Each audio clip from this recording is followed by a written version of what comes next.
and Nodios first and foremost, but obviously even Quez, Iceberg, and Prime have been around this for a long time. Quez for almost 3 years with the team, Prime for 2 years, and such and such. Now, Nodios has joined this team about a month ago officially, with, I believe, Kier being benched and, well, Larson as well. So we'll see how this one goes for Tricked. They haven't had the greatest Swiss stage showing, 0-2 currently, losing against both Ago and Masonic. Against Ago, they took a map away, but it was not enough. On the other hand, though, we have the Norwegian organization, the 777 side of things, and of course with 4 Norwegian players and the newest addition, Palmi, the Swede. As you can see here, we've got Akes, Palmi, Miki, Sly, and Trax with Fletch as the coach. And they likewise haven't had the greatest showing in their group stage, Swiss stage, of course, also losing 2 best-of-3s against Illuminar and 9. And, well, they took a single map against 9, but it wasn't enough.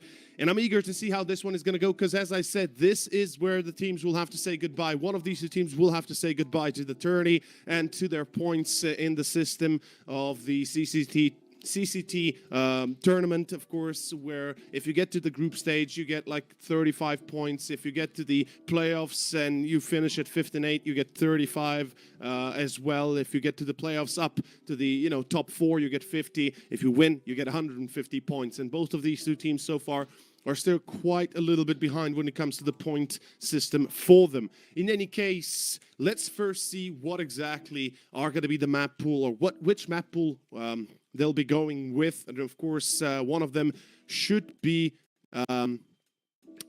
Dust probably banned. Yep, there we go. So Vertigo's banned immediately, coming out from the Norwegian team. We've got Dust2 banned by Tricked, no surprise there. And the first pick gonna be Mirage. We're gonna go to the standard of the gold standard of CS. And afterwards, Nuke. Kind of makes sense. Tricked and Nuke have been going hand in hand for the longest of time. With the ban on Inferno and Ancient next, we've got Overpass as the third and final decider. So overall, this veto, it does feel like it's appropriate in a way for these 2 sides. Obviously, a bit of an advantage coming out for Mirage, for 777 when it comes to statistics, but the stats do lie sometimes. If we compare the amounts played on Mirage, it's going to be Tricked with 22 maps played officially and 777 with only 5, yet the 80% win rate does not lie, that's for certain. In any case, next in Nuke, as I said, again, Tricked's home turf. This is where we should almost certainly be expecting the Danes to be able to take it away. So it's really going to come down to Overpass, which generally is well established in the scene already. Not many teams prefer to play it a lot, but then again, we still have it, and Tricked certainly have played it a lot. At 14 maps, at 71% win rate, they have confirmed already in the past they know what they're doing. Likewise for 777 though, only 9 maps played, a few less than obviously Tricked, but nonetheless, they have a good standing on it. So this series should be very tough to predict how exactly it's going to go, who's going to be the winner. Though I can safely say it's going to come down to a few individuals, and we'll see how much of a difference Palmi will make here for the Norwegian team, Norge team, I guess we can say. In any case, I am very excited to see this series begin, especially since it is on Mirage. I feel like, any statistics for Mirage are a little bit skewed, and it's hard to really say, okay, this team will win just because of the stats. Mirage, a map that is well established by this point and has been played so many times on Face It that they, some people probably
my family. Every World Cup, we all get together. Mate, let's go. Vamos. Karim eats goals for breakfast. Leo, he's one of a kind. With Sonny, everything's brighter. Nobody's faster than Hakimi. Serge's style is unbeatable. And you can't forget about your boy Storms. When football is everything, impossible is nothing. Not have been the longest run where he played, he certainly did a great job while he was still there. In any case, gents, we are ready to begin our first round. The pistol is about to go live as we start on Mirage, the choice of 777. The Norwegians will be going for an A execution with a bit of a fake out towards top middle, it looks like. Maybe trying to just split through Con, and that's exactly the case. A single flash ready, pops into Con, nobody there, but Tricked have 3 players on the defense ready to take this one on. And well, so far, looks pretty damn decent. Lucky will find one, but Akes quick refrags. And there's still a player on their Palace, there's still a player in CT. 777 is going to have to take a bit of a step back and rethink their approach. They haven't cleared out anything too much. Oof, Iceberg, though. He's going to be certainly sinking as the Titanic was sunk by it, and that's not going to be a great start or continuation for Trick, especially if Prime is unable to get a frag out here. And no, Palmy with the headshot with the P250, accurate and deadly. Nodios comes back to reply, but it's a 2-on-3 retake. No defuse kit currently available on the 2 players, but they do have Kevlars and the dual Berettas from Quez. As a diffuse should have been somewhere towards, towards CT potentially. Quez pulls in forward, gets Palmy. Now it's going to be down to Sly, and Sly with a block. He can do it. Yes, he can. 2 headshots, and the round in a 1v2 clutch goes to 777. The Norwegians will be happy with that outcome.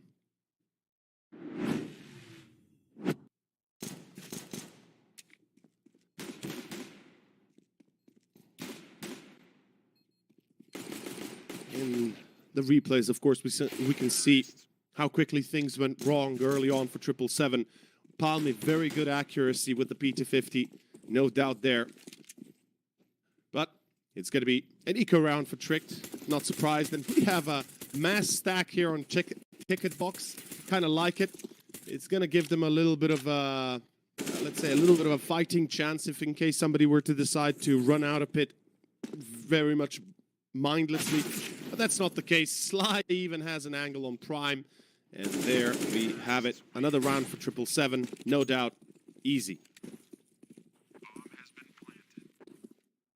So let's break down the map, shall we? Let's see what Mirage brings to us and kind of put it into perspective to all those that have just joined us and are not sure what are they going to be watching. Well, if you're not sure, let me break it down. Mirage, a map where you're usually expecting the T side to be at a bit of an advantage. It really does depend down to the side of the team, you know, how much they've prepared, how much they're a cohesive unit, they can work together. Mirage demands a few basic tag-alongs, and oh, this is not a good start for Trick, though. The gun round is here, M4's in play, but Lucky is down to 20 HP. Iceberg already being caught early. It is not looking too swollen. Prime is not even ready for that. Okay, check Sly. Easy shots, and 777, while staking mid-control, they've gotten 2 kills and a lot of damage, and that is a perfect beginning for the T side. Who would have thought that it would be Tricked that suffers a big L here early on the gun round? But as I've been saying, you know, Mirage, a map that everybody have played for the longest, and everybody should know it in and out, you know, all the details, all the tricks and tips that you can get. As I said, it's really coming down to the teams themselves. The T side of Mirage, while it looks easy to play, you gotta be very careful how you play it. There can be easily mistakes made, and you know your T side can come apart quite simply, almost instantaneously, especially on middle. When you go for those mid controls, you need that smoking window. You need that flash for cop peek or short peek. You really need that support with the grenades, and I'm loving what 777 is doing here. They went a little bit dry middle. They still have a ton of utility ready, and we see Tricked already deciding with Nodios and Lucky alive. They'll be staying on B. They'll be trying to hold down the fort if in case it were a B take. But no, Bombay planted, and now Palmy's on hunt, and he's going to get lucky before he can even realize that there's somebody coming in from kitchen, with Akes joining the fray and the hunt through apartments. And, well, would you look at that? In Edward, it's going to be Nodios' grave.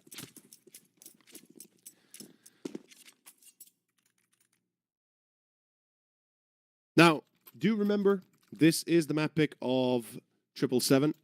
So it's not that much of a surprise that they are starting off this strong. Again, tricked statistically on Mirage. Whilst doing well, you know, still positive in their win rate. Comparatively to 777, a little bit behind. In any case, it's going to be our fourth one. And we've got another eco. We've got Deagles across the board, with Lucky having that USB obviously waiting for the op-buy. Akes clearing B-apps solo. He's got support in terms of Sly going into underpass. Bomb going to be dropped into apps as well. That's a little bit concerning if they were to lose upper halls or, you know, lower tunnels. But at the end of the day, it matters not. That is going to be an eco they can handle. Very good anti-eco style here that we see from 777. Careful, easy, and meticulous in checking those corners. And especially, I like the fact that they're approaching this through B-apps. You know, leaving Akes to go in first and then having some support in terms of that player and underpass. And now obviously grouping up to hit the B side. Quez has been spotted. That should be pretty much the round ending. Nodios, of course, with at least one. Steals away the AK. He's got a Kevlar as well to work with, but it will not help him. Mickey makes it look easy. Op is out for Palmy already, as he picks it up from the hands of Lucky. Meanwhile, Lucky, here's the op buy-in. They're going to have 2 defuse kits, which, to begin with, not the worst. Not the best, not the worst. A lot of grenades, which I definitely support. Of course, those Molotovs and smokes will come in handy, especially if it comes to a retake. But going into, again, another gun round, we have a very default split coming out from 777. Now a little bit dangerous to go solo on middle by Palmy's hand, but he seems to be confident enough. He's got support coming in by Slide through underpass. And I like the fact that they are now putting a little bit of pressure towards that A position, with Palace having 2 players on spot. Oh, the Molotov had heard Sly being in underpass, but he's still accurate. Prime does not even have a time to react. Trick is not doing too well here to begin with, but Iceberg on top of that smoking con, having the one-way effectively, and that shall make it look rather easy. 4v4, and an A play about to come in as, oh, that's a fail of a smoke. Oh, Quez failing that smoke will make his life a lot tougher, a lot harder, especially with him having to defend the line coming out from underpass, excuse me, from under balcony. Molotov's going into balcony, or under balcony, excuse me, onto first site as well. Mickey finding Quez. It's still an advantage here that 777 can play into. A third player joining the fray, but the flank of Nodios might make the difference. Let's see what exactly the plan is here for Tricked, how they're going to play it. Well, 777, will they anticipate that flank? It does not look like they're going to be aware of it. It's going to be Palmy's hand to try and stop this. We're about to see Nodios crack a cold one. Crack open 2 at least. 1, 2, there we go. Nodios. Easily done. Not being expected and tricked. 3 players survive, keep the op, keep the majority, and get that money back in their bank. First round here for the Danes.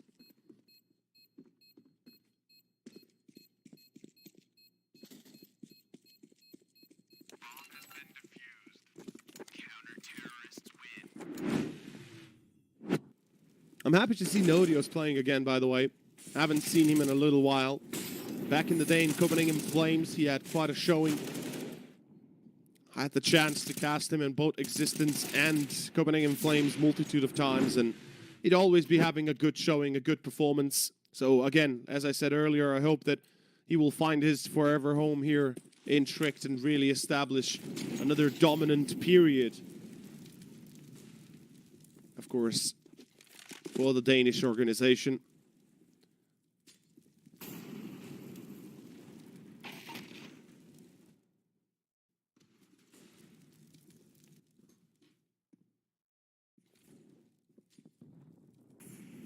Thank you for the correction, lads.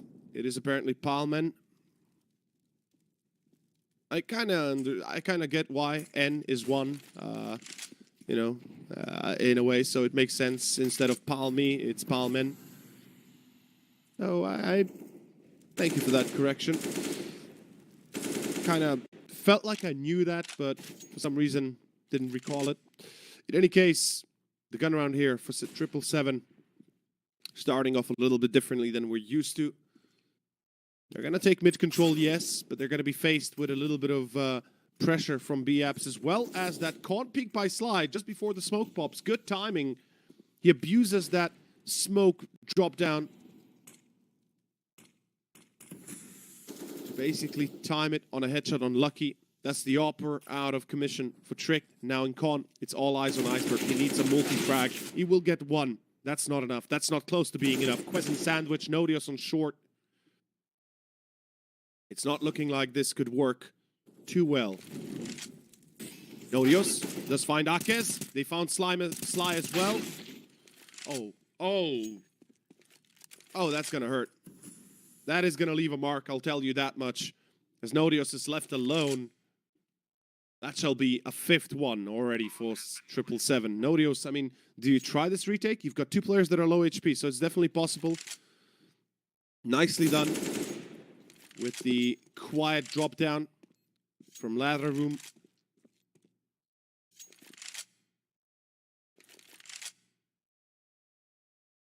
But he's already realizing, you know what? My time is up. My retake chances have dropped considerably. And it's better to save this AK, drop on a weapon to one of your teammates next, and then face the music together. And that shall be the 5th, truly. The Norwegian side is having a very, very good start here. A dominant one. Might have lost the majority of their players, but they've got the money for days. And already Sly at 11 frags. He's really showing us a performance and a half.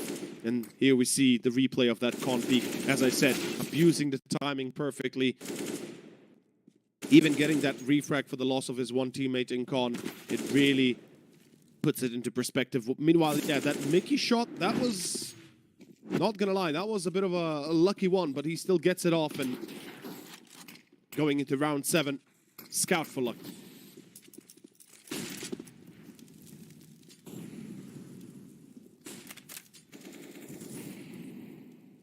Prime, this time, gonna be able to get the 1st, so that's gonna be a good enough of a start for me.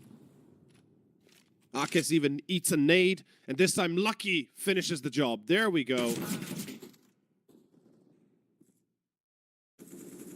Iceberg on Palmy. Sly does reply, but let's see if he's going to be as sly as he can be. Nope. Lucky's going to find him. And that's a double for Luck. Oh, not picking up the AWP Iceberg. I would have hoped for him to get that AWP on top middle, but I get it. I get it. Perhaps they're trying to vie off that AWPer for a little bit. You know, Lucky might not feel too comfortable right now playing it. They also realize that 777 is not making big waves across the map. They're kind of approaching this alone, either on middle or, you know, just kind of poking their heads out on A and B and looking for that early entry. We do have the op for Palmen.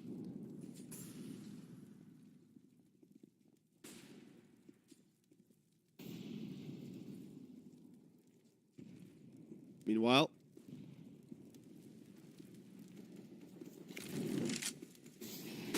let's see. The plan here seems to be Prime.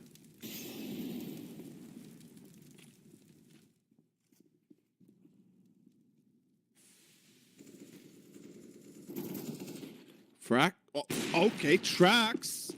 Finds 2. This A side, it has fallen. Wait a second. Trick, they've started off the round perfectly, but they don't seem to be ready to take on the monster that is 777 here. As Palmen is expecting the flank this time around. He's not going to be, you know, fool him once, sure, shame on me. But fool him twice, shame on you, as he's not going to go on the ice twice. Quez, though. Quez, holy hell, that is a beautiful double that really gives them a fair chance of winning the round now. Sly in a 1v2, but he cannot clutch it as Lucky brings the guns and the A game. A 3rd round for Tricks, and looking to tie it up surely. very soon. This should be an eco coming up for 777. They do get the bomb plant with lot bonuses at minimal, and they cannot afford AKs on pretty much 4 players. So if they're going to go into a buy-in, they're going to be left with Galils and Tech 9s and Mech 10s, and we all know how poor of a choice that usually ends up being. Sly putting himself out there a little bit too much, perhaps.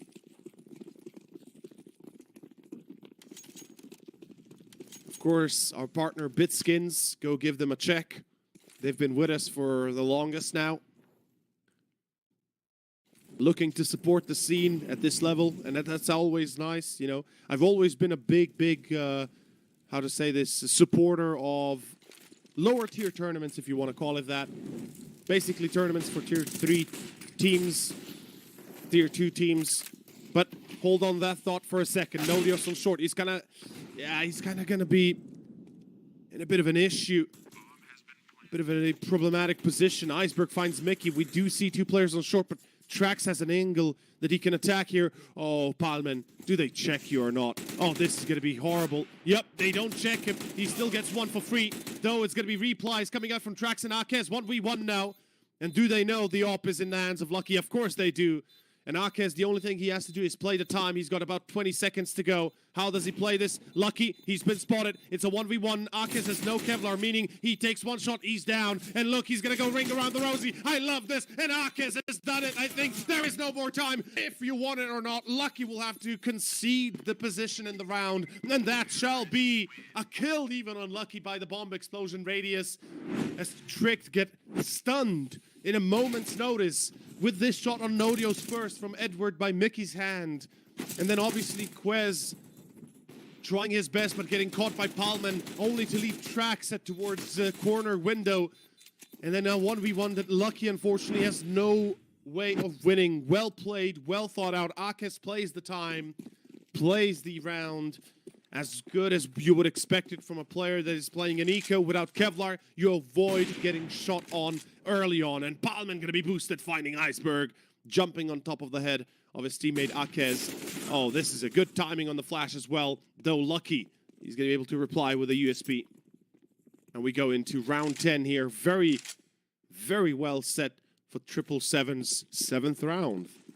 Who would have thought?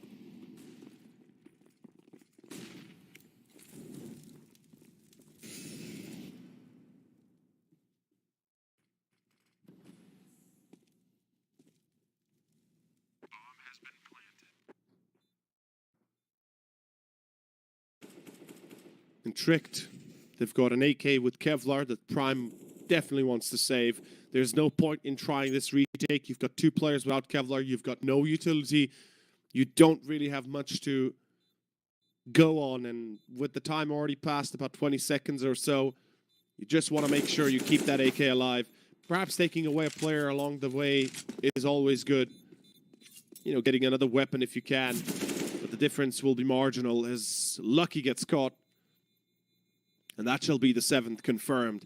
This is a great start for the Norwegian side.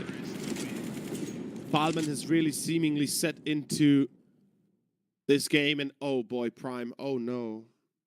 Prime, you had an AK with Kevlar, buddy. I'm sorry to say, but that was a bit of a mistake.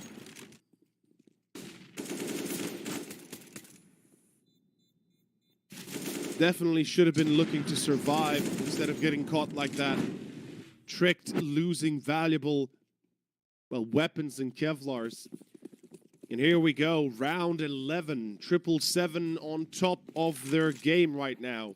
We've got grenades across the board for Tricked, but let's see how they utilize them. Palman going to be boosted. Well, not boosted, but rather just topped on middle, looking into that con spot. Oh boy. Oh boy. Now that is going to hurt. That is going to leave a mark. And as I've been saying, I've always been a big supporter of tournaments that give a chance to the teams that are perhaps in the eyes of many a bit more unknown, a bit more unrecognized, because I feel like it is important to keep the scene going with tournaments like these, to give a reason for the players that are yet to break out or have been unable to break out as easily to have something to play for, to have something to work up for. And at the end of the day, you know, once this tourney comes to an end, once we have the culmination of a year's worth of games and effort by teams, players, and such, and organizations, they have an actual chance to play on land, on location.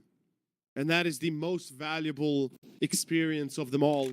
And if nothing else, it's the road that leads you to that position at the very end that is worth fighting for.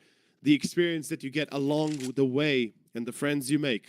That's a meme, obviously, but it's more about having a chance to play for something more than just, you know, the league matches that you have available to everybody in the world. This is perfect. The breeding ground, we can say, for top talent potentially within the future of the few years to come. And I truly hope we're going to have a continuation of this, because it is, again, as I've said time and time again, supporting the scene at this level not only raises the quality bar of the top teams, but it gives a chance to all the players to experience the competitive aspect a lot earlier than they would otherwise do, and, you know, get their mindset in order and get ready for what is to come if they were to break out indeed. For Tricked, though, unfortunately, even for 777, this could be an end of the road for this side of the tournament, of the North European part of CCT tourney. As this is the elimination match, do not forget, we are at the end for one of these two. And whilst hate to see it, hate to see these teams go, one will have to say their goodbyes and fight another day. Earlier I mentioned both of these two teams playing the Swiss stage a little bit worse than initially expected, losing their respective first two best of threes. Tricked against Argo 2-1 and against Masonic 2-0. And then obviously 777 0-2 against Illuminar and 1-2 against 9.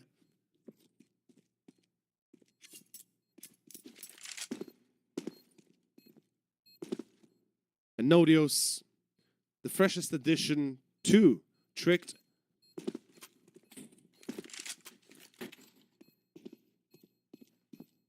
I fear the best he can do is perhaps take a frag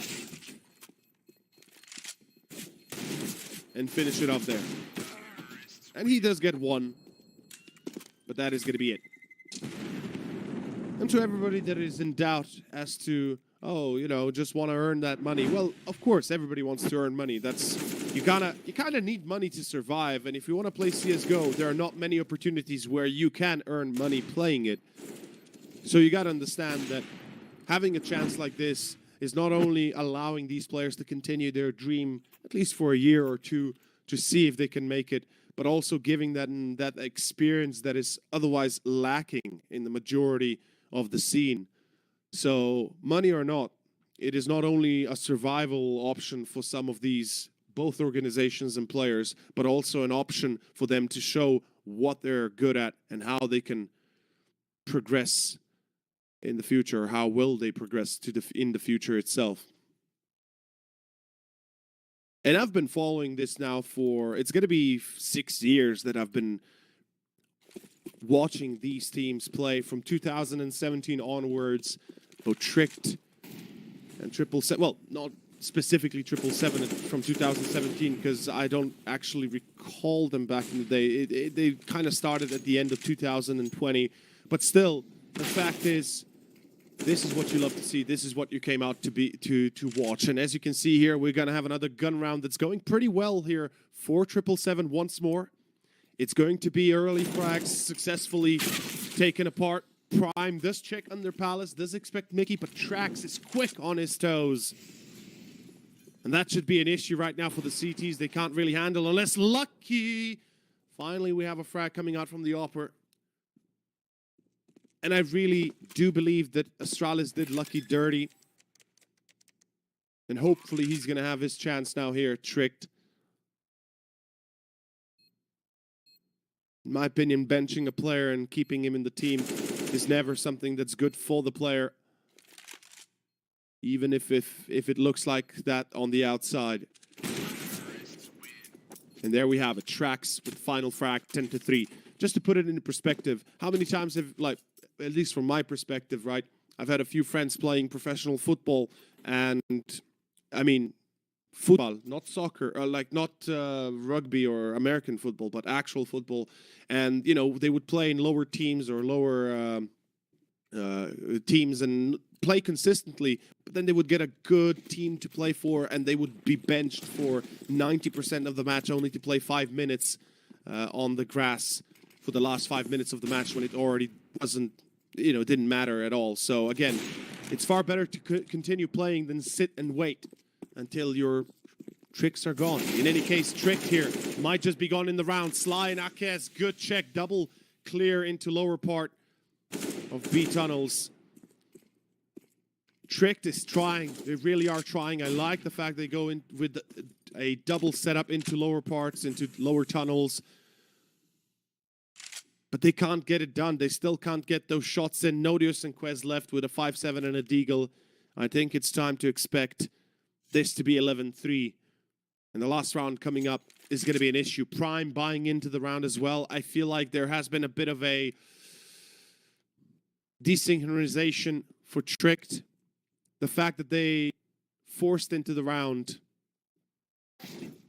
Well, excuse me. The fact that Prime forces into the round is going to cause some issues for the final round of the first half. Quez with the initial shot on Trax. Good start. They might get a second. No. Palmy finds Quez, and now it's down to Nodios. He can't make it happen. It is round 11 confirmed. And as we can see on the side of 777, we've got 18 frags on Sly. We've got 16 frags on Palman. And Mickey with 12. And here we have the replay of that check. Underpass double setup. They boost onto that corner. A thing that we get to see not very often from the CTs. It is a dangerous experiment or a try. Usually it works, but when it doesn't, it really kind of blows up in your face. As Hellcase does. Go check them out. Another partner of ours. Apparently they offer great options. Probably in chat you'll be able to get the link for that. In any case, Lucky with the first. Sly gonna fall. 4v4 currently, and an A play seems like to be in order here.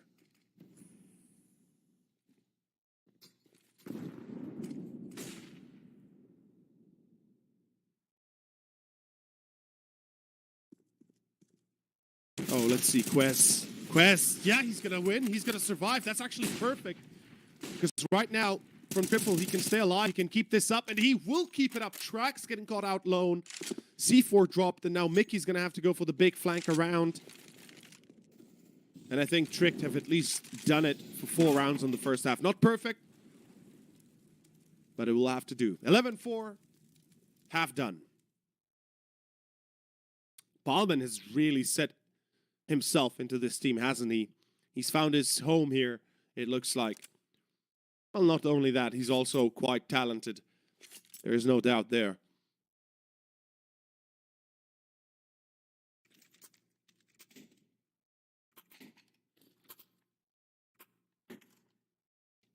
Ladies and gentlemen, it is my absolute pleasure to be able to bring you this game this early morning on a Monday of all things. So thank you for coming out and chat to everybody, you know, joining us. Hopefully you'll have great fun with me. Meanwhile, Tricked is not having fun. That's a fact, but they've got a chance. 4-11. And there is a chance they could still do this on balcony of CT Palace. It's Mickey. On site is Akes, but they're not doing too well. Oh, just as I say it, it seems like the caster's curse is real. Good double coming back for Tricked. But Sly continues his success. Another headshot. And it brings Tricked down to 2 players alive. And look at this. The flank by Palman. This dual Beretta flank is going to be deadly. And he doesn't even... Oh, he's going to go 9. No. He's just not... Okay, I for a second there, I thought he's going to go, you know, big-time Cadian, but he takes the safe way out, and he takes the... how to say this? The best way, like the 100% way out. Which, again, I understand there's no reason to play odds here, to play... to play the entertainer. That's my job. His job is to win, and I love it. In any case, it's going to be 17th round Tricked. They'll try their best. It's a full eco. I like that. Not forcing up really makes sense in this case. And for Tricked, again, I believe they'll be ready for Nuke. But Mirage seemingly not looking too well already. And it does seem like it might be coming to an end quite soon if they don't win the next gun round coming up. Sly, 21 frags as Mickey's going to be controlling Connector. Obviously, this eco with only Glocks, not much to expect, not much to really hope for. A frag is good, though. On an eco, a frag is good enough.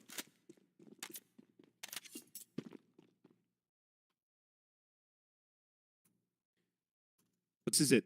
This is the round that's going to matter for Trick the most. Now, some of you might think, yeah, Zonic's Law could come into play. Absolutely, it could come into play. But you got to understand one thing. Tricked, even if they want to, kind of enable Zonic's Law, they're going to have a few headshots. They're going to have a few successes individually. So far, it's not been enough. It's only Lucky that's kind of trying to turn this ship around, not hitting the iceberg. As 777 are really well rounded up on Mirage. And keep in mind one thing, especially.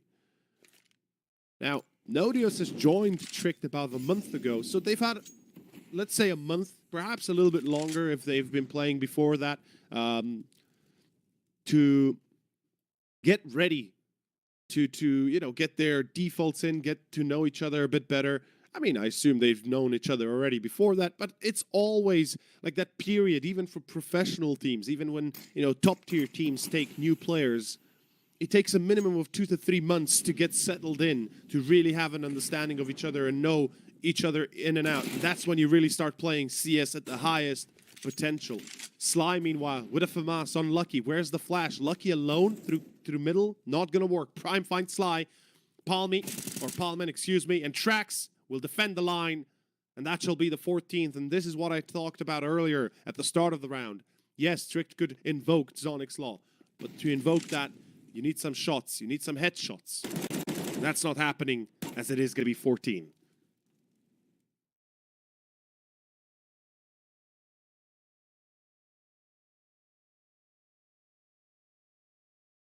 I would just like to apologize in advance. My throat is still a little bit, effed up, and I'm still a little bit under the weather, so my nose sometimes gets filled up, so I'll have to take a moment here and there to drink some water to get my nose cleaned up, so I don't sound like I'm a 90 years old guy that had smoked all his life.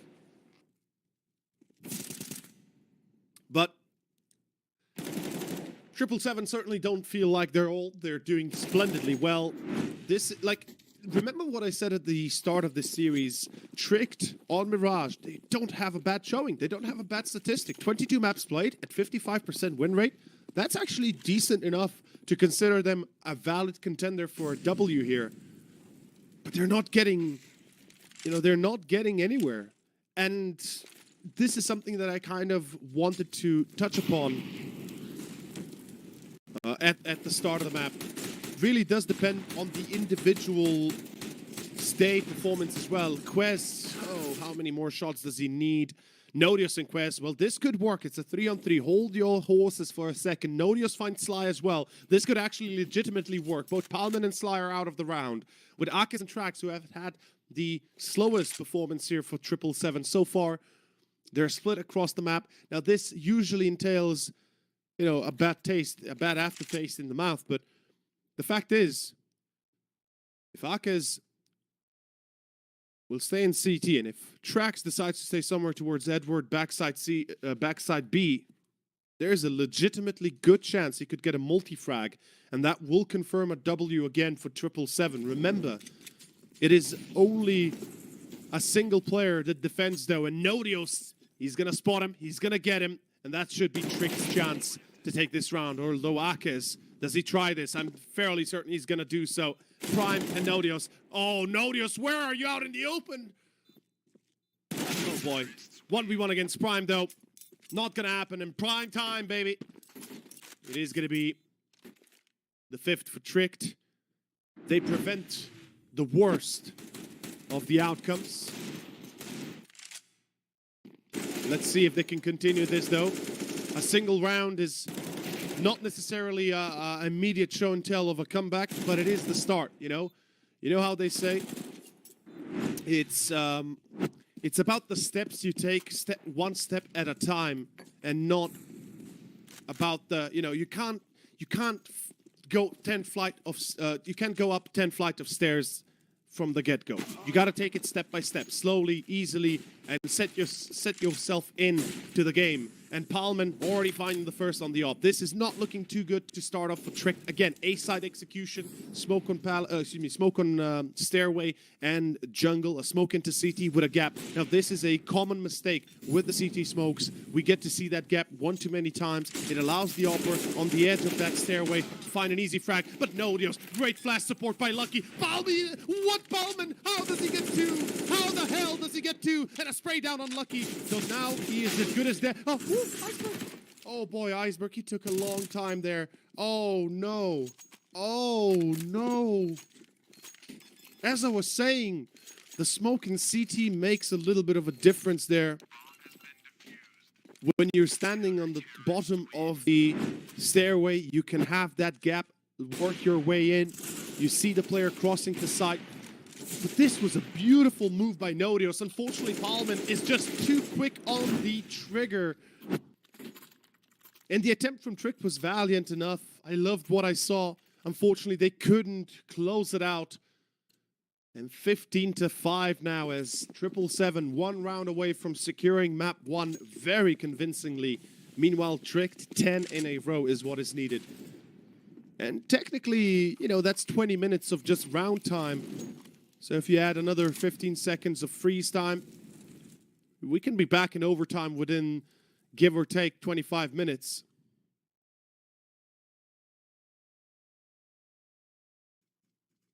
But I will say, Tricked, they've been showing a few cracks in the armor, a few dents in the carapace, and it's not looking good.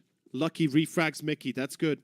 4v4, at least they've got something going for themselves, but Donios could be caught out in the open. Quest finds it, but oh, no one cares. How is this possible? How does he get two like that so easily? Iceberg replies, yes, a 2-on-2, but 2 players in CT. As Sly finds Iceberg, it is now all eyes on Lucky. The man with a master plan. Lucky, that used to be an Astralis. Lucky, that had his years taken away by being benched forcefully. Unfortunately, will not work out. 1v2, he can't close it out. Trax and Sly finish the job with Palman and Sly on 25 frags. Ladies and gentlemen, it is 16-5. Final score here on Mirage as 777 take the W. And I'll say it like this right now, right here. As unfortunate as it seems for Tricked, let's hope they have got a good plan for Nuke. It is going to be a difficult one, though, as 777 seemingly coming in very prepared this early morning here for the CCT North European tourney. And this, remember, is elimination for one or the other team. One team will have to say goodbye to the tournament and a chance to go into the playoffs, or at least the early stages of that, whilst the other will still be fighting till at least Wednesday, when we'll have the last day of the games. In any case, my name's over. I hope you enjoyed it for the first map. We'll be back with our second Nuke, the choice of Trick. Stay tuned, and I'll see you real soon.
Finally, I found what I was looking for.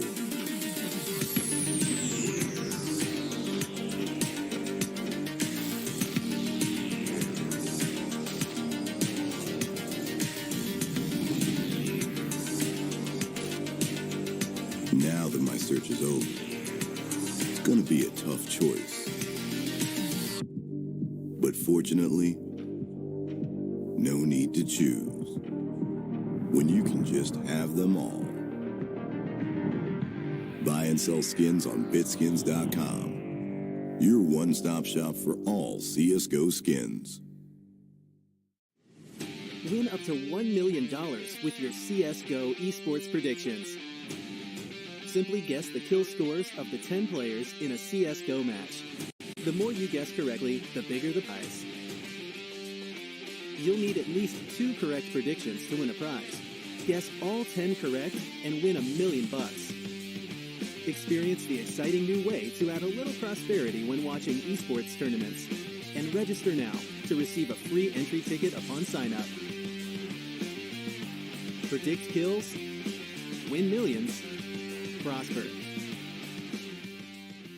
Are you sick of just opening cases? Join the events. At each event, you can find special cases from which tokens fall. Tokens are your ticket into a world of unique awards. For tokens, you can buy a skin, premium, or special balance. Try your luck in the skin generator.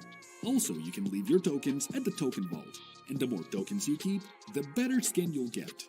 Add variety to opening cases with Hellcase.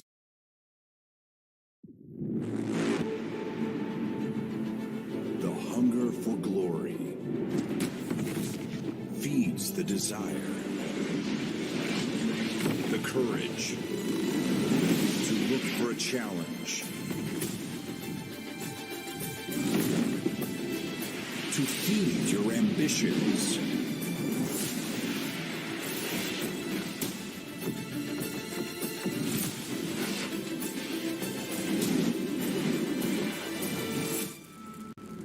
To reach for greatness.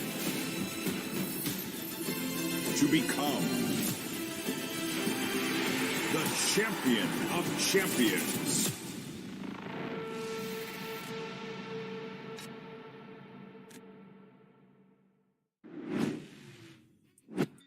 And back we are, gents. My name's Over, joining you tonight or this morning, whenever you will be watching this. Of course, to go into our second map of Nuke, the choice of Trick. We are watching, of course, 777 versus Tricked, and after that Mirage performance, there is definitely concerns to be had.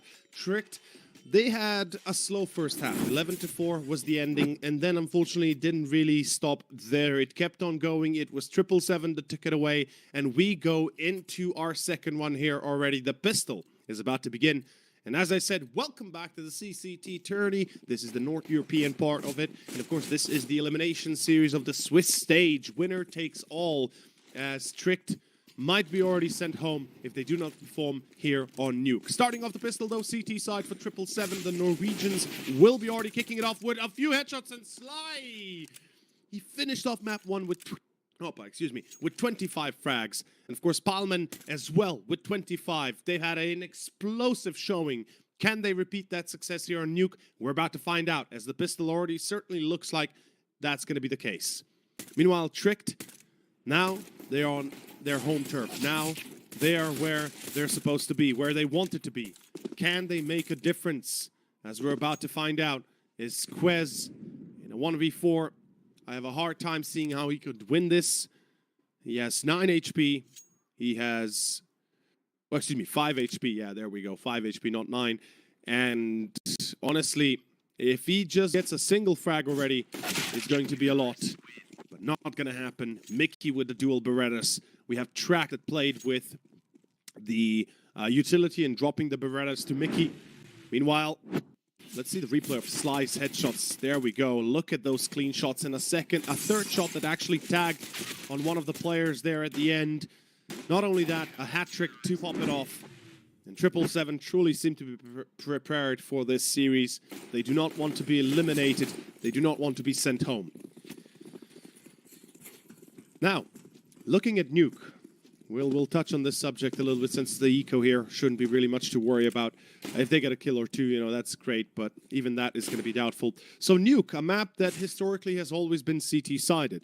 Now, with the changes to the economy, with the changes to Nuke itself, it gave a better chance for the T side to actually make a difference and start winning potentially. The problem is, when you're kind of, how to say this, when you're kind of in equal standings when it comes to team quality, to player quality, Nuke usually takes a wild turn for the worst on the CT side for the most part, due to the T side, as I said, having that chance now, having that opportunity to play a bit more aggressively, to take map control a little bit easier in gun rounds. And yeah, single frag will happen for Trick, but Nodios with an MP9, highly unlikely that he takes another, and he does actually. That's great.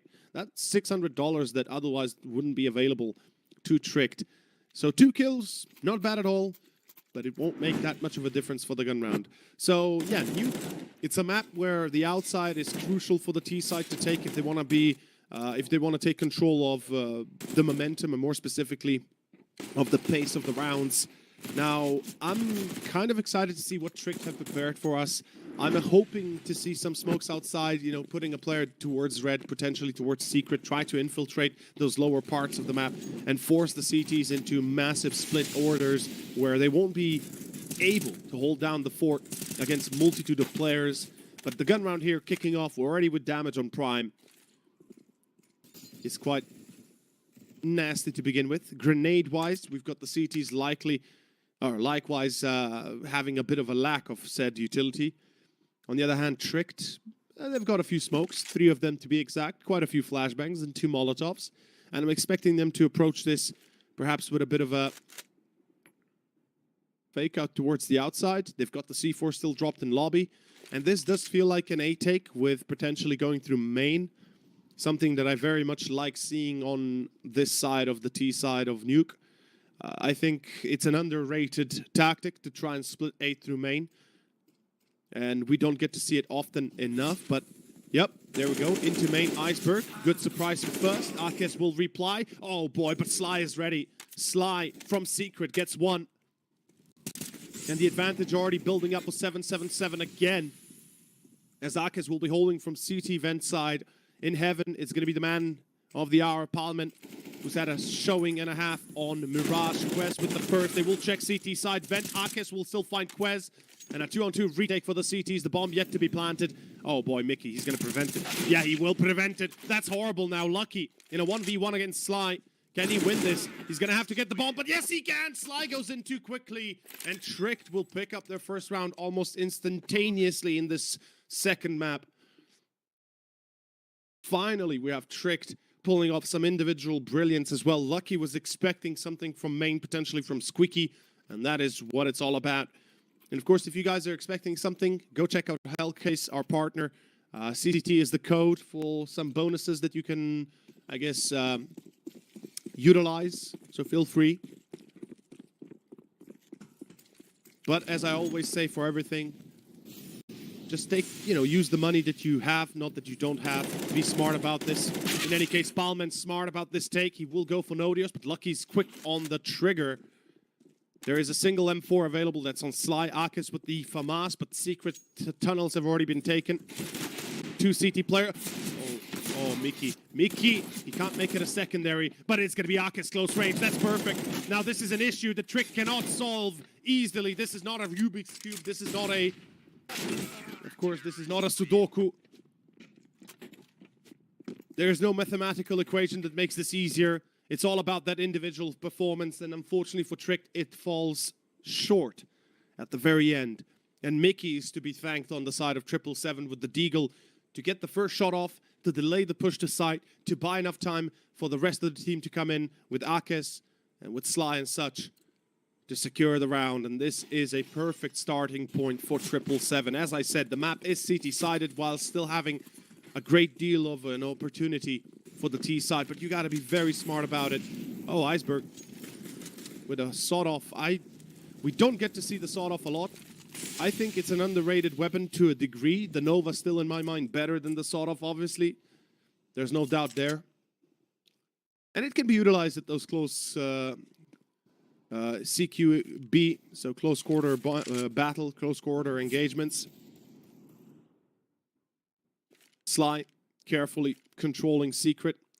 Does he smoke some? Did he flash or smoke? I'm not sure. He tried to throw something, but doesn't seem like he was too eager to continue with that. Meanwhile, Palman unlucky. And the Deagles of Nodios and Quez, well, more specifically just Nodios, will not have the luck of the draw to find some easy shots. I like what they try here. Oh, okay. I like that a lot. Double with the shotgun. Now, that is a lovely, lovely double that actually gives him $1,200 bonus. So the op should be bought up immediately here coming out for one of the players, Iceberg, that is. Meanwhile, 777 still confirmed the victory, though they do lose a majority of their players in itself, and that is, that is going to be a bit of an issue for the CTs. They lose a big chunk of their economy. They have to reinvest about $5,000 to $6,000 on each of the players almost, and we see Palman with the op as well. And this is the gun round that's going to matter. Tricked. They cannot let a repeat of Mirage happen. It would be devastating. A big blow to their chances. Lucky on Sly, though. Good start. The op of Lucky accessing his inner sniper. Iceberg also shutting off Palman.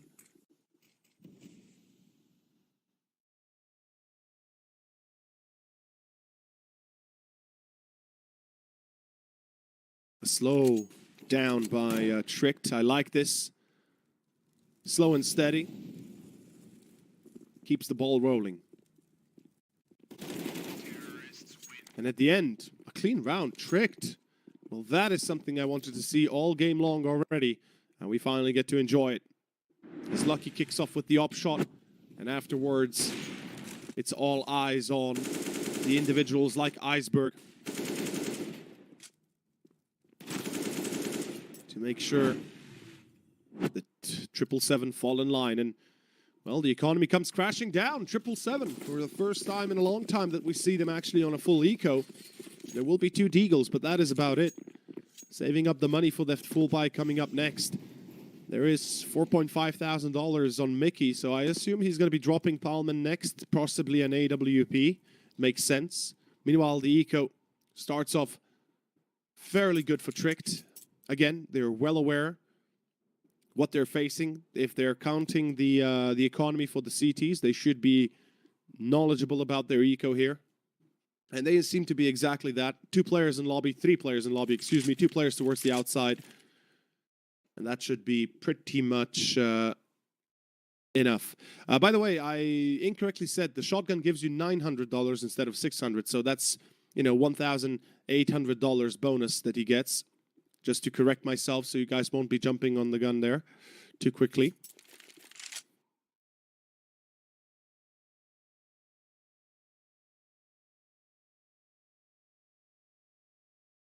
The SMGs is what gives you 600. The normal rifles 300. The op 100. The knife 1.5K, which is insane.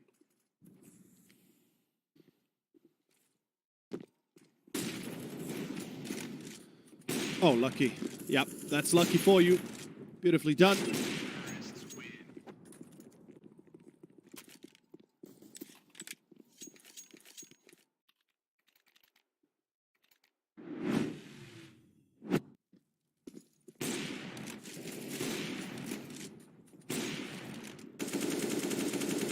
Good reactions. Here comes the gun round. Here comes the real tough one, though. Remember, Tricked had a very slow showing at the start of Mirage, 11.4.5 or 4.11, if you will. So you got to be very careful how you approach this. It's going to be Tricked looking towards the A site, most likely. A lot of presence by the CTs, though. Tracks with the MP9. Oh, this is not going to work. That is a beautiful flashbang. Iceberg allowed to get that early entry.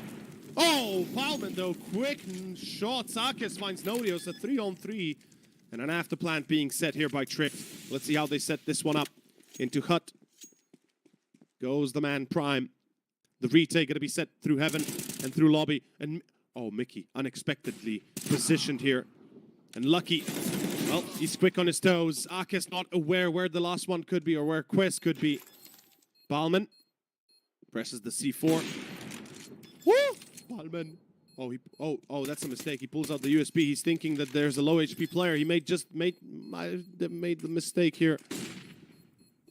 Now Quest confirms it, but Palman already knows the round is lost. He's got a 1v1 with an op that he can't really salvage, and Quest realizes, okay, he's fallen back. Yep, he's done so exactly. 4-4 tied up. As Tricked pick up the slack. And truly start putting pressure on 777. Also, make sure to give a check, to give a look at our partner Bitskins. Been with us for pretty much the majority of the tourney. A gracious partner, helping us out a lot. In any case, Eco again, Ballman with the saved AWP, the rest with pistols, and the op can still make a difference. Don't let it get to your head that the single weapon is not enough. We've seen single AKs, we've seen single AWPs make the difference. And it's going to come down to a few moments here in this round that's going to make a difference or not. Oh, this Zeus skill, this might hurt a lot. And he will hurt. Now Trax gets the shot off. Oh, the deagle by Akes, he still survives. Are you kidding me? And he is still alive somehow. Akes will be caught at the end. Palman as well tagged heavily by Nodios' hand. And Sly's going for the big lurk around the big flank. Mickey in Heaven. There is no smoke. There is no molly. There's not a lot to go on for Tricked when it comes to the afterplant itself. Sly being spotted. Mickey, how does he approach this? He needs to wait for his teammates. But Sly is already tagged out and tapped out. And I think Palman should do the same. The op is too valuable to be losing it like that. Although Mickey, oh boy. He's done that already in the second round of Nuke here, how he's played that. And Palman, yeah, he realizes perhaps it's a little bit too hard for us to try and go for this retake on an eco. But it's a good eco regardless. They save the op again, potentially. Should be at least. Not only that, they get 3 kills, which is far more than you would expect on this kind of a round. And remember what I said at the start of this game here on Nuke. Recently, Nuke has become far more balanced than it used to be ever in the history of Nuke. Back in the day, if you were on the T side of Nuke, back in 1.6 especially, if you'd get 4 or 5 rounds, you would be unequivocally happy already about that. Now, let's say the minimum is 6 to 7 rounds. Let's say 6 is the bare minimum you gotta achieve. Because the CT side has become a lot harder to play, especially if you don't have that good cohesion. If one of the players is lacking his firepower, not hitting his shots, the opponent will usually pressure that point time and time again until everything just breaks apart. And here comes the gun round. Akes tagged heavily, though the AK of Nodios and Iceberg. Oh boy, oh boy. This is looking much better to kick off the gun round. 2v4 now. With Palman already losing the op, there's a low chance that this could go anywhere but Tricked side. 6-4, and Tricked, the Danes, have finally stepped up to the challenge at hand. Something that I expected them to do already on Mirage, but kind of failed at it. With Trax being lone, 1 frag that he has, having a slow start to this second map.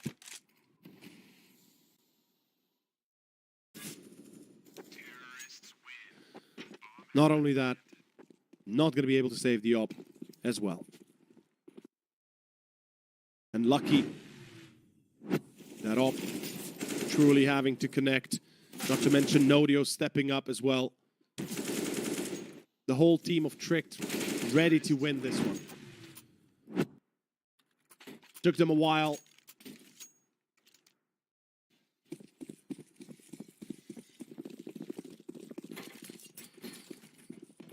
But here it goes. The 11th hour and another eco. And actually it is 11:07 when it comes to time, for me at least. CST +1 or CET +1.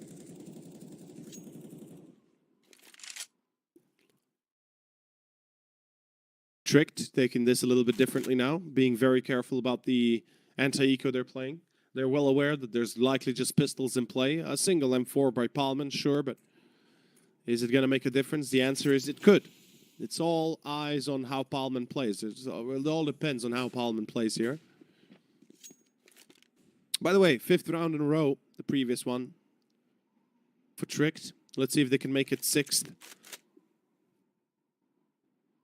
A lot of Kevlars available to 777 though, so not yet to be underestimated, and that's why Tricked is taking this safely. The safe route is usually the best one. You don't want to risk getting caught against Eagles in a crossfire, then you might already be able... Well, then you might already be losing it all.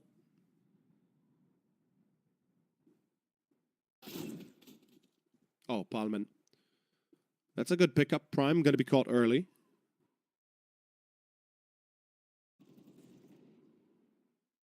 Palman finds Nodios as well. This is what I was talking about. Like I said, if you pick your battles, if you pick your moments, there's definitely a chance of taking it away. Unfortunately, both Trax and Sly getting caught like this wide openly. Arquez with a 5-7, but it's not enough. Palman has been caught in between there as well. And now Mickey in a 1v2. Eyes on Mickey. And well, all eyes on him. Iceberg connects. Still a great eco coming out from 777 regardless. 3 frags is much better than you can otherwise imagine. 7-4. As the economy does take a swing for the better side for Tricked. They're making their life a lot easier here on Nuke. Once we switch sides, their CT side, of course, will come under pressure again, but I doubt that they're going to have many issues winning those gun rounds as we kick off with the op for Palman. Lucky on the op as well. Full utility on both sides. Outside control going to be contested. Yes, it will be. A little bit at least. Oh, Sly's dead. That is a bad decision coming out from Sly, though. I got to point it out. As soon as those smokes pop, you don't really have an option getting back out there. And Palman as well going to be caught in a very precarious spot in Loba, effectively. Loba used to be the spot called on cash on middle, under that stairway spot on mid-entry of CT. So I guess we can call it here as well, the same. Iceberg as well, finding Arquez. This gun run is falling apart. 777. They don't even have a clue how to work this one in. And remember, this is exactly what I pointed out at the start of the series. Nuke is a map that Tricked have played, and it's their home turf. This is where they feel comfortable. This is where they feel at home. And don't get fooled by the CT side too much. I think many of you and many watchers forgetting that Nuke, whilst it is CT-sided, not as much as it used to be, not as well as it used to be. The T's have a greater chance of taking outside, and once you take outside, you have multiple options. You can go secret, you can go garage CT into Hell Heaven, you can go main split into A. You can do so many a thing that is truly difficult for the CTs to do anything here. Palman. Yeah, he poses himself out there with the Deagle, but not going to happen. Deagles again, Eco for 777. And Prime connecting the dots. It's like a crime scene out here. He's Sherlock Holmes, and he's deducting exactly where his opponents could be. Good checks, and I love this meticulousness from Tricked. This is what I wanted to see already on Mirage. We got a glimpse of it, but this is where we see the true Tricked come into play. They are careful. They are very, very careful in approaching every single corner. And that is how you want to play T-side against the CTs at all times. You want to make sure you're not surprised by anything. And look at Prime. He's careful. The trophy room being full of CTs, of course. Nodios, though, this time protecting his flank. A A single kill not going to be worth the investment, but then again, it was an eco. And we should see the op-out back for Palman. Trax is having a very slow start to the series, to the map here at 2 kills. Both Mickey and Sly as well. Sly had 25, just to remind you all. 25 frags at the end of Mirage, like Palman. On the other hand, Quez is having a slow game on Tricked, but he's got the rest of his teammates that carry a little bit harder. And, well, he can chill. He can be the support party. He can be the entry to die. And then obviously giving the info where his opponents are to allow his teammates to refrag. Meanwhile, we're going to have a default by Tricked. Silo control not really going to be taken care of. Akez on Hut.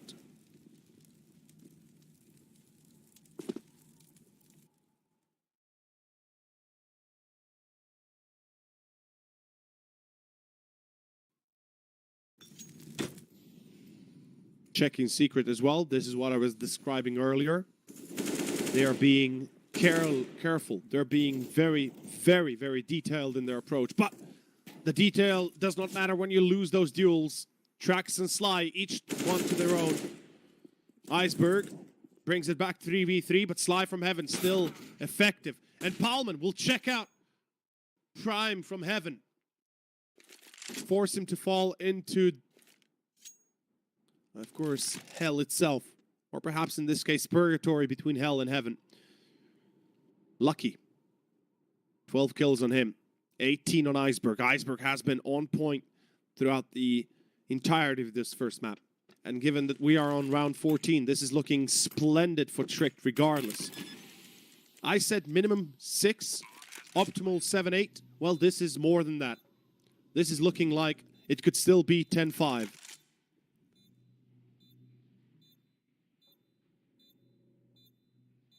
This could still be 10-4, 11-4 if Lucky pulls off this 1v3 clutch. He hears the long doors open, the double doors. Tucked away on short. He gets the first. But the smoke will pretty much prevent him from doing anything. Although... no. He can't go out. Palman is waiting. Yep, there we go. No scopes. Diffuse coming through. 5-9. And Lucky had a very tough job ahead of him, especially with the op. Not impossible, really. And that's one of the issues of the AWP. It's really, truly hard to hold an afterplant or go into a retake, especially if you're locked into place like short, where you don't have a lot of room to work with. But a lot to work with Hellcase. Use the code CCT, another partner of ours. Round 15, though. Full buy for both sides, and this is where it's going to come down to. Is it 6-9? Is it 10-5? We're about to find out. As Trick is playing quite aggressively into lobby. Iceberg not being careful enough. Prime finds one, but this A push is still going to come through. Prime alone. What is this? Prime? No. This time around, the overconfidence does its thing. Palman? Oh, what? He still gets Quez? Akez is left alone in a 1v2. Does he expect Lucky? No, doesn't matter even if he does. Lucky with a quick shot. 10-5. A very convincing first half coming out from Tricked. After a 4-1 start that looked very good for 777. It is indeed 8 in a row they take Tricked and confirm the victory here. Actually, yeah, it's 8 in a row. Yeah, exactly. It's 8 in a row. And confirm the W. Well played. Well played indeed. Tricked. They've made their bed very comfortable, very cozy.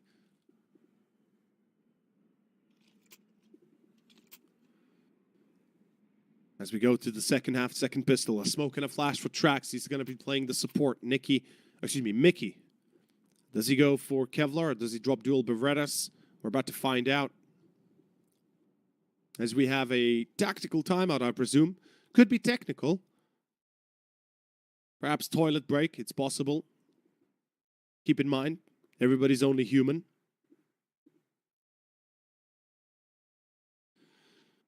Meanwhile, Tricked are not playing these games. 5 Kevlars, no diffuse kit, no utility. I respect that grind. Like, they're confident enough to not go for the diffuse kit because they're like, okay, you know what? Screw the diffuse. We know exactly what we want, and that is winning this round without allowing the bomb plant to happen. So if they're able to succeed in that, not only will they make themselves the happiest team in this series, but they will make it possible to go to 12 rounds without too much of an issue, potentially 13 soon enough. Here we go. Outside control going to be contested by 777. They might be going into secret. They've got a single smoke, which, to be fair, it's not the greatest smokes we've seen lately. Meanwhile, Quez finding the shot on Palman. Oh, Akez, okay. 777. They seem to be wanting to go B, obviously. Oh, Prime. He's not. Does he expect him?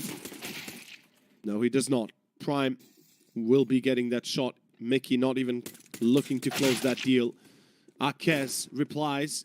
Tracks coming in, spotting Titanic position dark. Prime will be caught, but it's a 2-on-2 with Lucky and Nodios. Well, Nodios already making it a 1v2. This is pretty much the end of the road for 777 on Nuke, I'm afraid. They really needed to win this pistol to make sure they don't get absolutely trashed around. But again, don't forget, this is the T side that we're talking about, so they've got a little bit more room for maneuvering than the CT's Tricked. Meanwhile, they just got to keep up this performance. They got to keep up this confidence. And they could easily steal away this map at another 16 to 5, potentially.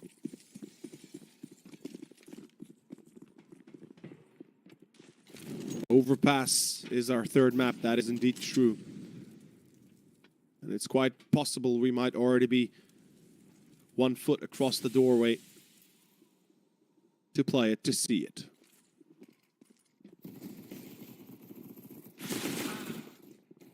Nodios Iceberg finding their success. This eco not really going to work out. I mean, are we surprised? The answer is almost 99% of the time, not really. A single frag is not bad. I mean, it's an eco still, so getting a frag out of it, you know, getting to get rid of one of the Kevlars is not going to make a massive difference, but it helps. But ladies and gentlemen, this is where the difference has to be made. This is where 777 either take it all and start making this comeback possible, or they can start slowly thinking about how they're going to win on Overpass as the window of opportunity is about to close. This gun round heavily dependent whether or not we see Overpass or no. Well, not really, because it's only one gun round, but it's going to give them a very good chance to potentially break the curse here and make the comeback on T side. Otherwise, it's almost certainty that Overpass is going to be next. Lucky. Good shot on Palman. The MP9 still in play. 3 of them. And that is a lot of firepower that they're facing off against the AKs, though. The utility is what I really prefer here on the CT side. They still got 2 mollies, 2 smokes, a handful of flashbangs. And it's looking like could work, though. Towards secret we go. I like this from 777, but they turn back. No, they don't go B. Ooh, I mean, they're trying to fake this one out, sure enough, but they're not being sold. They're not selling this hard enough. I mean, Iceberg is down in in shafts, in ventilator shafts. And he's pretty much hearing it all. He knows it all. He's giving the info to his team. Yo, nobody's down here. Like, maybe one, but nobody else. And Trax will find Lucky. So it seems to be the right decision for 777. 2 players are highly tagged, though. Mickey at 21. Trax at 1 HP. Oh, Quez. Oh, Quez. Oh, Quez. He truly had a slow showing. Oh, he saw the head. He saw the head of Sly. But yeah, as I was saying, he had a slow showing on the first half. With a triple here, he pretty much redeems himself. It's the redemption arc, and Sly, he's not going to be hunted down at least. Does lose the round as time runs out for 777. The worst part for Sly, does not get the loss bonus. There should be another eco for the... Pardon. For the T side.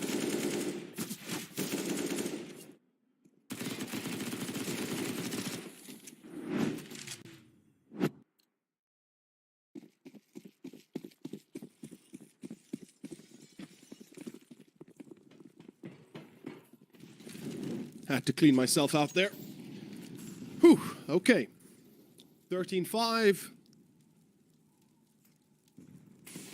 And a chance for Tricked to prove their quality as the captains of Denmark. Yeah, I wanted to make that connection to, you know, the one and only Faramir. And Tricked is certainly doing it very well, like Faramir did in the Lothar movies, Lord of the Rings. Sly, aggressive. Quez finds him. Oh, excuse me. Quez gets Akez. And Quez is in trouble, though. But Lucky helps out Palman caught. Now, they know where Sly is. That's a fact. Sly, good check, but Lucky comes in close, gets the shot, leaving Miki alone. That's 14-5. Ladies and gentlemen, not only is it 14-5, it is the last huzzah for 777 here on Nuke. All or nothing, as we're about to see the second map go down in flames for the Norwegian team. The 2-0 is not looking as likely anymore, and the Cedar Creek nuclear facility will stay unbombed and untouched in this second half.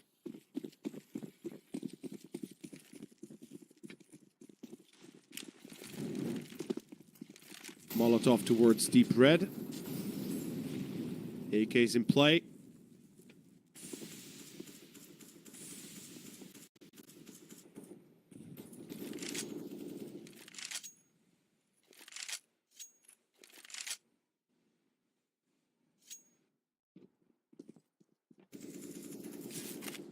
Also remember one thing, 777 had an excellent performance by Sly and Palman in the first map. They're still having a decent enough of a showing, but unfortunately both Trax and Mickey are now starting to really fall behind. On the other hand, Quez and Prime are kind of slower on Trick, but remember, when you have Lucky, when you have Nodius and Iceberg that are popping off like this, winning those duels, getting those doubles, getting those triples, you know, multi-fragging almost every other round, you don't have to be the hero to make sure you get the W. And all four T-side players have made it down secret. Prime this time going to be out in the open towards double doors. Not really going to be too good for him. Lucky misses the first shot. Does he go for a second? Yes, he does. Sly gets caught. Oh, Quez finds Akez as well. And whilst they still make it down towards B, it's a 3-on-3 retake. Iceberg? What? Okay, I'm sorry, but what was that, Iceberg? Where are you waiting for your teammates to try and approach this a bit more dutifully, a bit more gracefully? Oh, Trax looking only on the left side of ramp, and it's not going to be good enough. 1v2, Quez now in action to try and salvage this. As I said, he's had a bit of a slow showing, but he now has a chance to prove his worth as the captain of... No, I'm joking. He's not a captain of Tricked. I wanted to make that joke, but it just doesn't happen. Just don't get the opportunity. As the captain of Gondor, I wanted to say, you know. Captain of Denmark.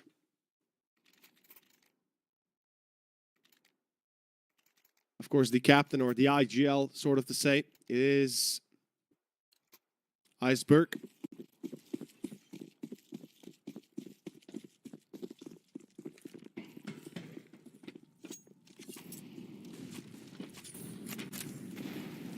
Six to 14.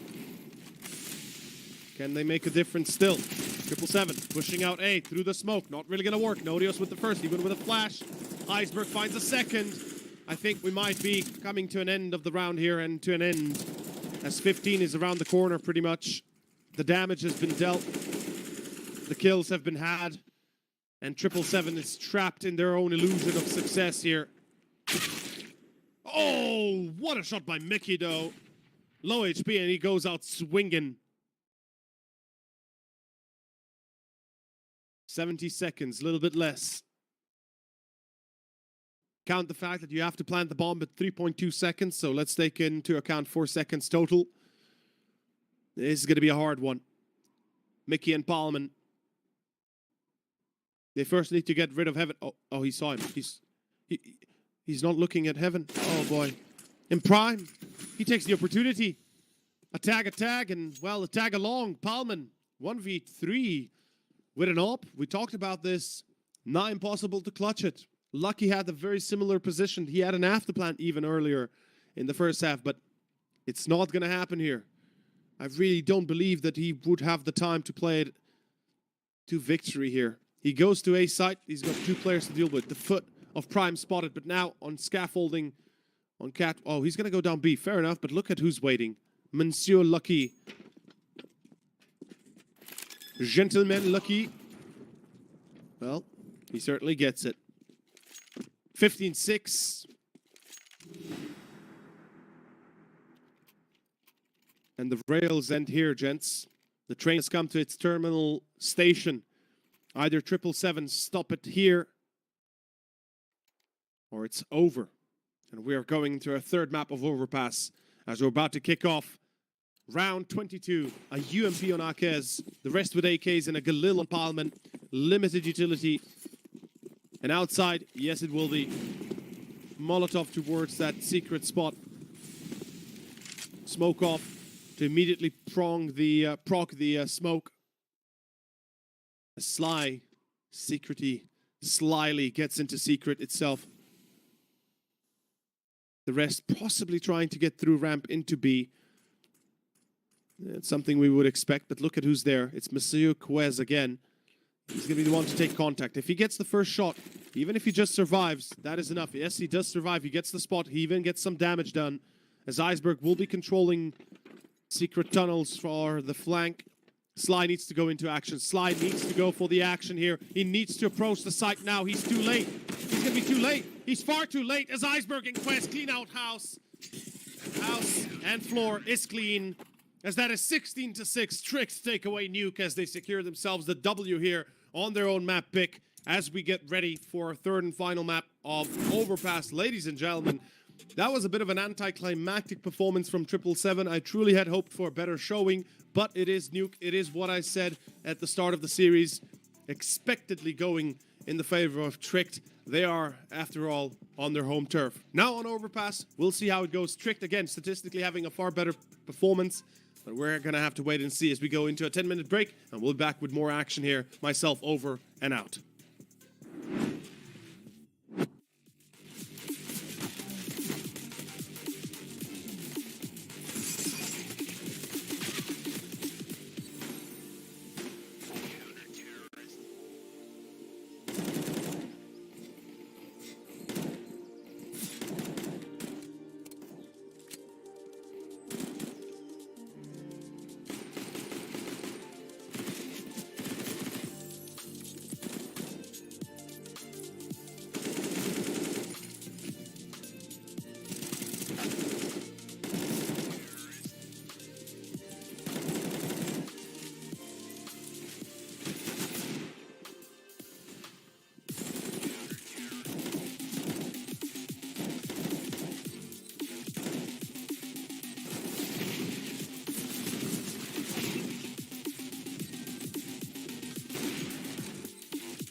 research is over, it's gonna be a tough choice.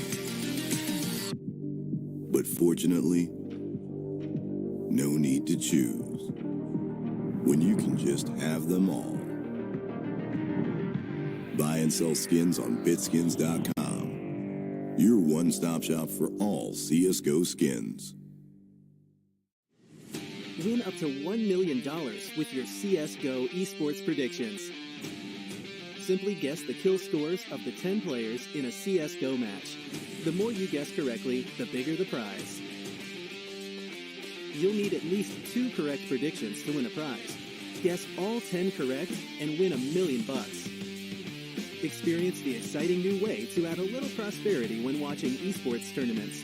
And register now to receive a free entry ticket upon sign-up. Predict kills, win millions, prosper. You look into your inventory and there's only... It's time to forget about this garbage. Here you will find everything to play with really cool skins. Open top cases. Upgrade dropped skins and turn your junk into a cool gun using the contract system. Every day, thousands of people upgrade their inventory with us. Hellcase.com. Look at yourself in a new way.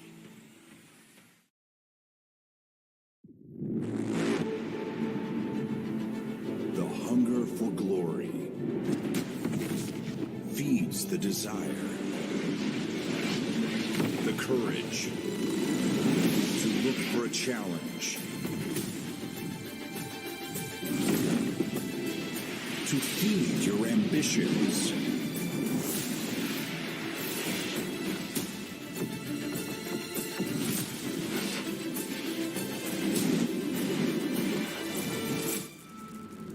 To reach for greatness. To become the champion of champions.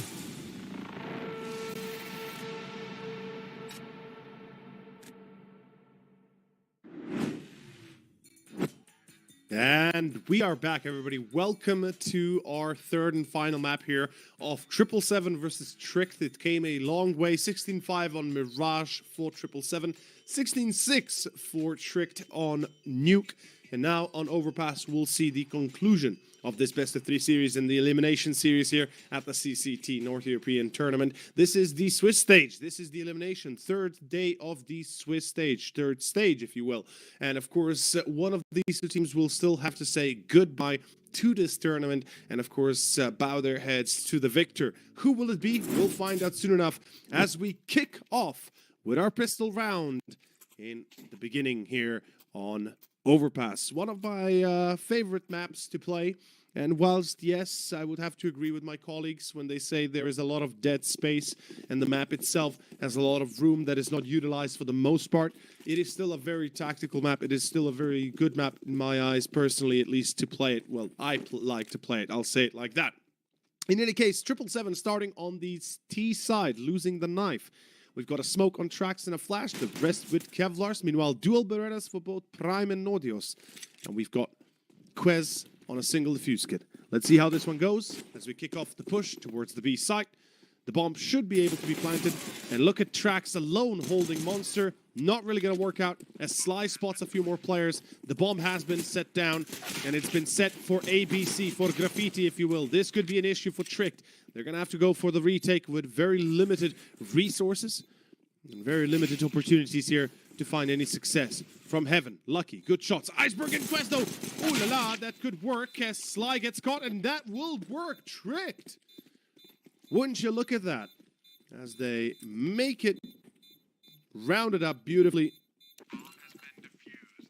And that is going to be round 2 secured. Oh, excuse me, round 1. Excuse me, round 1 secured. In any case, we're going to be jumping into our, of course, into our second one with most likely an eco for the T side. It's hard to imagine a force buy. It doesn't really make much sense if they really want to, you know, pull it out with heavy weaponries. They would be able to go for the Galils, but that's pretty much all there is. So it kind of makes sense. It kind of makes sense that you want to avoid losing too much too early.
Sorry about that, lads. A few technical issues on my side, but we are back as round 4 concludes here. Of course, round 3 concludes 3-0, of course, for Tricked, starting off beautifully. And this is a great beginning for the side of Tricked. Why? Well, they had a lot of issues on our first map of Mirage, kind of cooking off with that initial beginning. But, of course, on Nuke, coming back, making sure that the 16-6 stands, that they don't get overly enthusiastic about their loss and, about their loss on Mirage too quickly. Making sure that Nuke, of course, stands in its place. Meanwhile, here on Overpass, starting off perfectly. An eco setup that seems to be working like a charm. We've got an op out on Lucky, the rest with weapons and armor. And, of course, Kevlar's, grenades to be had. As we kick off a 4-0 beginning for the Danish team with, of course, the newest addition to the squad, Norios, about a month ago that he was added. And seems like they've got their cards in order. And, of course, giveaway with Hellcase, our partner. Make sure to go check them out, as well as a partner with Stream Cards, of course, giving you a chance to play that game on stream. Make sure to do play it if you haven't yet. In any case, round 5 here. We've got the game, well, we've got the AKs in play as 777 have the op out for Palmy. We've got full set of utilities for the most part. We've got quite a few Molotovs, actually, that is going to help immensely for 777. Oh, Lucky, though. Let's get the first. As they did lose Prime in between, but Lucky with that op can still be a dangerous asset. Especially if Iceberg will get something, but no, Iceberg going to be trying to beat Con. Mickey's going to be expecting that. And Sly is ready for Lucky. Well, 777. The Norwegians have been able to break away from this round quite quickly. In a 2v4, I have sincere doubts about Trick being able to pull this one back home. It looks like they'll have to stick to it, if you will.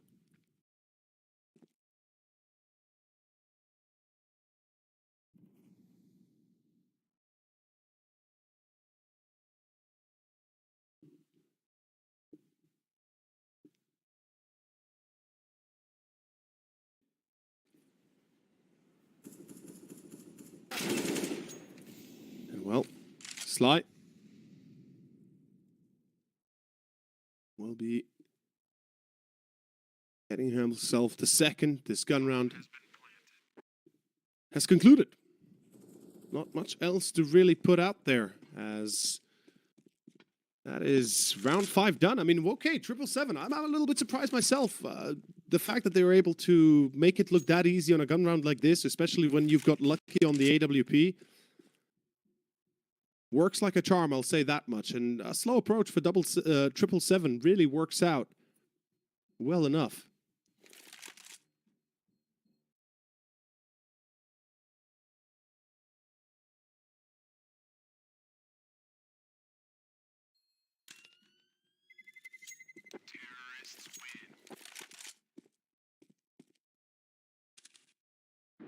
Meanwhile, Quez, of course, saving the op. That's going to be a big pertinent fact here.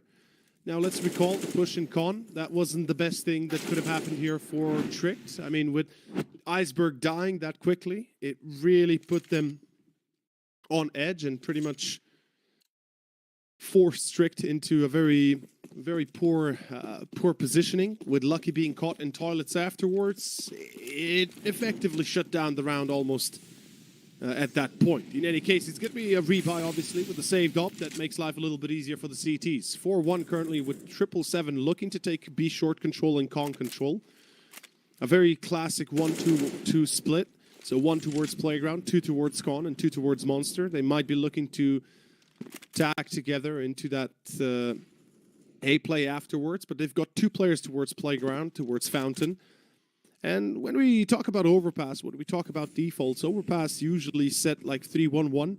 So 3 players towards Playground, Fountain that work towards Balloons and Long. You've got 1 in Con usually that then kind of controls that angle of approach for the, if the CTs decide to go aggro.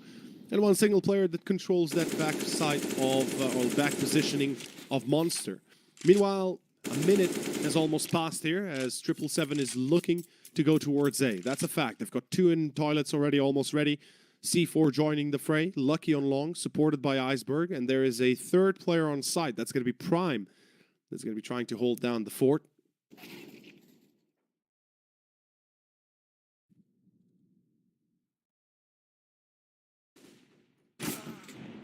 Oh, okay. Prime finding a little bit of success. Nodius as well. Lucky too. Okay, tricked. Making life look easy here for themselves as Palman is left alone. That should be pretty much it. That should be easy enough for Trick to pick up the 5th. Prime, well, he's going to be caught by Palman, but time has run out for him. So no bomb plant, no chance, and that is going to be it.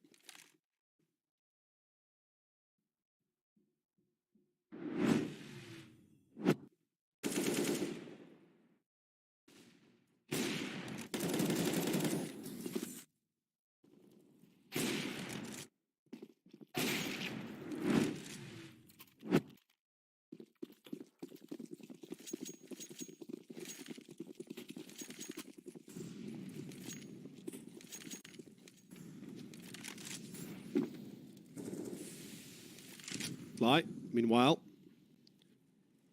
turning it around.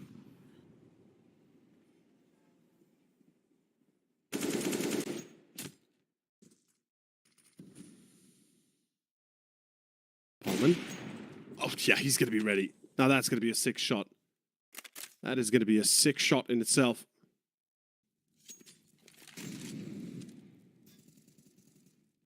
And as you can see right here,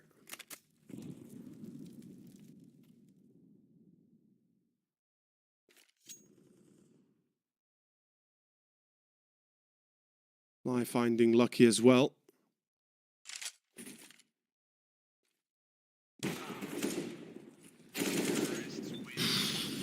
Okay, good clearance. Quez and Prime not going to have really the best of luck here to begin on short to at least find a frag or two. But that's going to be the second one for 777 and a clean one at that. It starts off with a beautiful shot from Palman. And then obviously he continues on with a hat trick to finish it off. And that shall be a very well thought out round. Slow and steady, taking short B control, taking con control. It's going to be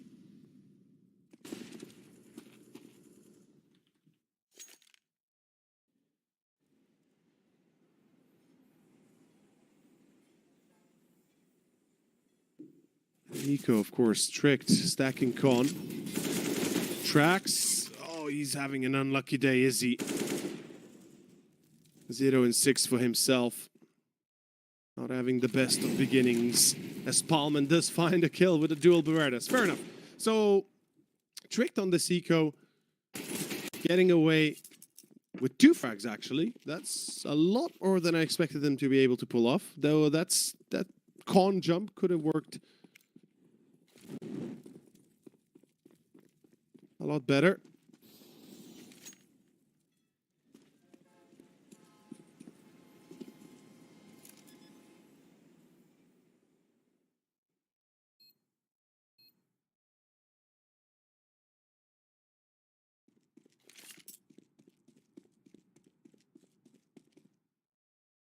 And Prime, of course, he's looking to salvage that AK. He is alone in this, no Kevlar, no hope to really succeed. He's just going to be vying for the time, vying for himself to survive. And that should be most likely the case, since 777 have no interest in hunting him down.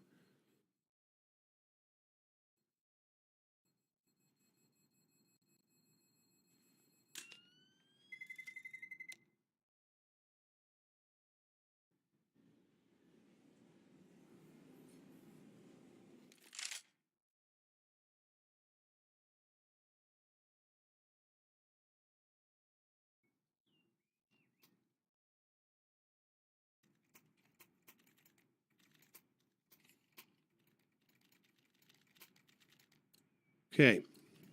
Bit of a slowdown. Apologies there. Had to get myself oriented. Round 9. And of course, a round where for Tricked, it is going to be quite pertinent to get the first entry, especially on this gun round where they have a FAMAS, they have limited utility. You want to be careful how you handle yourself when Palman is on the AWP. You always know that those quick reactions are a possibility. And as we can see right here,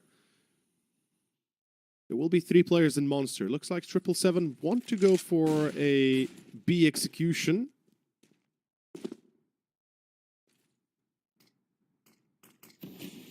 And they're trying to kind of fake out through long. Now, both Sly and Palman have 2 Molotovs across them. A single smoke and a flashbang. But they can't really sell this too well off if they really intend to. As we see 777, yeah, they're just sticking to Monster. And oh boy. Oh, I'm not liking this split push towards B. As Quez has noted, at least one of them, and he will find the first. And like I said, 777, their timing is off. 2 players on the other side of the map. I really imagine them going for a bit of a fake out towards A and then forcing the agenda on B. But no, instead, Sly and Palman will try and hold this fort down as we get ready. Still potentially for a B take. 30 seconds to go. What is going on? 777 seem to be lost in their mind a little bit. As Iceberg falls, the trade here, though, for Nodios is good in a 4v3. And still unsure where they want to go. But now they want to finish A. Indeed.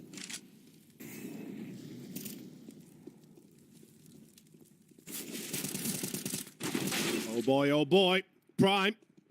Accurate as ever. Palman will be caught. That's going to leave a sour taste in the mouth of 777. Bomb going to be planted. Sly. That's a good angle, but he is not really quick enough on the reaction. And there it is. That is going to be round 9 concluded. Strict secure the 6th. And 777, well, they make them work for it. They really make them pay for it. There's a lot of loss on the side of Tricked. 3 players to be exact. The majority out of commission, meaning a lot of money will have to be reinvested. But remember, this is map 3. This is the final map. This is all that needs to happen here for one or the other side. Whoever loses this map is going to be eliminated from the tournament. So there is a lot at stake. Oh, Trax is really having a bad day right now. At 0 and 7, he is not looking too swell. Not to mention, the rest of the team is kind of falling behind a little bit as well. 3 kills for Akes, 4 for Mickey, and 6 for Palman. You'd really imagine them being able to pick up a little bit more on this note, but Mickey, good reaction, expects that boost from Prime, looks at it immediately just as Prime uncorks, and that is... Oh, what? What? Okay, Akes does get Nodios, as well as Quez gets caught through the smoke on Monster, fair enough. 2v4, and that's pretty much it. That should be a save for Tricked, well enough. That 777, I mean, they've done so much damage in the previous round that there is no point in even attempting this retake. They've got far too much to lose, that is, the CTs, instead of looking for some action early on a potential retake, if anything. And yeah, Mickey's kind of posted beautifully to control connector. Nobody's ever going to really expect this. I mean, a 4v2, if you go for a retake, you're not going to check this corner below you. You might check the corner on the left and the right side, but checking this middle corner underneath that wooden board, yeah, not really going to happen. As we have the 4th round for 777, they succeed in picking up the slack from the earlier start of the map, and their money's starting to slowly grow as well. They've got 10k on 2 players almost, well, 3 if you count Sly as well. They're going to reinvest quite a little bit back into Sly, sure enough, but that is going to keep them over the top still. The majority going to be kept in the bank, whilst on the CT side, it's a little bit different. FAMAS for Prime immediately bought in. We've got a drop coming out for the MP9 on Nodios, I believe. Quez is going to have to make do with a 5-7. Utility going to be limited, but Lucky with the op could make a difference. Now, this is a bit of a mixed bag of emotions here that we're getting, a bit of a mixed bag of tactics as well. It seems like both teams at moments get lost in their own heads. But we see now a 1-2-2 split again. Well, not very standard, but something that it seems like 777 is comfortable pulling off. They're going for the fast take of Con. I love this. In toilets, it's going to be Iceberg, the only one with the rifle that's worth mentioning here, the M4A4. And on long, it's going to be Lucky alone.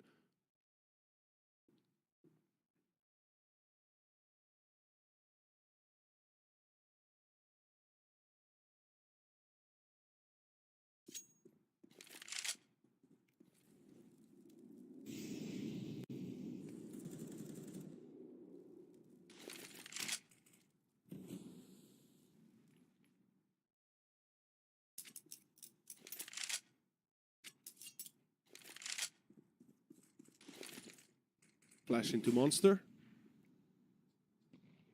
Attempt towards B, perhaps. 777 does look like they want to go for that. Kind of understand where they're coming from. B has been far more successful than A lately, so it kind of makes sense. As Iceberg does find the first trick, looking like they could get a secondary. Nodios will be thought towards water. Iceberg is... Okay, Iceberg and Quez, they make it happen. Prime from ABC as well.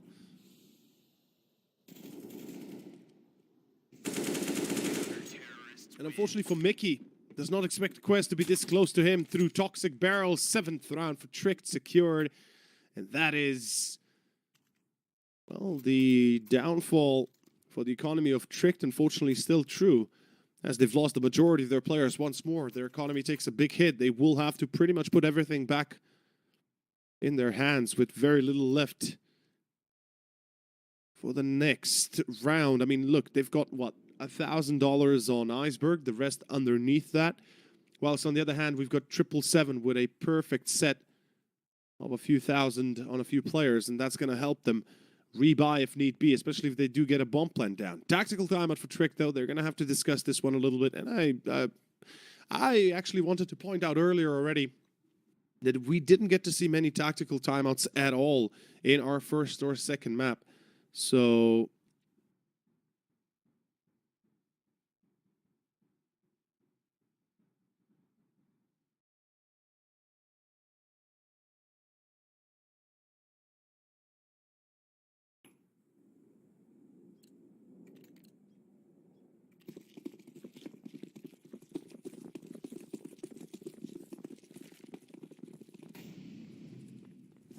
find out what the plan here seems to be here for 777. Tricked after the tactical timeout. I assume they've got a bit of a discussion going on, what to expect, what to really think will be happening, and a good jump spot by Iceberg. He knows what's coming this way. Through long, it's going to be all 5, and 777 takes a very different approach now. They usually went for that split through con, middle, and well, through con and toilets a little bit, and then through B as well, really depending on how that went, who they got early on, to then decide whether they would end on B or A. But this is a very different approach. Again, they've left a big part of the map wide open, and Lucky, yeah, he's going to get the first shot off, no doubt.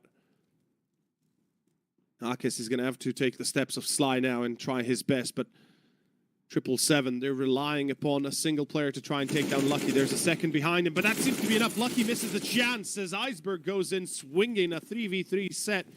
And the flank with 2 players coming in through Monster will have to come in quickly as Prime is isolated on site, and Palmen will hit his mark. The flank through Con doesn't really work as well. Do they expect Quest to come through the same position? The answer is, well, they seem to be at least thinking about it. And as one would joke, what are you thinking about? As Palmen, close range, not going to be expected. Quez will be finding bullets in his body and lead across his veins, as that is the 5th one for 777. No way that worked. I was a little bit doubtful, especially once Iceberg spotted those 4 players on long, at least 3. It looked like things could go very quickly, very wrong for 777. And then Lucky obviously finding that kill in toilets. It looked like things could really swing for the worst for 777, but with Akes securing the early shot and the refrags being immediate, they were able to make sure that things stay on the wraps. As Prime at 14 frags on site, getting caught early, really just solidified the advantage here for 777. But again, another eco round. Well, actually, no, a force buy round. Apologies. That is a full force buy round that, whilst I understand why, they had very little money to go on. They had to go for this full investment. They do not have the luckiest of starts, nor the best of starts, as another B take seems to be in play. 777. They're about to go towards B once more. Here we go. Do they check water? Of course they do. And they clean it perfectly. Iceberg.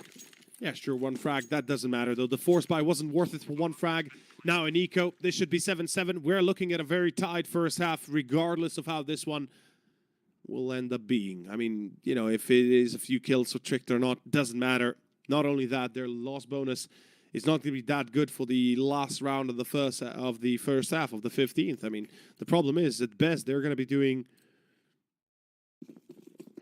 they're going to be having, what, M4s across the board? That's like the best case scenario with a few grenades to support it. They received $2,400. So, you know, they're going to pretty much have only M4s without helmets, hopefully. And if they're going to have 2 defuse kits, they can be happy about that. Another B take and a full eco push behind them. Oh, boy.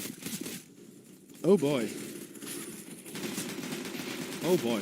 Oh boy. No, no, no, no, no, no, no, no, no. What? What is happening here? Mickey's up. What is happening?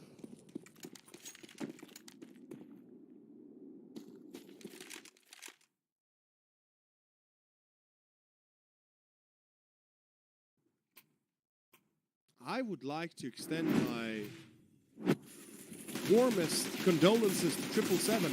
But what the F?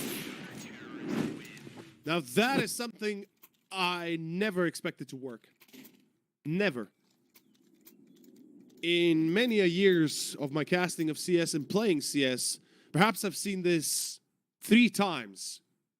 If I've seen it even 3 times. I've done it once, maybe twice, when I'm playing, you know, pugs on Face It, but 777, lads. Oh boy, that's gonna hurt. That's gonna leave a very nasty mark. Trax finally finds himself a frag. 1 and 10 for him. 6 and 11 for Akes. But the fact that a full eco USP is running, not even holding, not even slow walking, literally just running forward, actually succeed in picking up the round. It's crazy. Okay, I guess that's where we're going. Is this actually legit gonna be 8-9-6 now, potentially? Like, what the hell are we watching? Nobody else finds himself Akes. And it's gonna be down to Mickey to clear out B side. Trax helps him out finally.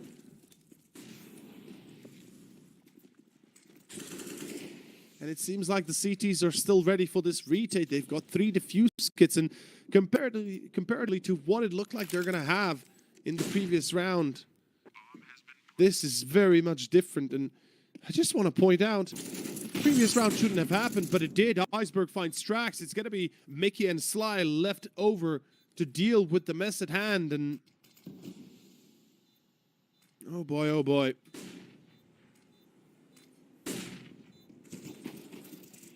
Sly finds 1, but doesn't matter. Lucky with the finisher. 9-6. I'll be damned. I'll truly be damned.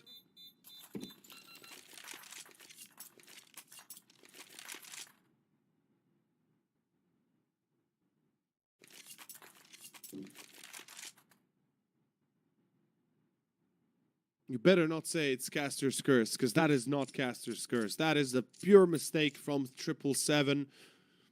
I've been pointing it out how careful they've been playing on anti-ecos. Likewise, obviously, for Trick, but 777 here, they had everything going for themselves to set this half as a potential 8-7 for themselves. Instead, they barely scrape by 6. In the last 2 rounds, they get absolutely trashed. And it is 9-6, second half starting off. Ladies and gentlemen, round 16, Pistol is live. And let's see what exactly the plan here is for Tricked. I mean, if that doesn't get your blood pumping and get you back in the game, I don't know what does. That round, it's going to remain in my mind for eternity, and that's a fact. as we go into pistol round here with 5 Kevlars on the CT. Meanwhile, Iceberg with utility and 4 Kevlars for the rest. P250 for Lucky, and Quez is ready for the push by Akez's side. 777 is in trouble. In dire trouble, that is. Yeah, Mickey ganked up upon through short, and it's going to be Trax alone on B. He needs a multi-frag. That's it. Minimal of 2 kills, but not even that is going to happen. And of course, we can't expect him to be able to frag like that. He's had a very slow showing here on Overpass, and it's not looking like it's going to improve anytime soon, as that is 10-6, the clean pistol for Tricked. I am just perplexed by each passing moment how poorly it now looks for 777, truly. At one point, it looked like it's possible for them to maybe turn this one around, really make sure that they have a golden chance. But instead, this is just, I am speechless. I'm truly speechless. Like, this takes the energy out of me.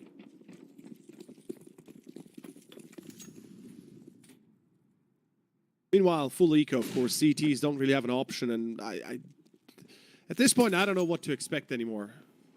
I really don't.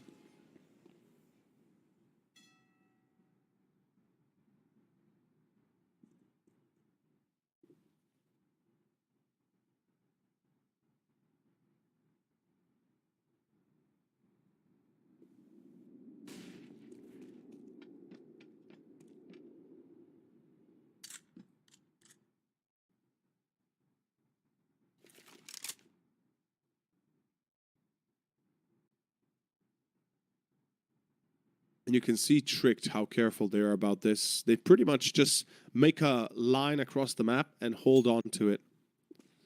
And that's pretty much it. And this looks like it's going to be a B take behind it all. The bomb is going B. There is a little bit of a presence by Iceberg trying to sell this a kind of take. So far, they're doing a good job at it. They really are selling it fully. Mickey is rotating. Ak is left towards Bank.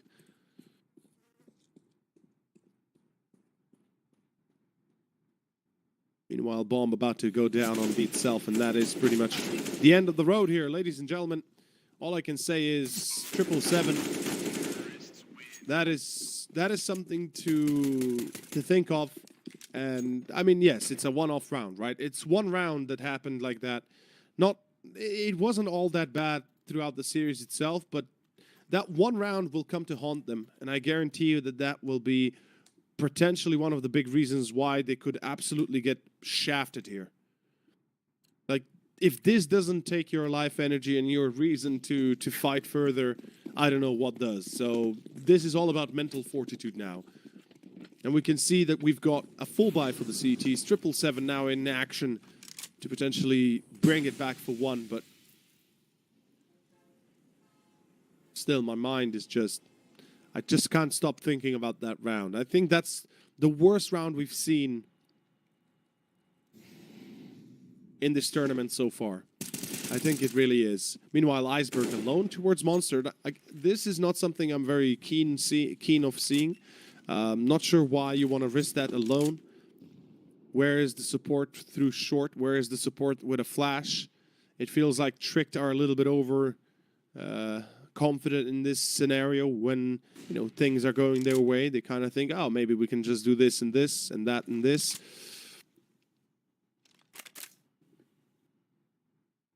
But nonetheless, Tricked looking splendid. They pick up the C4 and then they're gonna go A, safe and sound. 2 through long, 2 through Monster. I really would have loved to see Iceberg being still alive, but you got what you got. Rotation, 3 players by the CTs on site, but does it matter? No, Quez and Lucky, look at those shots. Look at the cleanup. But Akez, he almost pulls off a triple there, as it's going to be 29 seconds left. Trax and Mickey have to go for this retake. Oh, Lucky, he's waiting. And nope, Mickey, what?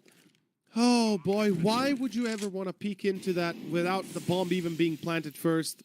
And why are you not waiting for a teammate? I think there is definitely a fact of of a bit of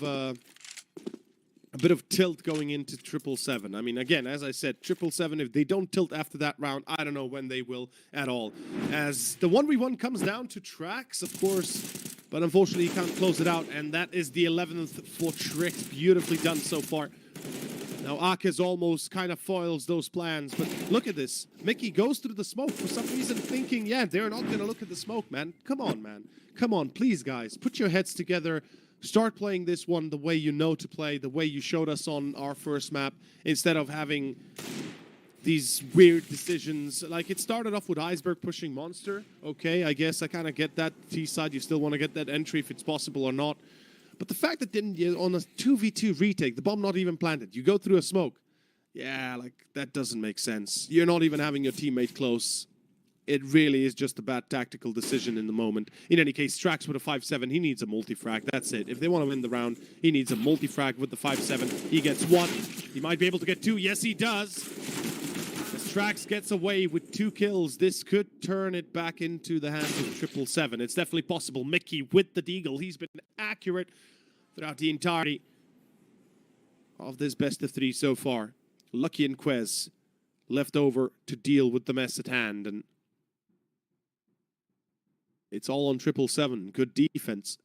2 on short, 1 in con, and it works like a charm. Sly going for the flank. Both T's caught in Monster. And this is where things could take a wild turn for the worst very quickly. As Mickey... Oh, he's... What? That's a weird position to be in. The flank, of course, attempted, but not really going to make a difference. 25 seconds. Bomb is about to be planted. At least should be what... No. Oh, Akez! No! Akez! He had a golden opportunity, but doesn't work. It's going to be Sly and Palman that make it happen. Oh, boy. Now, that was a close call. That truly was a close call. And 777 actually win for, like... Oh, man. This game. What is going on? Like, it feels like with every passing round, the closer we get to an ending, the crazier things get, the more out of control things get.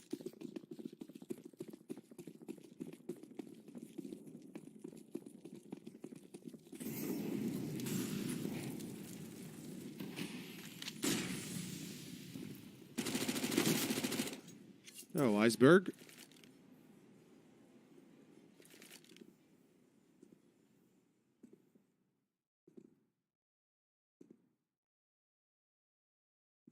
Good start with a Mac 10. Getting that entry pretty much secures a good advantage for the T's. Can't control by Nodius. His hand in with a deagle. Not really going to make life easier. But Iceberg, he gets away with it. Again, a second frag for him. As Akez is waiting behind the smoke here. And now let's see if, of course, Trick make the same mistake as we saw earlier coming out from Mickey pushing that smoke. Do they pop flash, go forward, or just wait for the smoke to pass? And it looks like it's going to be the latter instead of the former. Makes sense. You want to play it carefully.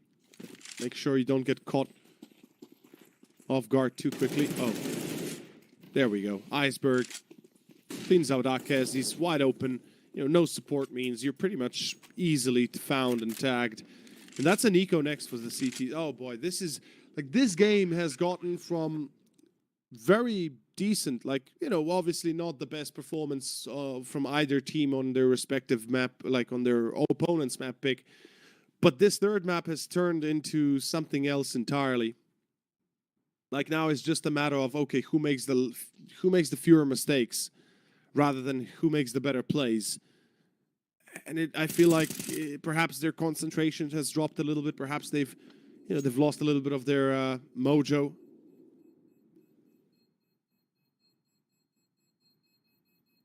But it's certainly a discussion we can open up that there is a lot of lacking, I guess you can say, on one and the other side effectively. 13-7. As I said, an eco, well, maybe they can buy. I mean, Trax has enough for a rifle. Palman has enough for the AWP. So I think they might actually buy here. Tactical pause is going to be called. Yeah, they're actually going to go into an investment. Meanwhile, Your investment could be in bit skins if you want skins like they have. Beautiful knives, beautiful weapons. Go check out our partner at Bitskins, a peer-to-peer trading site for skins, and as well you can buy and sell those skins. The details of that, though, are up to you guys to make sure what you're getting into. That you know what you're getting into. 13-7, and opportunity arises here for Trick to close out the map 16-7. That's a fact. The CTs, they lose this, it's done. There is no way they can make a full-on comeback with more than, 8, 9 rounds difference.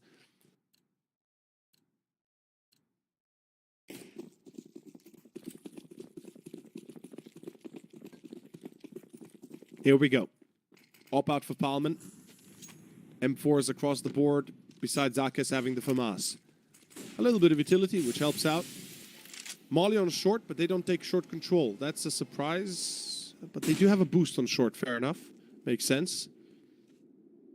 And I saw correctly, that was a FAMAS boost? Really? Come on, lads. 777, come on. Put your heads together here. Sly. Waiting for that pop flash. Palman is going to be caught as well. Oh, that leaves a very, very nasty aftertaste. I think we know where this is headed. This is a save for 777. There's no point in them trying this retake. Like, they would lose far more trying to retake than they would just basically saving. And, I mean, Trax,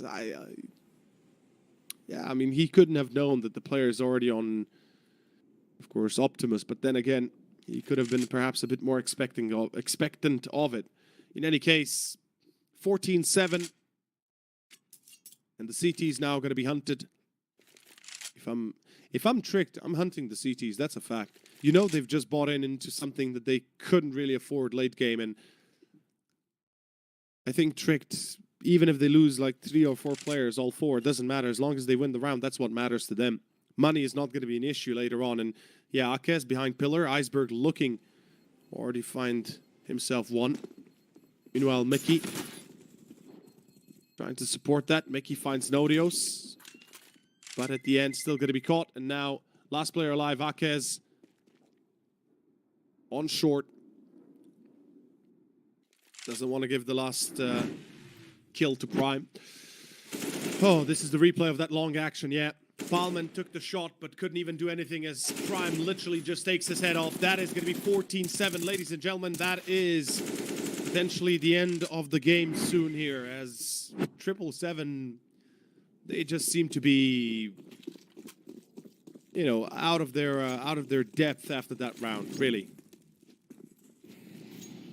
This could have been a 8-7 half for 777, and things could have been very different. But then again, they've still lost the pistol. They've still pretty much lost every single round here, besides bar 1 on this second half. Akes checking short, nobody there. Pop flash into corner. Trax with Mickey controlling Monster. And Trax is really having a bad showing with only 6 frags. Meanwhile, Nodios likewise not doing the best. Oh boy, but the double nade into Monster and then the peek through short. Akes takes this one very far up the... Yeah, that's it. That's 5th. That's, unfortunately, as much as I hate to say it, I do not see 777 making a comeback here. As much as we would love to see it, this is just too much to handle right now. I feel like they've completely lost the plot after that round, and there is no coming back from that. I mean, it takes so much mental fortitude to be able to regain your confidence after such a devastating blow. It's just the end of the line, whether you want it or not.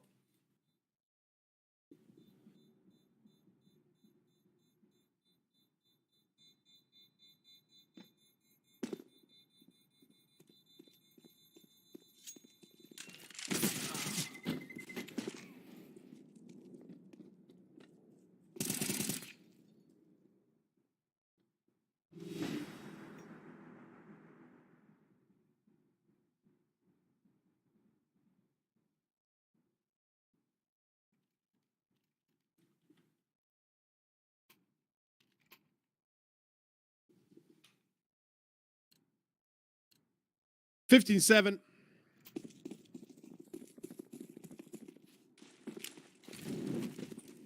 Hope is all that remains, and even hope is a fleeting one now.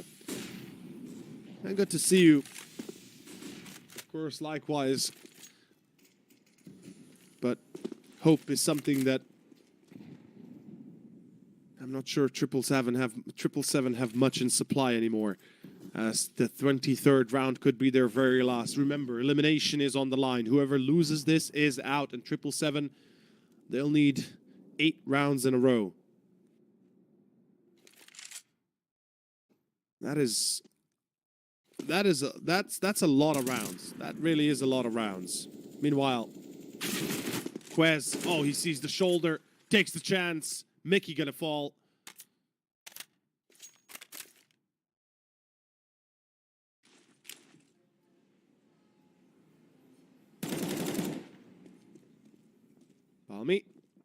Palman, excuse me. He's been spotted. Oh, this time Sly, though, at least gets something done. Well done by Sly. A double, perhaps? Yes, indeed. Bombing the push out as well, finding one more, and 777 seem to be, in their dying breath, pulling at least one more from underneath Tricked. Well, it's good to see that they're not completely out of it just yet. It's going to be a 1v3 for Tricked, for Lucky especially. We've seen him on Nuke in this scenario where he was able to get the bomb plant, he was able to get one frag, but is it enough, though? Trax, he's holding this classic corner. And Lucky confirms that shot. Beautifully done. Tricked. 1v3, and this is a much better position for Lucky than it was on Nuke. And Lucky, could he pull it off? No, Sly. Oh. Okay, Sly.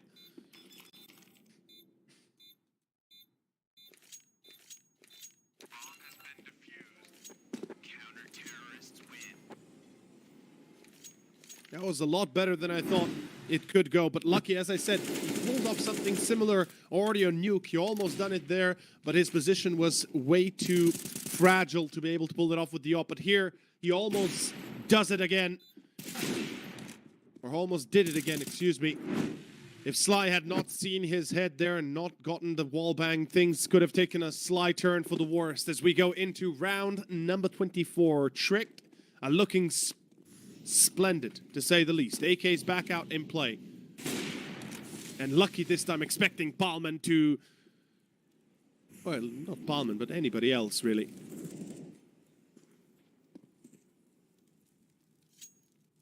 Fly, good refrag. Remember what I said? 8 rounds in a row? Well, now it's only 7 left. Those 7 rounds, they're going to be very tough, especially with the way Trick played so far. There is going to have to be a lot of changes, more specifically to their mental aspect. As Sly is expecting the boost, beautifully done. Finally, we see a bit of trickery out of the Norwegians as well. In any case, Lucky, Quez, and Nonios. The plan here seems to be going A.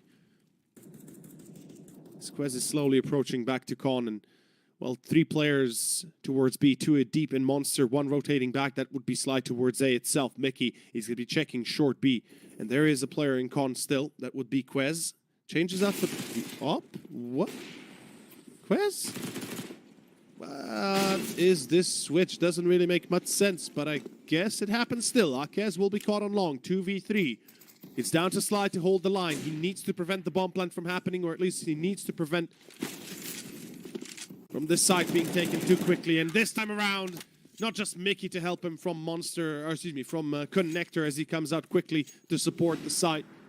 Sly will be able to hold the fort. 21 frags for the man himself. He's doing splendidly. Map 1, 25. Map 2, a little bit worse for Ware. And with the round starting this poorly for 777, they certainly have some energy left in them, some fight left in them to not give up this game just yet. 6 more to go, gents. 6 more rounds and we go into overtime. Is it possible? As we're about to start off round 25 with pistols and Kevlar, not much else. Basically an eco for Tricked. Still a dangerous round, mind you.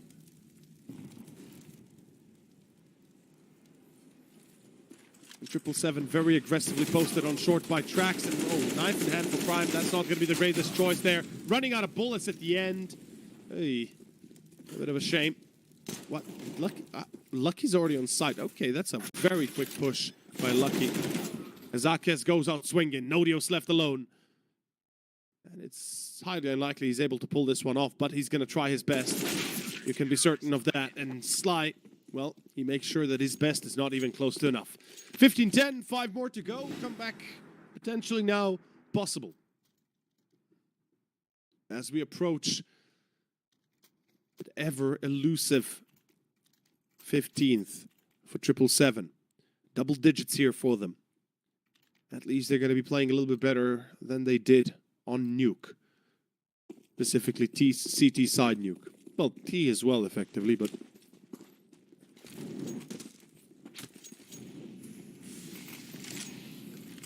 Slide. Aggro into Fountain. Yep, he hears them in Playground. Oh, this could be very good for him, but no flash. Where's the flash? Please don't follow in the footsteps, Akes here. Oh, he goes the same way. But they've already pulled back. Tricked is like, yeah, we got the kill. Doesn't matter. Let's go B. 4 players into Monster. Nodios making sure that Connector is under control. Akes needs to go all the way. He needs to go all the way into the flank now. This is it. Akes has to secure a multi-frag from behind.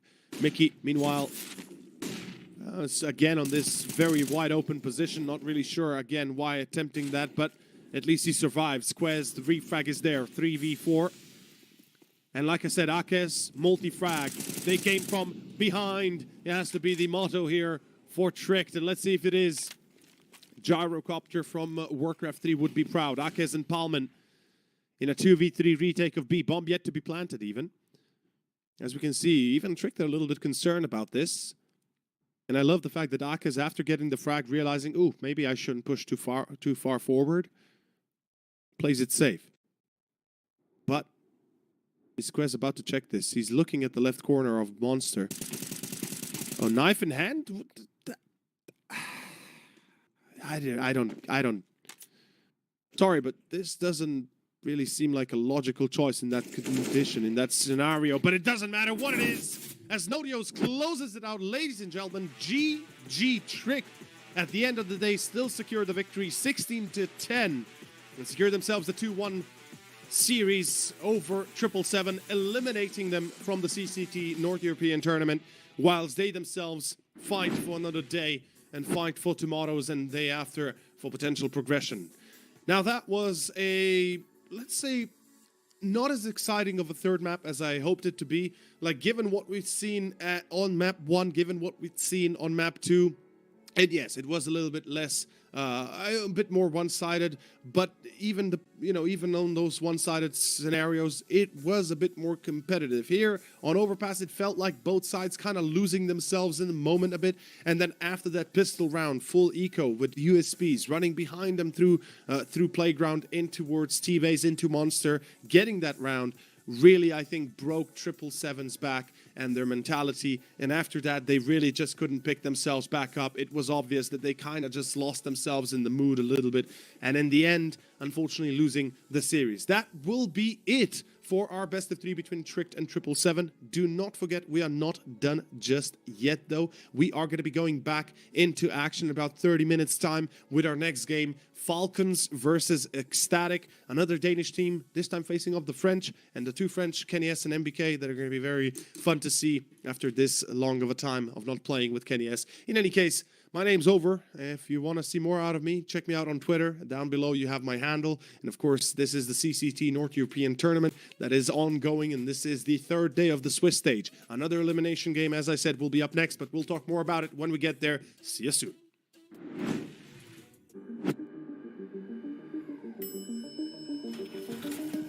Finally, I found what I was looking for.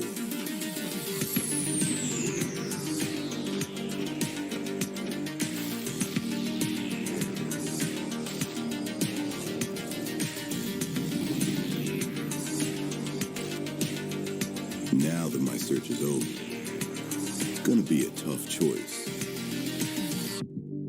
But fortunately, no need to choose when you can just have them all. Buy and sell skins on bitskins.com. Your one-stop shop for all CSGO skins.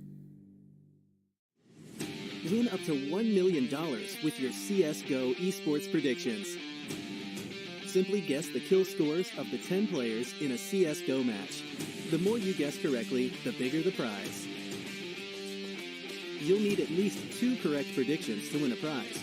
Guess all 10 correct and win $1 million. Experience the exciting new way to add a little prosperity when watching esports tournaments. And register now to receive a free entry ticket upon sign-up. Predict kills, win millions, prosper. Tired of boring case openings? Do you always get only cheap skins? The Hellcase website has tons of options to upgrade your inventory. It's up to you to participate in giveaways, events, or compete with other players in opening cases. Hellcase, your world of expensive skins.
research is over, it's gonna be a tough choice.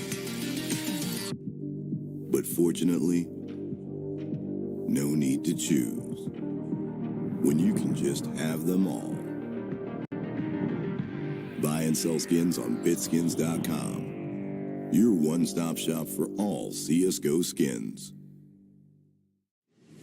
Win up to $1 million with your CSGO esports predictions.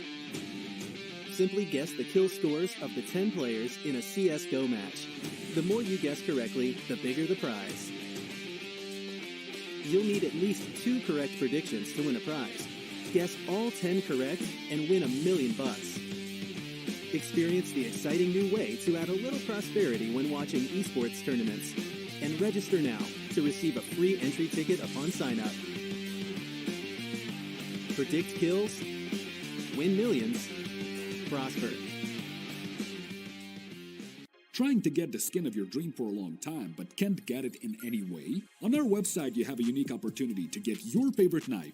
Users on our site can hand out skins themselves, and participants need to fulfill some simple conditions. For example, watch a video or buy a case on our website. After that, you automatically become a member of the distribution. Go to the user giveaways tab and do what you like. Hellcase.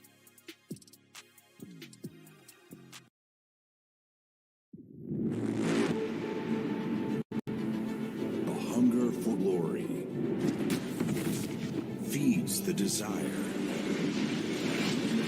the courage to look for a challenge, to feed your ambitions.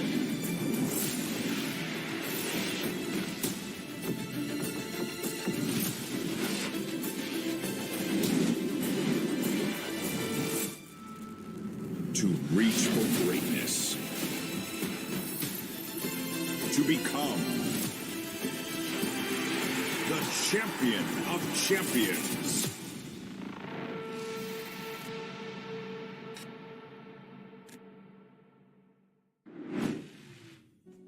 And we're back, ladies and gentlemen. Ladies and gentlemen, indeed, we are ready for our next match. Another elimination series here. It is going to be Falcons facing off the one and only Ecstatic. And, well, if you haven't heard yet, my name's Over, so welcome to the tour. Welcome to the stream if you're just tuning in. We're about ready to begin our next best of 3. But before that, a few quick words about the teams that we're going to be watching. Beginning, of course, with Ecstatic, another Danish team, another Danish organization that's been a part of the scene for a long time. Now, their journey so far in the Swiss stage has been under, let's say, not the best performances, so hopefully they'll do better going into this series. But here is the lineup as you can see it. It is going to be Kabi, Manx, Queenix, Kragen, and Salazar with TML, their coach. They are the Danish team that have been around for a little bit now, about 3-4 months with the core roster. Manx for about a year, but Salazar, the newest addition, just about 2 weeks in right here, right now. Facing off the music, though, it will be Falcons that they'll be facing off against. Of course, the French have returned. The French with the likes of MBK and Kenny S, Haji, Python, and Misuta. And, of course, you guys should probably recognize minimal of 4 players here, and those are obviously the 2 most famous, MBK and Kenny S, the 2 legendary legends of the scene back in the old days of Titan, back in the old days of the golden age of CS. And, you know, we are now in the diamond age, but in any case, before we go forward, Falcons also had a very unfortunate turn of events here in the Swiss stage. This is another elimination series after all. They've lost against eSuba 2-0. They've lost against X-Finest 2-0. For, of course, the other way around. They've lost against ECLOT and Anonimo 2-0. And Ecstatic lost against eSuba and X-Finest 2-0. Now facing off each other in this best of 3, we're going to go first to the Veto and see what exactly is prepared for us. OZ Striker, of course, the coach of Falcons. Not to forget about that. Now, the Veto, as you can see it here, immediate ban on Ancient, immediate ban on Inferno. No surprise there. Inferno truly is a map where I think the French have always reigned supreme. Everybody's going to remember that happy 5k deagle that he pulled off. In any case, Overpass will be our first map chosen by the French as they go for the classic map here. And I am kind of excited to see how this one goes, as it is not going to be the easiest one. You know, it is Overpass after all. Ecstatic, likewise, also playing Overpass in the past. With this new lineup, we'll see how it goes. With Nuke being the second, it is a big W for Ecstatic waiting. Nuke has been their home turf for the longest. Statistically, likewise, you know, they are at a heavy advantage at 67% out of 9 maps, comparatively to 17% out of 6 for Falcons. Then removing Vertigo and Dust 2 does kind of make sense. Vertigo is not really a map you want to play against Ecstatic if you're not comfortable on it, and Falcons certainly do not seem like they want to do that. Meanwhile, Dust banned by Ecstatic. It is a map they still play eventually here and there, but I think, you know, they just take the safe route here and go for the last of Mirage, the map that's going to pretty much show us what these two teams are capable of. Head-to-head, we'll see who's going to be chosen. My prediction is Haji to be chosen on the side of Falcons, and on Ecstatic, it's either going to be, you know, Manx maybe, or perhaps Cabby. Salazar. Okay, never mind then. Yeah, Salazar on the side of course, Ecstatic. And we have Haji, of course, on the side of the French. Haji, another player that's been touted as the up-and-coming French savior, you know, back in the day, back in Envious Academy in 2017, then in Envious in about, you know, a year or so that he lasted. Moving through teams here and there, back and forth, only to end up on LDLC for the longest of his period of play, and not really having too much luck on that team. And we haven't really seen him since that January 2022 when he, well, was removed or otherwise left the team of course, of LDLC, now in Falcons, joining in February at the start of the year, effectively. In any case, I'm eager to see how this one is going to go. I am very excited to have both Kenny S and MBK back on the team here to see what they can pull off and how they can pull it off together. You know, and obviously Kenny from Titan back in the days, you know, even LDLC for a little bit in the olden days of CSGO. And of course, the longest period that he had in Envy, where he was effectively, you know, the God tier Spieler. He was once considered the best opper in the world. Then his period in G2 kind of went a little bit back and forth, and unfortunately ending in November. He was effectively benched for about a year and a half, only to be then released from his contract and now playing, of course, in Falcons. And with that being said, ladies and gentlemen, we're about ready to begin our first map. And I'm kind of excited to see Overpass again. I said it time and time again, Overpass, a map that is tactically very heavily, how to say this, well, very tactical map, very tactical map. You got to be careful about it, how you play, though. We just saw the series between, of course, 777 and Tricked not ending too well for the Norwegians, being eliminated at the very end. The comeback in the final stages of the map was almost possible, but unfortunately just a little bit short of it. Meanwhile, going into our first one here, I am doubtful that Falcons will have a great deal of success, but I'm hopeful that we'll see, you know, the old Kenny S back in the saddle, as well as MBK obviously giving us a showing. But for the most part, I'm really looking out for Haji and I guess Salazar. I haven't mentioned much Misuta. Misuta had an unfortunate turn of events with his team in Vitality.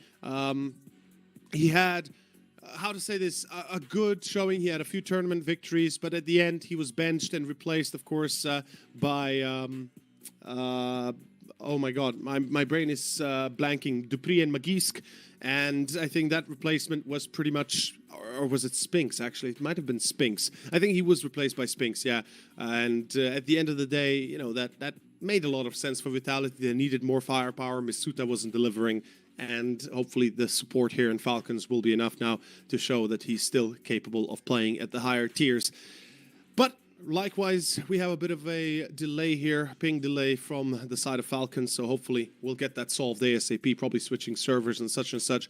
One thing we can, I guess, say is overall, this series seems to be going in favor of Ecstatic, if we look at it from the outside in, right? We don't know what exactly to expect out of Falcons. Let's be fair; they haven't had the best series, well, the best performances as of late.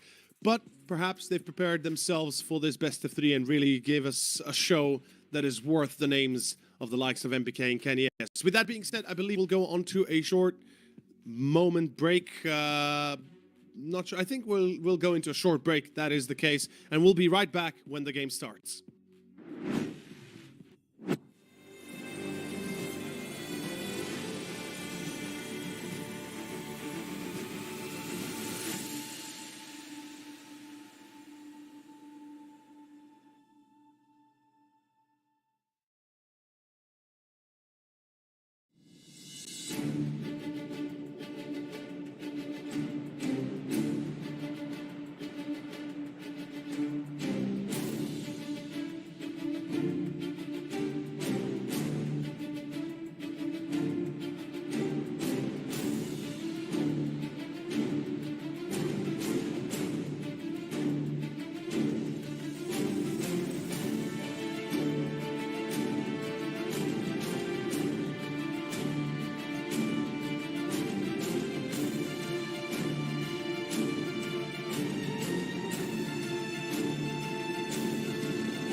And back we are, gents. We are ready for our pistol round. Ecstatic versus Falcons. It is Overpass, the choice of course, the Falcons of the Birds of Prey here. They'll be facing off the music of the Danes. And I haven't seen, of course, Ecstatic play in a little while. I used to follow them quite closely when, you know, they were still a little bit on the down end, a bit of a different roster back in the day.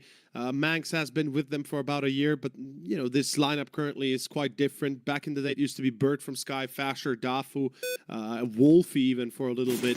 But in any case, here we go. Pistol is live. We've got dual Berettes for Kragen, but meanwhile, Misuta. I was just about to say how Misuta might have a showing of his own, and Kenny S finds himself a double as well. The pistol finally looking to go in the hands of Falcons. The French looking pretty solid in their current positioning as Manx is left alone in a 1v3. And he is trying, but he will not be able to pull it off. Python to close off the round. As the pistol goes to the French. Climbing over the ladder, of course, that's how the T's came in to this beautiful natural park in Berlin, Germany. The map, of course, situated in Berlin itself.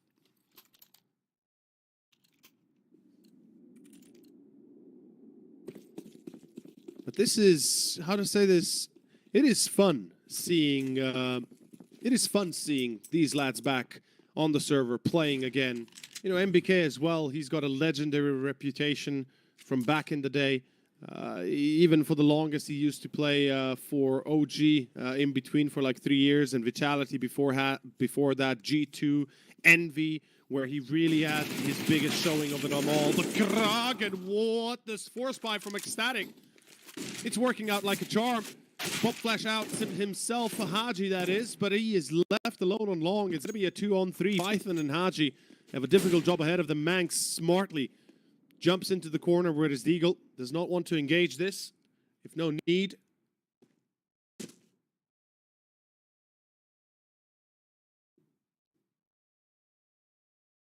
But we can see, with 60 seconds left, a bit less. Oh, Cabby. I'm actually not sure, is it Cabby or is it Cabby? I would assume it's Cabby. That will make sense.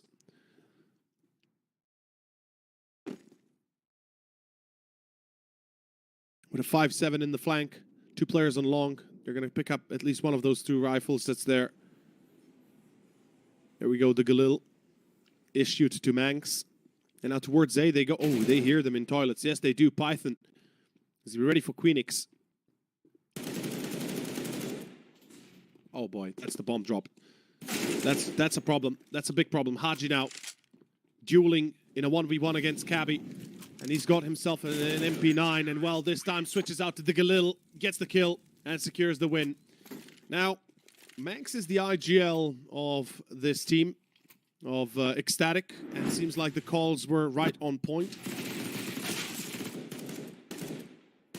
I'm quite excited to see what they bring out next. But this replay shows us how unlucky, of course, Falcons were. As at the end of the day, we were left in a 1v1 with Haji being so low HP with having about 15 seconds to go. He tried to get on site safely. He tried to probably get onto that bomb plant for the car truck position. Really couldn't get there anyway. And now we have round 2 going to Ecstatic, with round 3 starting off with a force buy. Tech 9's Deagles, the legendary Deagles of the French, never to be underestimated.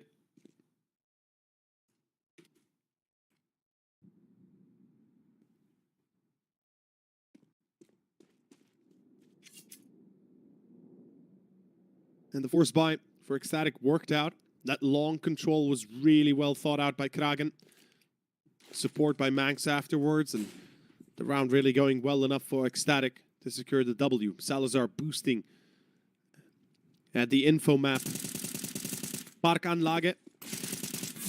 Of course, Berlin map overpass. Oh, MBK. Like I said, the French Deagles, they have a special place in our hearts. As Kragen finds one. Ooh, Kragen needs to be very careful. Oh, he's very much exposed. Haji takes that charge. Haji! Oh, Haji! What? And I will never forget Haji and his round on Inferno, a 1v5. He held the fort down. Now, this was a few years back when he was still in LDLC. There was a tournament that they were playing. And it was an Inferno round. He was on CT alone on Site A. And he absolutely bamboozled the T's coming in from long and short. In any case, MBK in a 1v1 against Queenix. Oh, that's a defuse. Yeah, MBK here thinking he might not be able to pull it off, but Queenix, pros don't fake. 1v2 clutch, and Ecstatic continue their success while playing with 5 players. Sure enough, it is still going to be a round that goes to the side of the Danes. Falcons, they're going to be hitting themselves over the head. More specifically, MBK he thought that might have been a fake, just a press of the bomb, a press of the defuse trying to get his attention. But that's not the case, is it? Hellcase, of course, another partner of our tournament. Make sure to give them a look. The code CCT if you do indeed decide to try them out. Round 4. Full buy. We've got Galils and AK. Oh, MBK with a C4 in his back, alone. Kragen gets him. Misuta replies. Kenny S as well. Finds Kragen. Hold up. On long, there's another player there to be handled with. That's Manx. And Manx will find 2. Manx, he might have just done it. He's still alive. Pulls back, gets the hell out of there.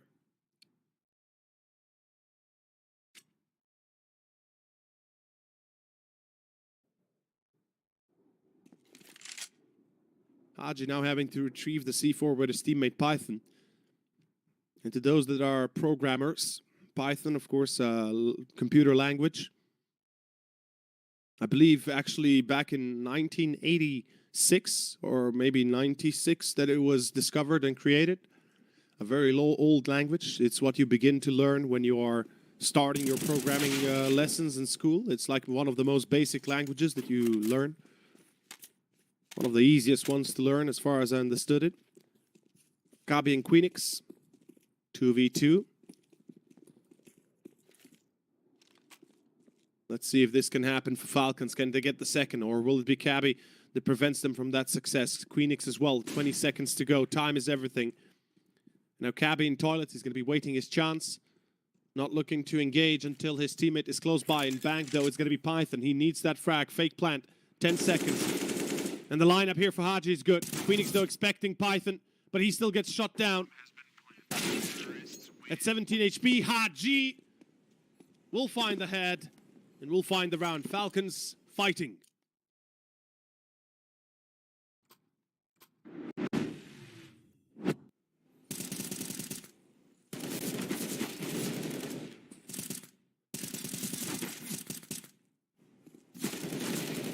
Of course, Manx making sure that there's a chance for the victory for Ecstatic. Unfortunately, Haji was just too on point.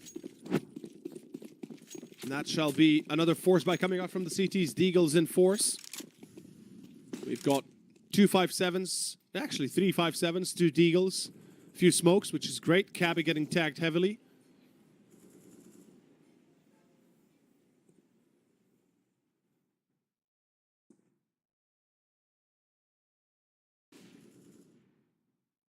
Kragan waiting patiently with that deagle. Misuta might be in trouble.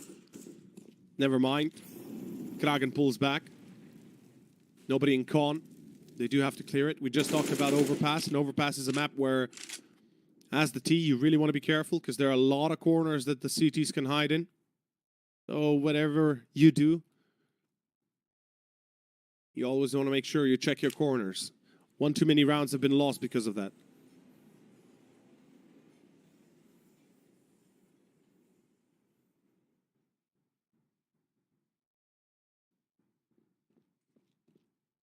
Now, to everybody just tuning in, welcome to the server here, or welcome to the channel, excuse me.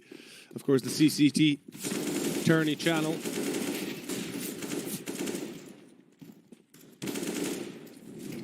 Okay, yeah, they're gonna check toxic. There's no doubt there. There we go. That's the end of the. That's the end of the round right there. But as I was saying, welcome to the channel. Welcome to the tournament. This is our second best of 3 of the day. This is the second and only elimination of the day, I believe. As one of these two teams will likewise have to say goodbye, as 777 did. Now, who will it be exactly? We'll find out after we finish at the bare minimum 2 maps. First one being Overpass, the choice of the French here, of the Falcons. Birds of Prey. Ready to take their esports title back with MBK. And of course, Kenny S. Legendary players, truly legendary players. To everybody that has not watched CS before 2020, 2021, you guys might not, not everybody might recognize or be like, oh, who are these guys? Well, these guys are one of the most legendary players of all time. Kenny S used to be one of the, if not the best AWP player of all time before the op movement nerf. He truly was a master of that weapon. And I have no doubt that he still, of course, is trying to master it today. But just, like, the funny part is, just as he comes back to play, they nerf the op again. So, it's like, fate doesn't want him to play the op too much. Oh, what the hell? Manx gets a shot on Kenny S. That's going to hurt. And on a Nico of all places, of all rounds.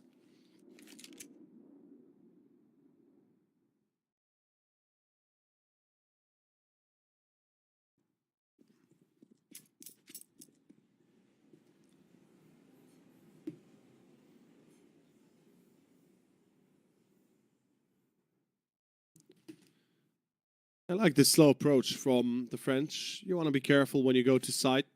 You want to make sure those USPs don't get the better of you. One too many times, again, we've seen rounds like these being lost, and the Falcons, of course, will be careful in approaching it at all times.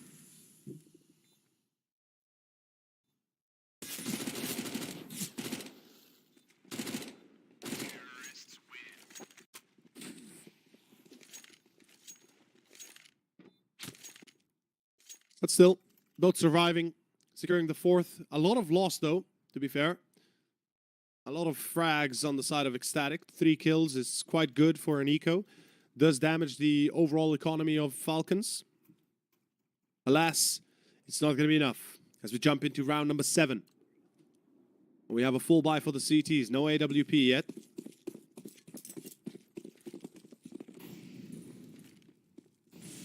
Salazar was the player that was highlighted in the head-to-head against Haji. And I'm very excited to see what he can do here.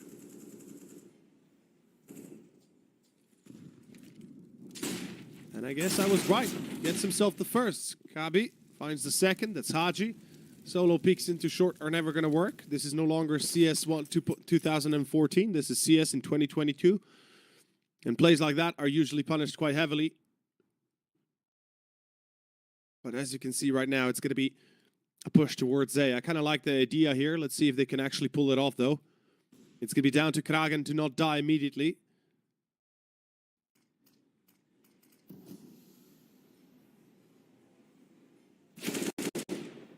Oh, MBK. Good check. With Kragan falling, the A side could actually be under threat of being lost. Manx pushing out forward, supported by Salazar, but Manx going to be caught. Oh boy, Salazar coming in swinging, but MBK There it is. Kenny S has the op. He's got the HP. Lacking, but he's got the op. That's what matters. Long flank coming out from Cabby.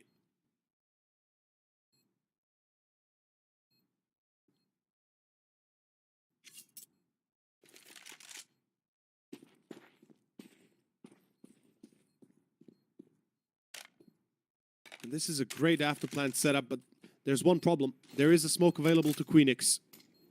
There we go. Smoke up. Now he can hold it. 10-second defuse, though, is a long one. Flash needs to go now. He doesn't get it. That's it. The round is gone. Cabby with a double, and the second defuse actually happens. Oh, boy. Oh, boy, oh, boy. As I said, the smoke is going to make the difference. Falcons not expecting them to hold it down, and possibly not expecting that there was no defuse kit at all.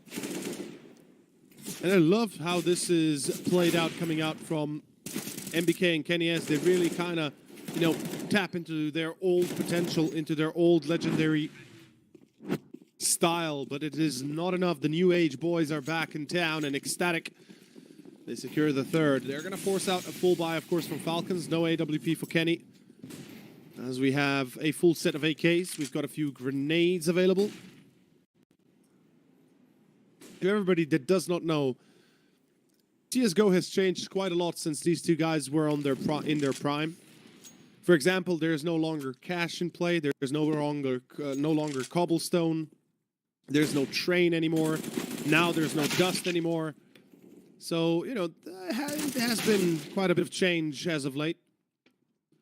But I still love to see them play. I still love to see them return back in the competitive saddle and see how far they can get. Good round so far for Falcons. They get themselves entries. Python with a double. Queenix and Cabby, difficult job ahead. In a very wide open position for Queenix, but he's able to potentially get at least one here, and that would be Haji's issue. As we see a slowdown for Falcons, they're kind of very wary of a flank.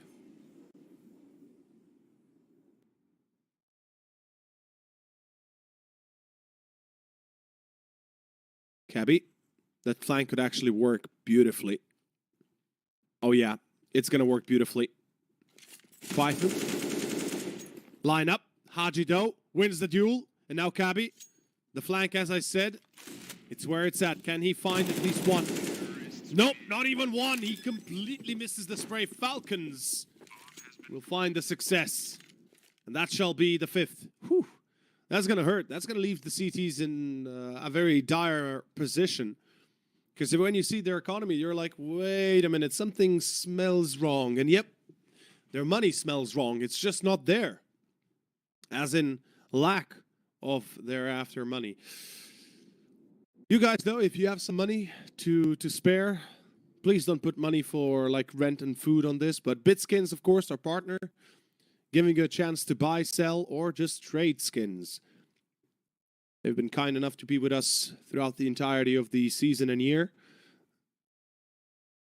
And you guys, if you have some skins to sell, you want to buy some skins, make sure to give them a check. Apparently, they are the best trade place for that, trade market for that.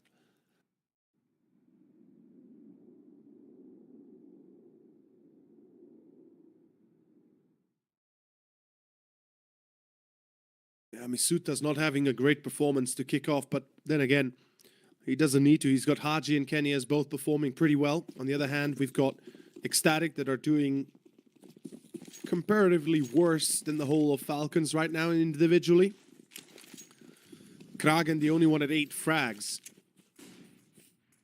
But not everybody's kind of lagging behind too much as we go into a full eco towards long. Oh, MBK. Oh boy. That's a free AK. But at least they know. Okay, everybody's long? Yeah, sure, let's just go B. Don't waste time. Get the bomb down. Make sure the clock is ticking.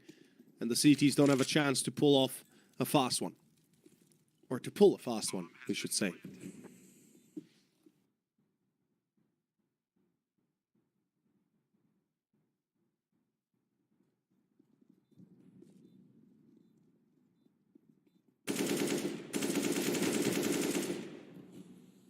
Very good spray control.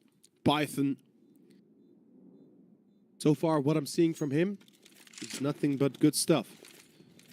Oh, I'm expecting this to be a tough one regardless for Ecstatic. I did go into this series thinking that Ecstatic will be doing far better, especially, you know, since Overpass as well. They're not necessarily their home map, but back in the day, it used to be back when Bird from Sky and the team was still in the original setting. But regardless, they're facing the music of the legendary duo and Haji alongside him. And there is a lot of experience. Like, the one thing that we gotta point out is the experience level of Falcons is 10 times greater than that of the players of Ecstatic, no matter how we want to turn that page. You know, Manx perhaps would be the only one that would have far more experience than the rest of Ecstatic, but even he cannot reach the levels that we have here from Kenny S and MBK, and even Haji and Misuta, effectively. Misuta obviously spending his time on Vitality for the longest of times. Meanwhile, gun round starting off. Haji with the first good refrag by Cabby, bringing it back home for one. There is a player on long. That's going to be Salazar with the AWP. Let's see how they can pull this one off. Kragan, close range. He is ready for the second. Yep, MBK, though, he's faster. He's better. Manx, meanwhile, tries to tie it together into a beautiful knot. And that is... Oh, Python. He's dead. He's not... Yeah, he's dead. He's dead. Not expecting that. And on long, Salazar's like, hello, Kenny. Would you like the op back? Nope, it's mine. 4-6. Very well done here by Ecstatic to be able to secure the fourth. Not only that, to be able to get those early frags and continuously refrag effectively until they are basically taking it home. Tactical pause by the Falcons. They've got money to rebuy. They will be having a bit of a lack of weaponry for MBK. Now, if Haji goes for the op drop, then MBK is going to have to make do with a Galil. Utility-wise, not that big of an issue, but are they wanting to go for a full buy, which they should? No, they don't. Okay. I'm a bit taken aback by this, but I actually, you know, there's one thing that we get to see too few of, or not too often, that, you know, a round like this where you're like, maybe it's enough, maybe it's not enough. Let's go for something of a half buy. I would love to see Mech 10s. So just Mech 10s, Kevlars, and just a straight rush. That's it. Because they've got money for days. So it does come as a bit of a surprise that they don't actually invest into this.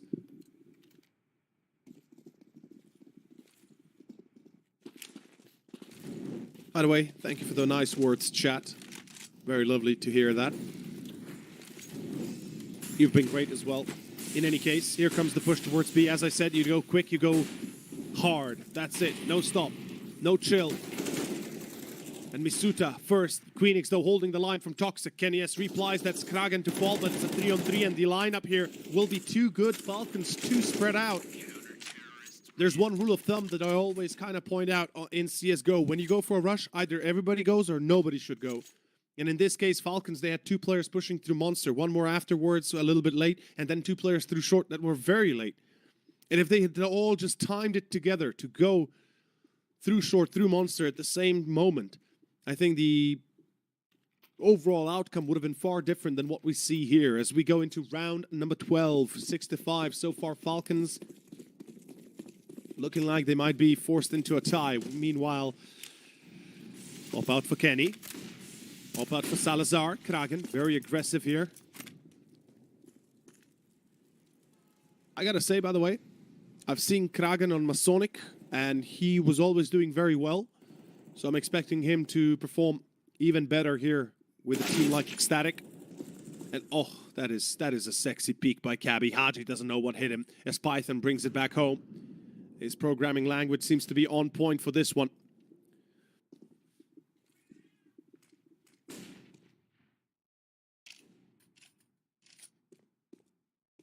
Remember, this map, the choice of Falcons. They're the ones that wanted to play Overpass.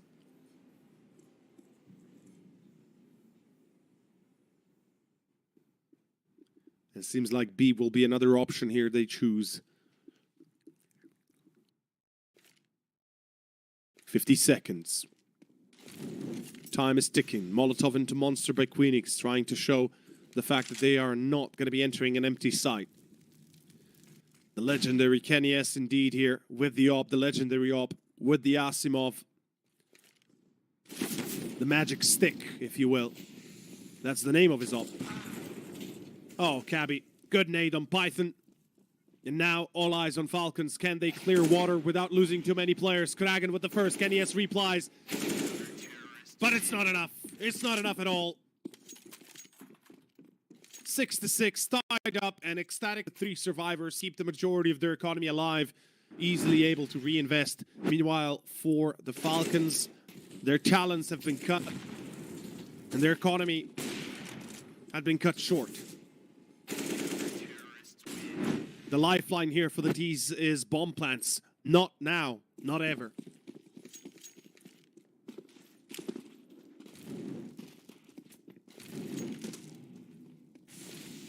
Round 13, full eco effectively with Deagles.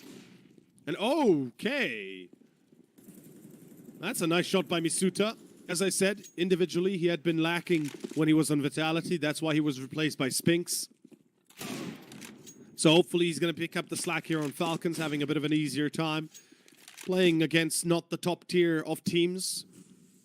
And having Kenny S and MBK as his motivators, I'm certain that will help his road as well. Road to perfection, almost. As MBK and Con, Cabby's kind of wary of that. And oh, now this is a confirmation. But does it matter? No. It matters not, sir. Cabby peeks in as well, finds Haji. Misuta left alone. And it's either a multi-frag or no frag at all. And yep, there we go. Manx finishes it off 7-6. This first half looking like Ecstatic might be able to steal it away. It's looking good.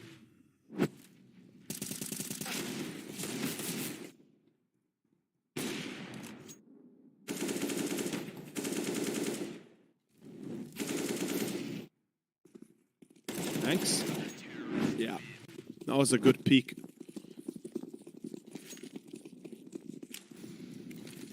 Anyway, 14th. Full buy again. Op out. Let's see what Kenny S can pull off. He is on a glass cannon. Standard Kenny. This was Kenny's bread and butter. What? Oh my god. Bread and butter. Oh, yeah, sometimes even I flop my words. Sorry about that. Kragan against the first. That's Kenny to fall. That's the biggest loss they could actually incur here. Falcons losing a second, though, on Misuta. Means now they're forced into this action towards B. Queenie's going to be caught, though. That's a perfect entry for Haji. And they might just have control of B before Ecstatic are even close by to go for the retake. Cabby, you want to wait your teammates. Please don't go through the smoke. Please don't make the same mistakes we saw previously. The smoke pushes.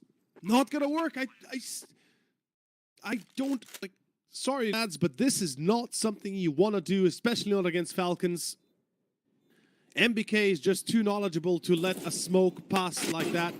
And remember, MBK and Kenny S were still playing when the era of Stewie 2K began. So they very well know how this goes. Salazar, 1v1 against Haji. And Haji this time flashed fully. Good pop flash by Salazar. He just saves the game here. Excuse me, the round for Ecstatic. 8-6 as he has the defuse kit to pull it off. And a splendid ending. Nice little B-hop as well. Possibly using the scroll wheel. But Kenny S, yeah, I mean, he was trying to peek into toilets. Unfortunately, getting off angle, and like this push by Cabby, I would have understood. I would have supported the push if he had been, if he had not been alone. So if there was a player in ABC or player in balcony, I'd support that. But not going solo when two players are still rotating to go for the retake. A 3-on-3 retake where you throw your life away is no retake at all. And it's a waste of your economy. Better save than do that. In any case, still saving the round at the end. Of course, that's Salazar. But I just want to point out the mistakes here for Ecstatic. Luckily, they're not being overly punished as we go into round 15. The last one for the first half. Is it 9-6 or is it 8-7. It looks like it might be more 9-6, leaning towards it at least. Python out and gone.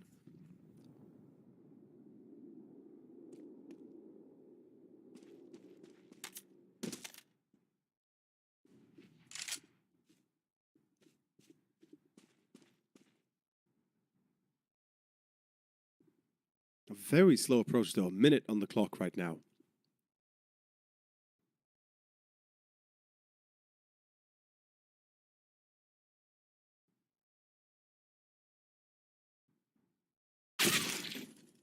Oh, MBK, so clean.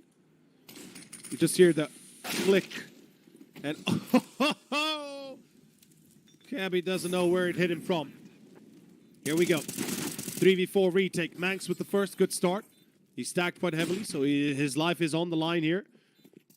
But this 3-on-3, quite possible to still succeed for Ecstatic. Like I said, is it 9-6? Is it 8-7? We're about to find out as we kick off the retake attempt. 20 seconds or so left. And Kenny has Sun Pillar. That is a good ending. As Salazar does find him in the end. It's going to be a 2-on-2 with the time left. This is just not enough. It's just not enough. Manx left alone. And that is going to be 8-7. Falcons, they make it work. Even though it looked a little bit worse for where they pull it off. Ladies and gentlemen, we have our first half concluded. As we have the replay here to show us exactly how the round went down. The frags just too clean.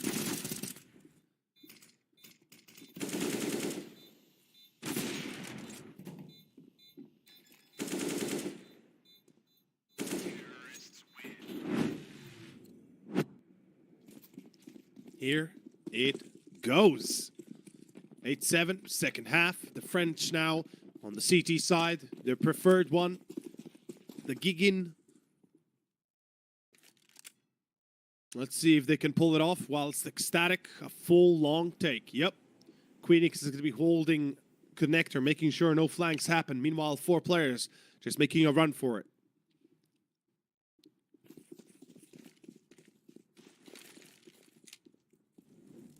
Oh, Kenny, he hears them. Oh, Kenny. Can you do it? Oh, yes, he can. Kenny with the one, but he still lingers. Ay. Queenix, meanwhile, catching the flank on MBK. And that's why he was there.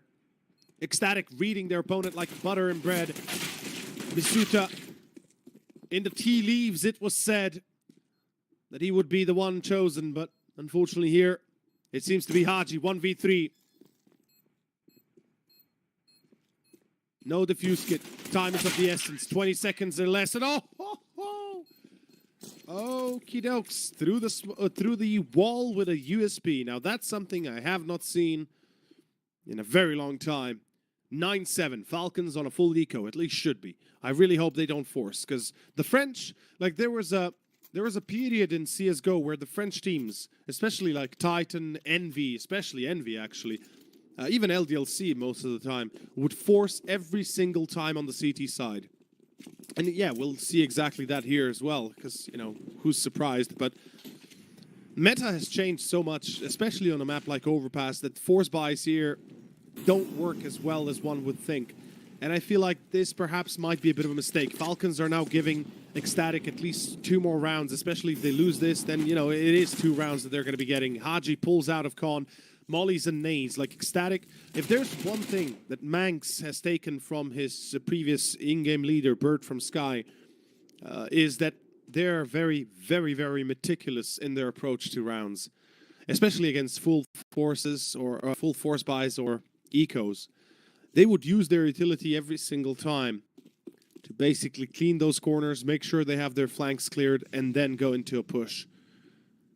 And I would imagine that it is on rare occasion that we would see them lose or make mistakes where they would be caught out in the open like that. Haji going to be actually killed through the smoke. Now that is a shame.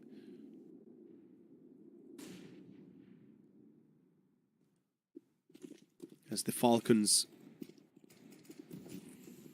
pushing into Cabby now. And he's got a lot of room to fall back onto. He's got the Galil 35 bullets. That should be enough. But yeah, the 5.7 is deadly. Like, the 5.7 really is deadly. No doubt there.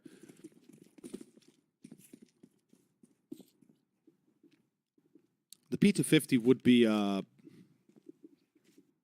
lovely to see still. I'm a big supporter of the P250 being the best pistol in the game. Cost to efficiency is definitely the best. It has only 13 bullets comparatively to the 5.7 and a little bit of less armor pen, sure, but it's still a great pistol. Handles very good on long-range engagements as well. Meanwhile, Hunt with the Mach-10 is on. Queenix looking for at least a few more, but as we can see, they're not going to try and throw away too much of their economy. Ecstatic, as I said earlier, they're very careful on their anti-ecos. This has been something they've been, something that has been ingrained into the mind of Manx, and I am fairly certain as an IGL himself now, I assume he's the IGL, that they are now going to be following the same kind of footsteps they were thought, molded in, taught in. In any case, Falcons, the force buy didn't work out, as we can see. A few survivors, sure, but that's pretty much it. And we should be expecting 11-7.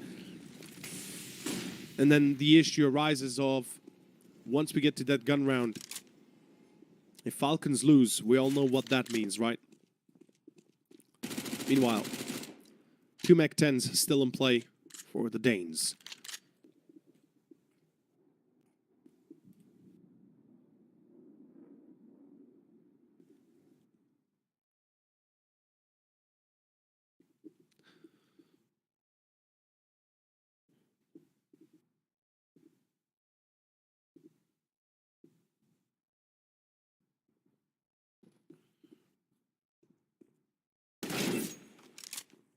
MBK, not so lucky to be able to get a frag, and he's about to die. Yep. I think the upgrade for Manx is also in play to pick up the Galil instead of keeping the Mach-10. And here comes the A push. 4 players defending. I love what I see. Let's see if they love it too. And a push on long. Oh, Misuta! Oh, yes, sirree. And that's a 3-50 triple. And that is what I meant. The pistol cost to performance is just insanely good. And Manx doesn't even have a chance on long. Holy hell. Mon chéri Falconi. Well, that was beautiful. That was absolutely beautiful. And that is how you do it, ladies and gentlemen. That is how you pull it off. Whew. Now that gets the blood pumping, that's for sure. And Kenias finishes it off with a flare of Deagle. Les Falcons are back. Edith Piaf would sing songs for Kenny and MBK and Misuta in rounds like these, and the pop flash just working like a charm. Insane is what it is. Insane.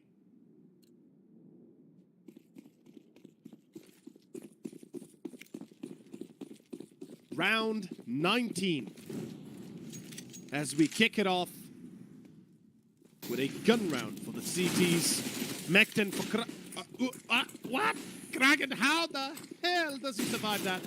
In ABC, a bit of a hit and miss. Queenix still gets 1. MBK replies. MBK gets a second, but it's not enough. A 2-on-2 ensues. As we have a flank through Con. Misuta coming through that angle. Kenny S coming in through Graffiti, aka ABC. ABC. Da, da, da, da, da. Michael Jackson's 5 would be proud of me, I think. No, not really. I'm not a singer. Sorry, I'm just a caster. Oh, this flank by Misuta, though, it could work because they're not expecting it. Manx is not turning around. He's still going into water. Spotted now. Oh, Salazar was spotted as well. But I feel like they might actually have some intuition here that something is wrong, that somebody's behind them. And yes, it is. That's the case. Salazar. Oh boy.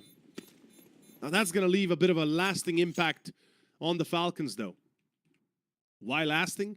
Well, because they've just lost a round that they really shouldn't have.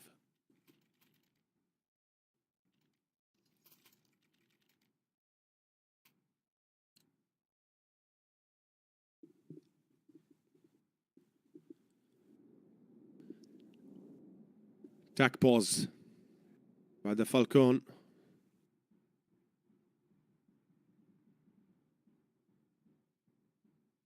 Gotta talk it out. There is no reason to force into this. Please, for the love of God, don't force buy into this. there's way too much to lose if you lose the round like this on a force buy than just losing it on a full eco. Yeah, sure, Kenny has 6,000, so he can drop a few pistols. That's not an issue. Even Misuta can, but oh god. Oh, that's a hero hero AWP and an M4. Oh, I mean, look, I'm the first one to support plays like these, but 11-8, you're on your last leg economically. I don't know. I'm not sold on the idea of this force buy. I'm really not. Even if it succeeds, I think the reward does not justify the cost and the price you pay for it. But let's see. Perhaps Falcons have made calculations that I did not. And Kenny has very close quarter combat with the op towards balloons. MBK is about to be checked in con, but he does get the kill on Queenix. Good start. Now that is what they needed. There is no secondary player by the T side to support this. Kenny is burning. Down to 42. And here comes the B push. 2 players about to approach through Monster. 2 players with the pistols on site water. And Python, that's an angle through the smoke. What the hell are you pushing the smoke for? What is that smoke? Seriously? Salazar.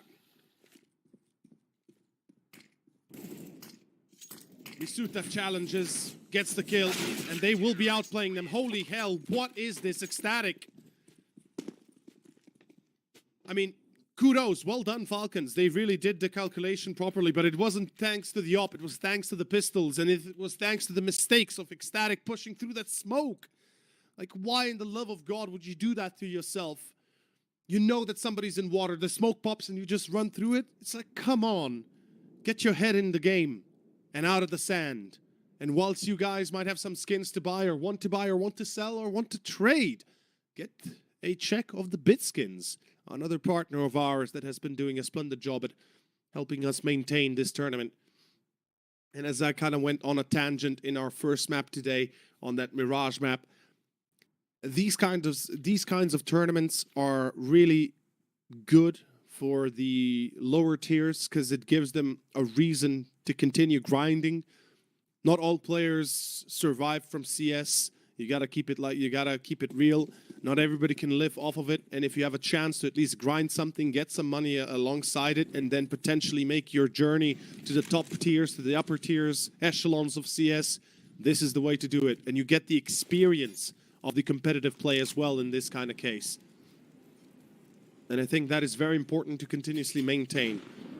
So big kudos to all the partners that are helping this, to making this possible. Meanwhile, Python and Haji, yeah, go through the smoke, you get what you... Like, there is a reason why people stopped pushing through smoke like Stewie 2K did back in the day, because it is no longer viable. There is no reason to throw it away like that. And I would just like to point out, Ecstatic have thrown themselves into this one, and the smoke was spot by the CTs, yet, you know, they still pushed it. I just...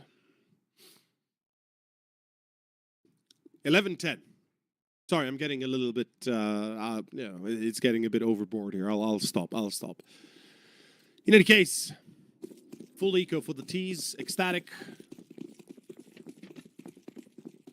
It's time to shine, baby. The gun round is about to come out next. Oh, fail. No, not failure of the molly. It's actually a good molly.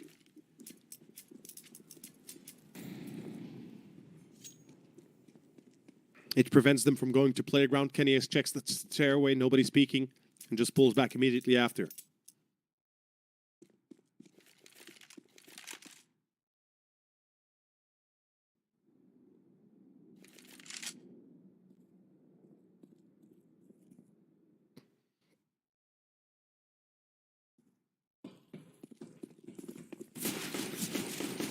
Yeah, I mean,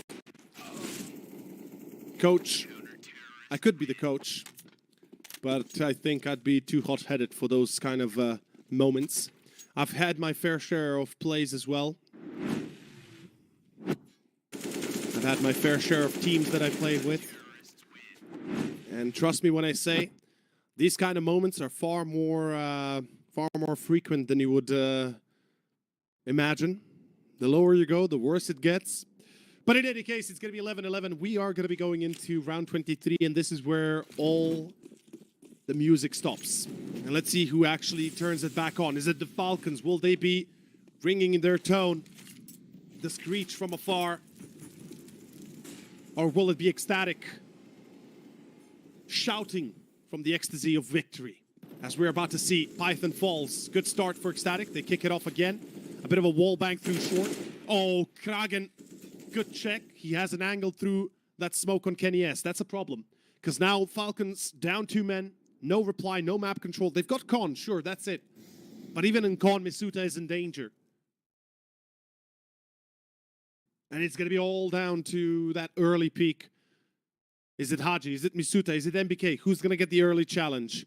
MBK as well, 22 frags. He's really risen up to the challenge. I love this. I love that the legends are back in some way, show or form.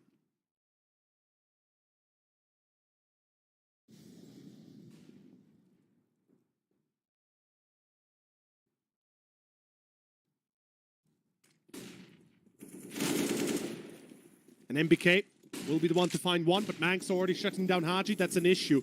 B-side about to fall. It's not just the B-side. It's the round.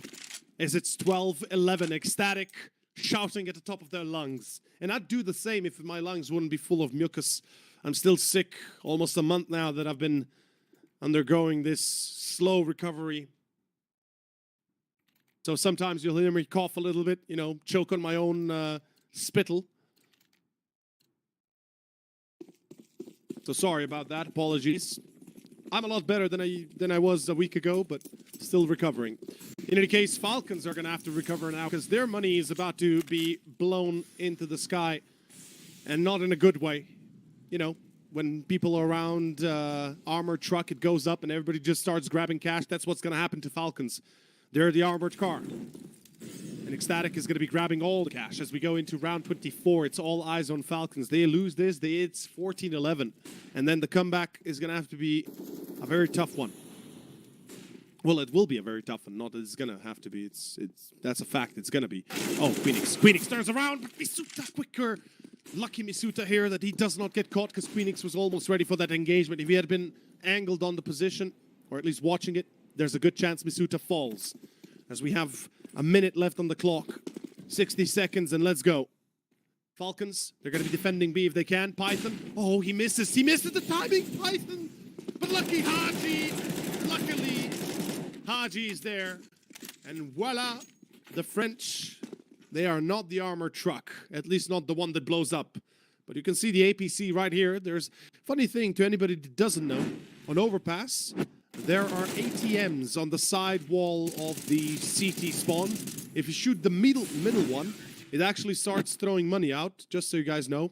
I don't know if our observer can show the ATMs in CT spawn, hopefully maybe later.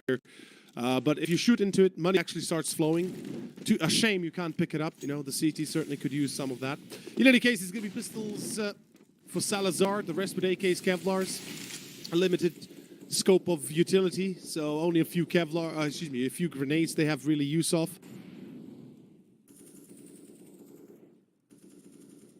As we have quick control of short B and connector. Now, we haven't really said much about the map itself, but the map Overpass, it really relies from one or the other side to control both short B and connector. You really got to be very, very, very careful how you take that control. Without it, you are in trouble. Like, you are going to be lacking map information. You're going to be lacking any sort of rotation possibility that's going to be quick and easy, and any sort of flank possibility. And yeah, look at this. Like, what do you do in a case like this? Falcons lose 2 players before anybody can even get close to A. If they had con control, they could have potentially immediately responded with some sort of a flank. But it's not really going to be happening, as that is the 13th round for Ecstatic, and they break bank again here. Falcons, they have enough to rebuy, sure enough, but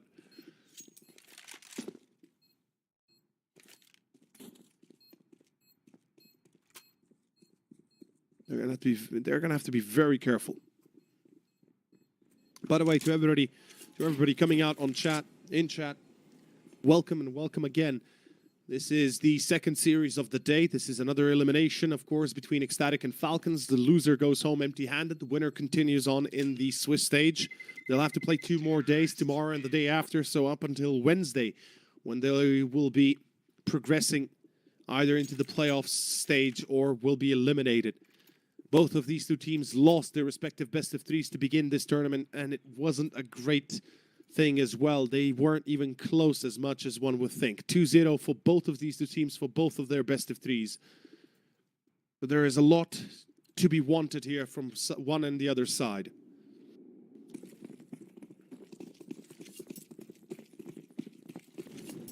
And hopefully Falcons don't choke as much as I do myself. As we'll go on to round 26, it is going to be a very deep push into playground, but Salazar expects that there's a second player watching that approach. Misuta, it's all in his hands. If he plays it right, he can still salvage this. But no, he just goes out wide. Kenny's with the flash, sure, but you know there's an op watching. You know there's possibly another player still standing there. And I get the idea, you want to try your best, but I think you need more of a distraction than just a single flash that doesn't effectively work. As Ecstatic are about to pick up the 14th. There are 2 players on A. It's going to be Senor Python and Monsieur Kenyes. Monsieur. There we go. My French is a little bit rusty. Funny enough, my family's roots are French. Yeah. You wouldn't believe it, would you? Even though my heart's Slavic, man. Queenix. Oh, boy. That's it. That's it. That's 14. That's money gone. That's 15. The baguettes are going to have to wait. They're getting stale. They're getting cold. And there's no garlic bread in sight. The saving grace here for Falcons was their economy. No longer.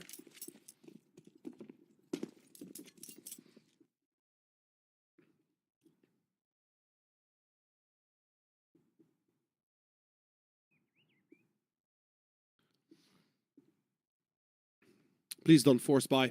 Falcons, you got to play into overtime. There's no other option. 2 players are basically effectively broken. Misuta as well. We can count 3 players broken. Forcing here most likely concludes this series 16-12. Excuse me, map. Not buying here most likely gives them a chance to go into overtime. Taking a tactical timeout, of course, to discuss this.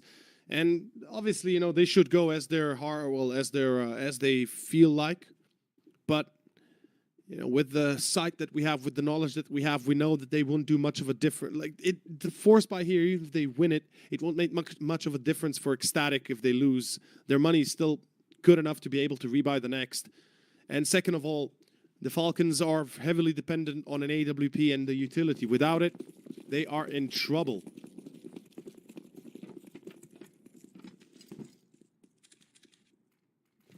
Oh, I love this 4-man boost.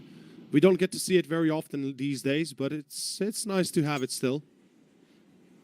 Albeit, usually want to rather see it on a gun round where there's a high chance there's somebody there on balcony, either an Opper or an M4, or a boost onto that wooden tabard on the edge of cement to short. MBK, a good attempt, but not really going to work out here, unfortunately. Just a single kill.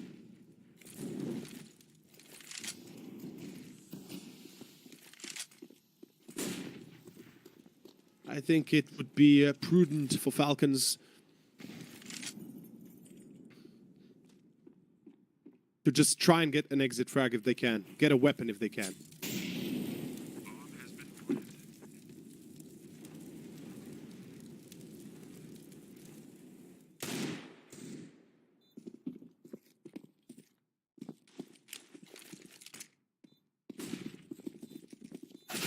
Here we go.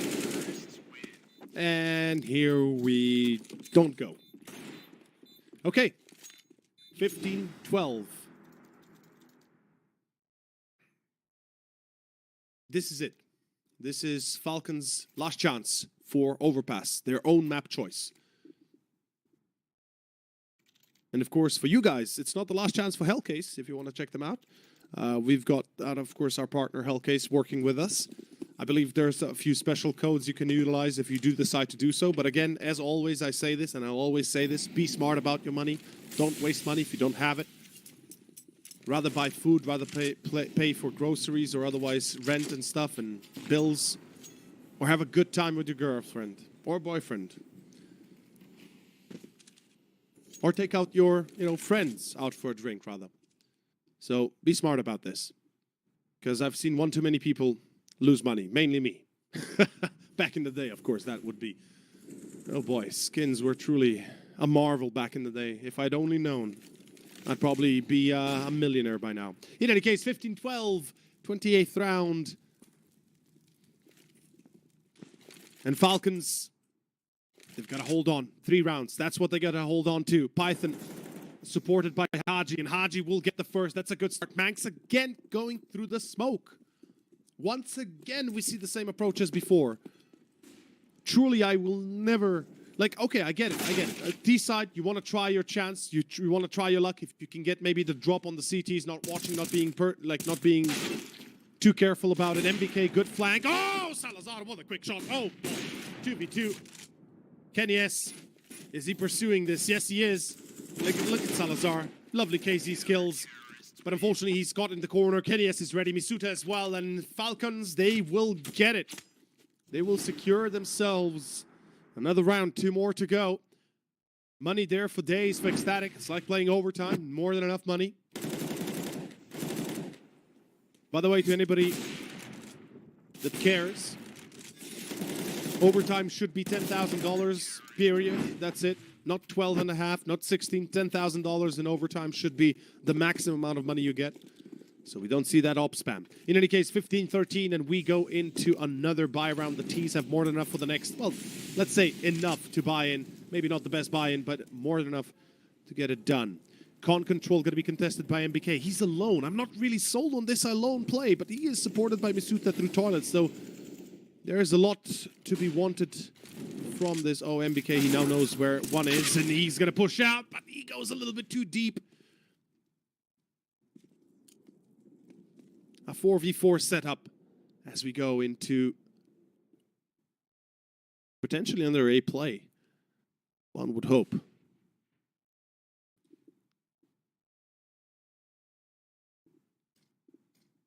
I feel like B has been locked down perfectly by Haji and Python both. So Falcons, I think they can rely upon those 2 players quite easily.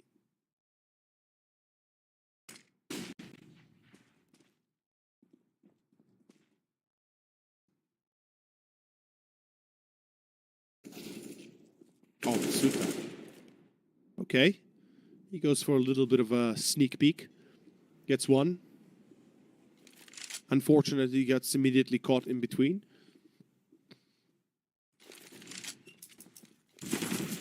Meanwhile, Python. Oh, but super. Well, that's what you love to see, Python. He's definitely writing his own program right now as Haji will finish it off. 15-14. Ladies and gentlemen, there we go. This is the round that's going to matter. This is it. No round up until now matters anymore. It's the last one. It's the 30th. OT or no T, sir.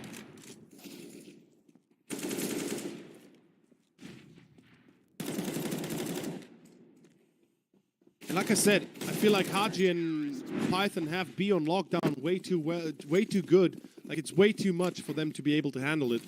Ecstatic, perhaps it would be time to change it up. It's going to be a 3-1-1 split. Yep, it's going to be a default. I like this. They are going to be taking a bit of a different approach. Overtime is definitely around the corner. And we can see already here a lot of B short presence. Falcons are wary of that B take.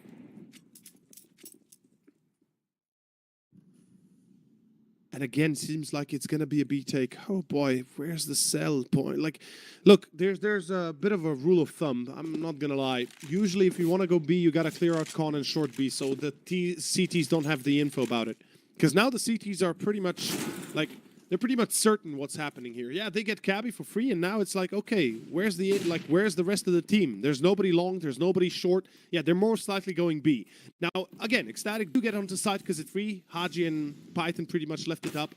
to the rest of the team to get in close for the retake. But again, this is a big advantage they're running with. The nades flying in, Manx finding to be tagged a little bit, and a 4v5 after plant by Ecstatic. The positions are not great. Manx on the balcony, in water, it's going to be Kragan with a deagle. It's all eyes on the first. Salazar finds Haji. That's a good start. Another short player is coming in, though. That's going to be MBK. Kragan, he needs to clear the corner. He does. Manx and Kragan, are you kidding me? Are they actually going to be able to do this? MBK from the flank, but Kragan and MBK in a 1v1, but it's not enough. Kragan will pull it off with a deagle. Nobody believed it, but I did. And 16-14, the Falcons cannot pull it off. They were so close. They were really close that I almost bumped my green screen into the floor. Wow. Wowzers. Now that was a game, that was a map that I did not expect. I thought it might go very differently. I thought the Falcons at first could actually take it away, but then Ecstatic came pumping with the numbers and they just kept on going to the moon. Ladies and gentlemen, that is map number 1 finished, and a very quick one, very competitive one at that. It was a close call. It came down to a 1v1 with MBK having to take down Kragan, but at the end, not possible. That is the ending of Overpass. Moving on forward, I believe it is Nuke next. Yes, that is the case. Ecstatic picking it, and that is their home turf. And I'm eager to see how, of course, the Falcons will do. The French will have to improve, though. But not gonna lie, so far they played well. Like, everybody showed up to the server. Nobody's overly, slow to begin. Well, okay, let's say Misuta was a little bit slower to kick off, but then again, they came to show at the very end. Gents, thank you for watching. I'm OverCR, aka Over. We'll see you guys in about 10 minutes time for our next map.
was looking for.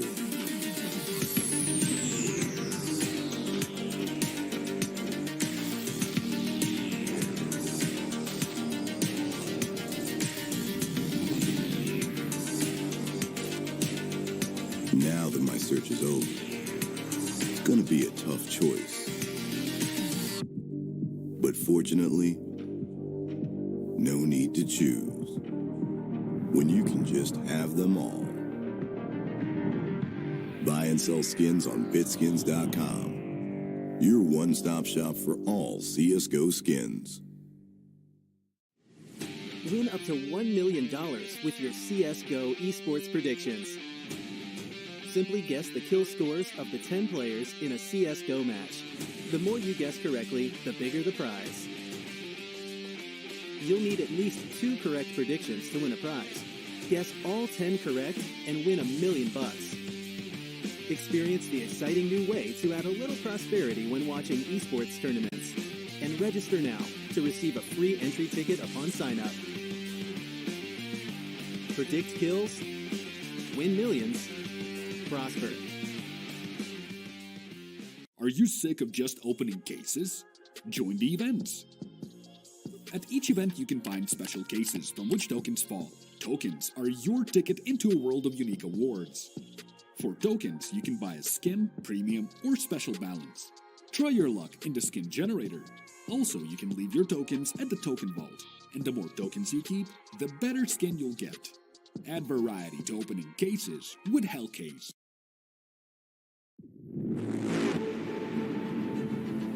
The hunger for glory feeds the desire,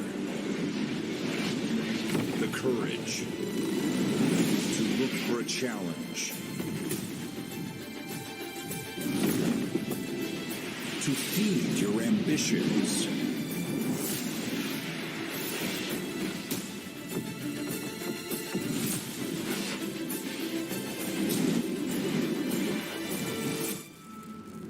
To reach for greatness. To become the champion of champions.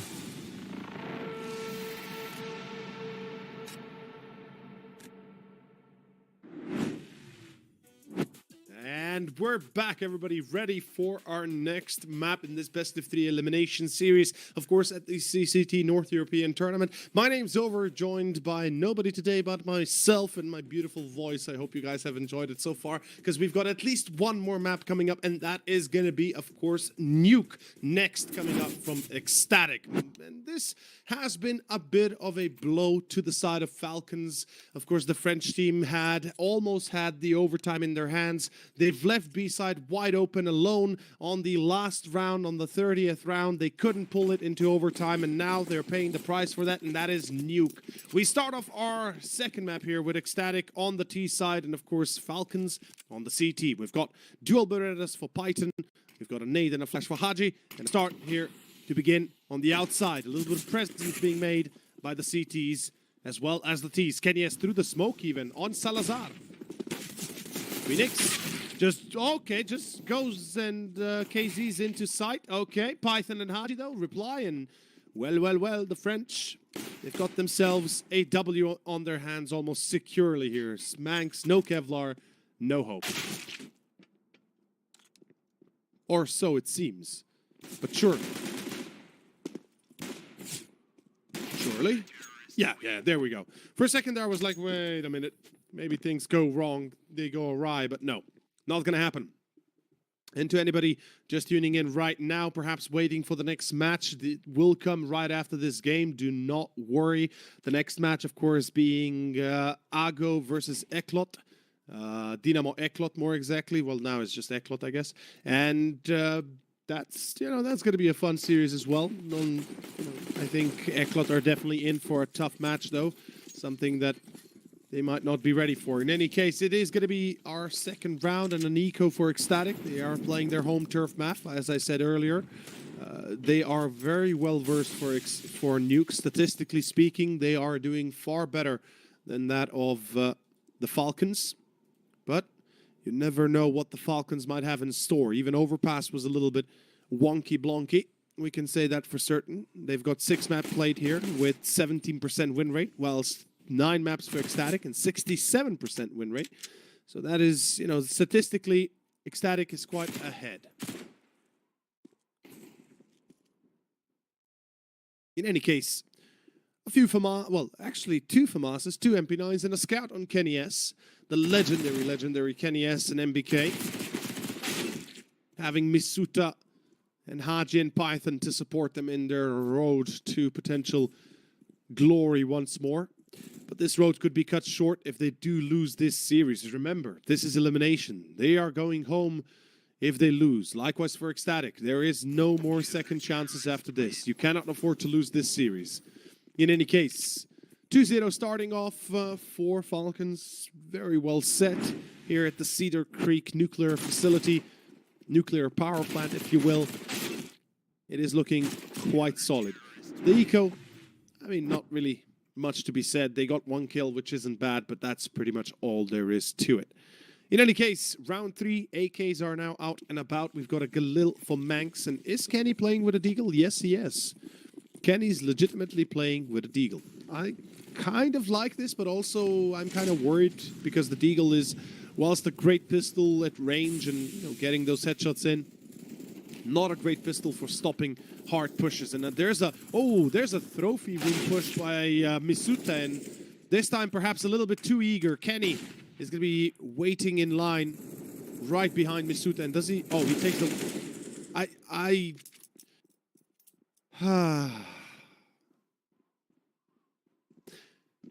Yeah, like there's really not much to take out of that besides they pushed trophy. Misuta tried, failed. Okay, that's a fair enough try, right? You know, you try, you see if you can get something done. Okay, nothing wrong with that inherently.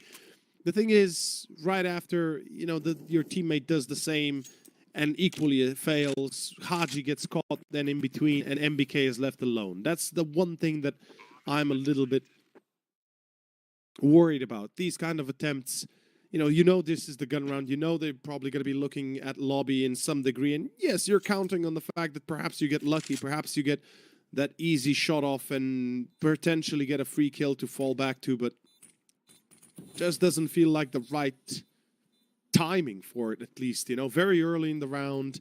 There was no contact just yet across the map. There was no real presence being made by the CTs outside, nor on a squeaky or something. Because I feel like if you really want to push lobby, if you want to crunch it, as you get to see the CTs do quite a few times, and I hope the Falcons will try it, because I legitimately think it's actually a very good tactic to pull it off.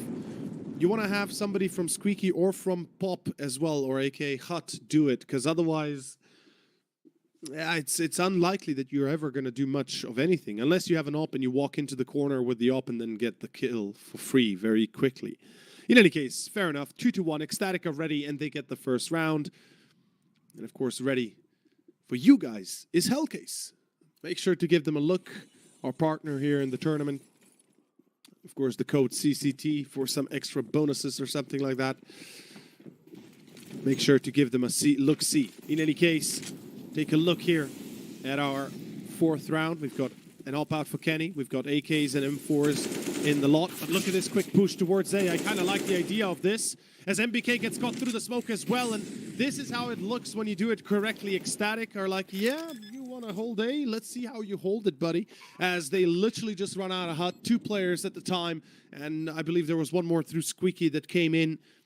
And Falcons, they were basically caught off guard, off position. MBK was in main. Python and Haji were caught on site, and by the time they could reply, it was far too late. Ladies and gentlemen, this is going to be a 2-2 already.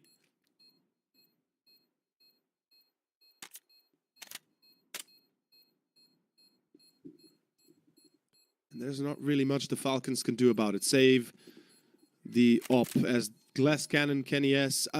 See, that's the one thing we don't actually get to see very much of anymore as of late. Glass Cannon op buy-ins are rare these days because the risk is far too high for the reward that you get. So sometimes you rather see like players choosing to go for the M4 instead of the AWP. Now Kenny surviving obviously helps them immensely. That makes sure that they keep the op running. And I actually wouldn't be surprised if they try something crazy here, like maybe getting a few more pistols, perhaps a Kevlar or two for Haji or MBK. Even for Python at that point, because Python played a great game previously. Likewise, Haji and MBK as well. He was carrying hard. Kudos to that, by the way. I don't think anybody would imagine MBK and Kenny S playing together again, especially not in 2022. And obviously owning hard to a degree as well.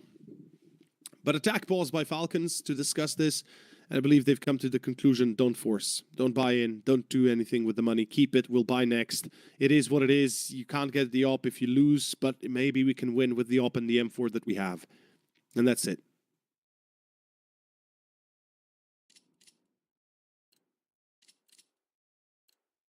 Meanwhile, for Ecstatic, I'm kind of eager to see what they try out here. Is it outside smokes again, trying to sell them, like trying to sell the CTs, yo, we're going to go for the outside control? Or is it something very much entirely different, as Misuta is quite aggressive on ramp, looking for the early engagement. I like the idea. Haji getting caught, though. MBK being spotted at blue as well. Where's the op? Where is the op? I'm sorry, but where is the op? So, now, don't get me wrong. It's all good and dandy, you know. You've still got the op up and running as well as the M4. But there's, like, again, this thought at the back of my mind, at least, to a degree, where if you have an op and an M4 in a round like this, you usually want to post them together. Now, the op works best in open spaces like the outside. So, I'm a bit surprised that two players with USBs go out instead of having the op with them. They're alone. Because the op could have made the difference, you know, from Heaven, Hell, maybe from Garage, it could really make the difference. Kenny now getting caught in vents, and this is what I'm talking about, right? You're playing those close corners, you're playing those very close quarter engagements, and that's never going to be a good thing when you're wielding that hefty op. And Misuta, the last player to fall, 3-2. Like I said, sometimes the decisions and more the reasoning here for some of these rounds really do elude me. Because in hindsight, you know, look, imagine if there was an op in Heaven or Hell. The two players that had USBs, if they had died, it'd be actually quite acceptable in that case. It would be acceptable to lose both of them if you got the kill on the player with the AK. I mean, you still have the op running. You could still rotate easily back towards A. Instead, I believe Kenny was in the inside of A towards CT vent. And that just doesn't work. And whew, nice little run boost there. Cabby making quick work of his position, going towards Secret. There is MBK down there in tunnels. Meanwhile, we've got presence in lobby, and this is where things could go very wrong very quickly for Ecstatic, especially if the A-side defense is going to be ready for this and reading well into it. They've got Python, and I believe it is Haji on site A, Misuta on ramp, of course, and we've got Kenny outside in CT. Trade off, MBK losing a good deal of his HP, minute and 10 seconds. All eyes now in Ecstatic. What's the choice? Do they go B? Do they go A? MBK? Oh, he's going to go through the smoke, yeah. Or just staying in the smoke? No, he's going to go through towards long. Fair enough. But Kenny S pushing ramp. No presence anywhere by Ecstatic, like besides outside. And he pushes ramp for the info. Okay, fair enough. There was no flash available as far as I can tell. Haji now going to be caught as well. And MBK is alone on B. And I think this will be a prong towards B by Ecstatic. It feels like it. Perhaps they will go down vents. Maybe they could actually choose to go A. If they find Python and Hut, they'll definitely go A. That's a fact. And Queenix will be the one to check him out. Let's see if that's the case. And yep, he's going to pretty much shoulder check it. And still going down B? No? No. They're going to go back up A. Yeah, it makes sense. For a second, I was like, wait a second. Are you really going B? Doesn't really make much sense if they were. Because at the end, once they get the kill on Python and Hut, there's no reason not to go A. 4-2, Falcons. Two players surviving again. Will they actually survive is another question.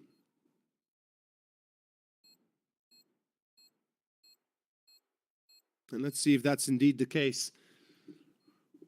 Will they actually stay alive?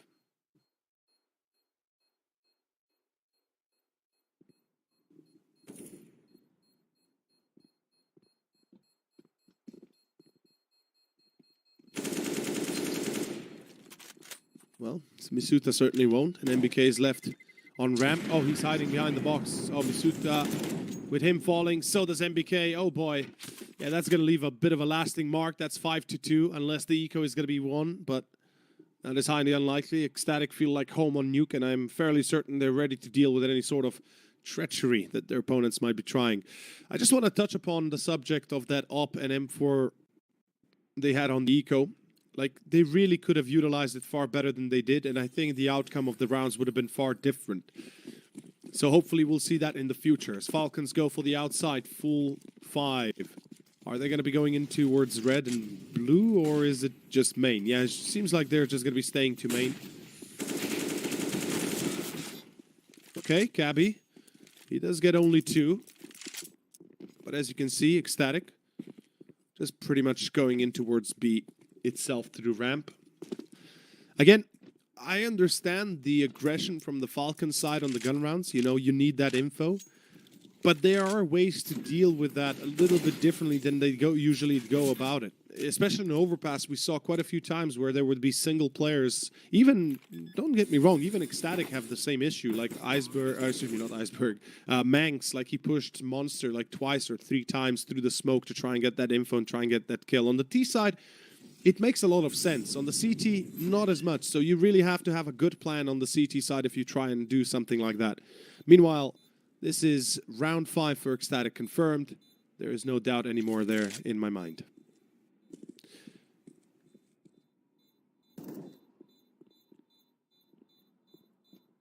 I like that MBK is staying close. He can tag up on somebody. Perhaps, possibly, could have gotten a kill. And I just wanna point out that I think Falcons could actually have legit won Overpass if they had not made a few tactical errors that really screwed them over. Especially the force buys that at the end they did work in a way, but effectively weren't the biggest challenge they had to deal with. By the way, that was a nice little spray by Haji. Nice little wall bang. Something we don't get to see very often. It's such a niche thing that it's very hard to get away with it. If you have an op or an auto sniper or something like that, it's almost a guaranteed kill. With the AK, not as much. In any case, it's going to be the gun round right here, right now. It's going to be Kenny S with the op in Garage, and that's where you love to see the op out being, as well as out in CT or Heaven Hell. And that's where you get the control going, as Cabby's going to go down Secret B.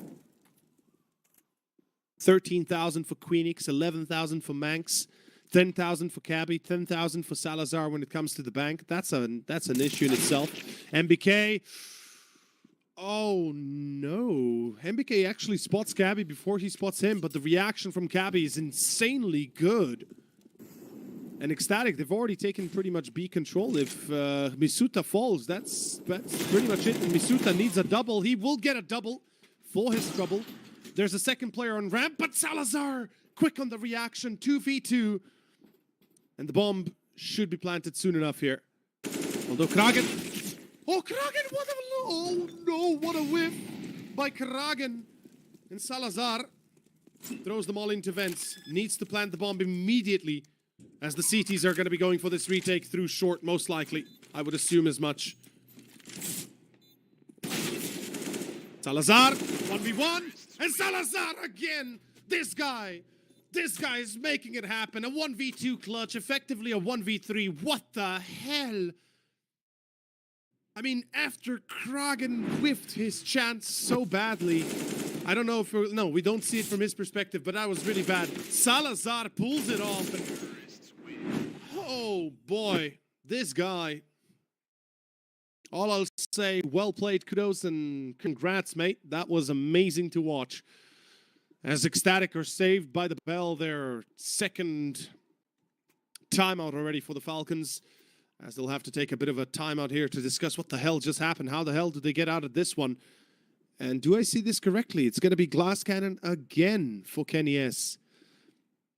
Yes, it is. And if you want the magic stick of Kenny S, the Asimov AEWP that he has, you guys can check out Bitskins, our partner here in the tournament. They're offering options to buy, sell, or trade skins. So feel free to give them a look-see.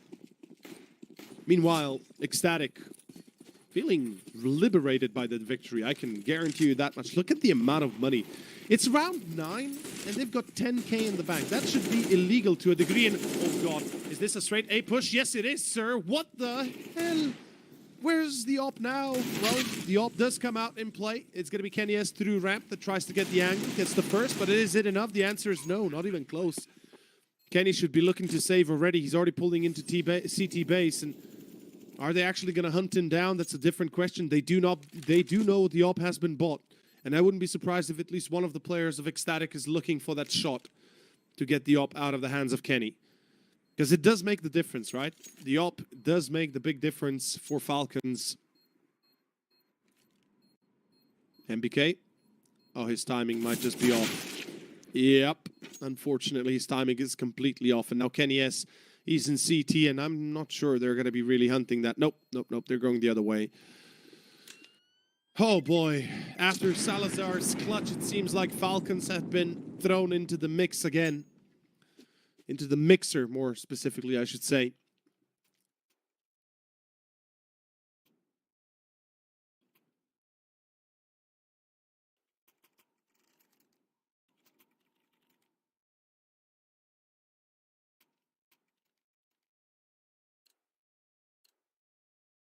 But going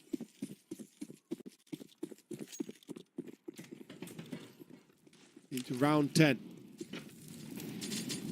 Kenny, this time, going to go aggro into Hut. He's playing like his old self now again, and I love seeing this. I really do, but he misses the chance.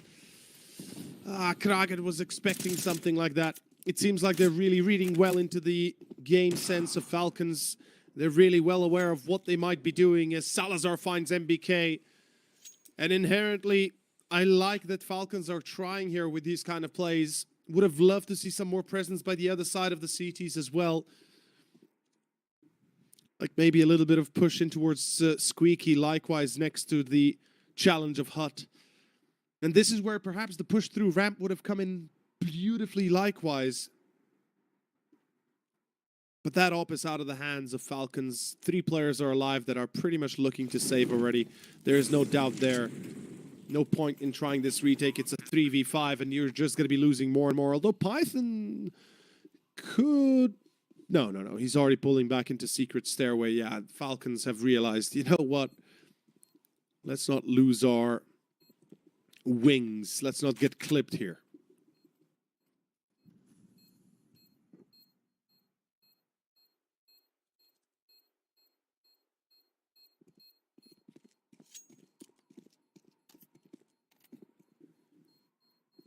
Meanwhile,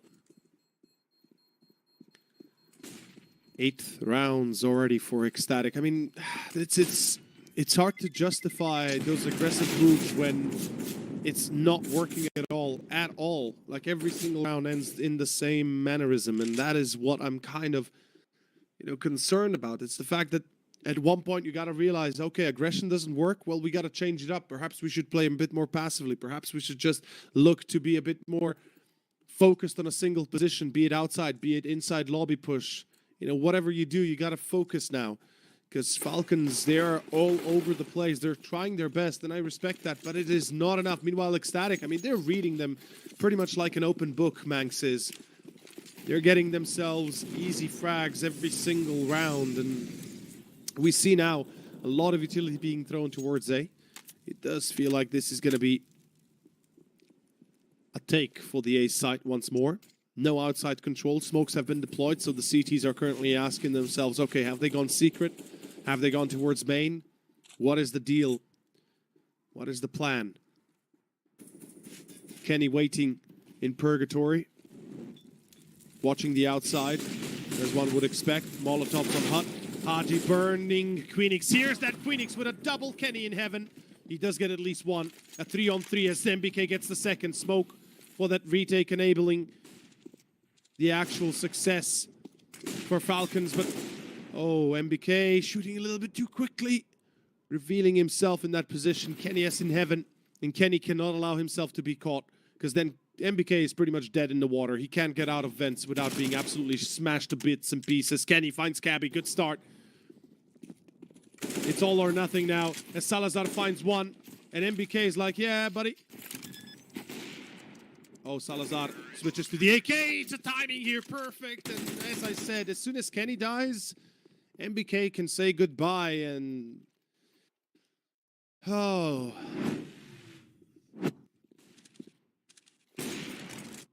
The impact, by the way, you guys are correct. Like, the impact here is also not going to be good enough from Kenny, unfortunately. A single frag with the ult, absolutely not worth it. That's where I do agree absolutely with y'all, lads. On the other hand, you know, for Ecstatic, it's going splendidly. T-side, and they're just absolutely trashing Falcons.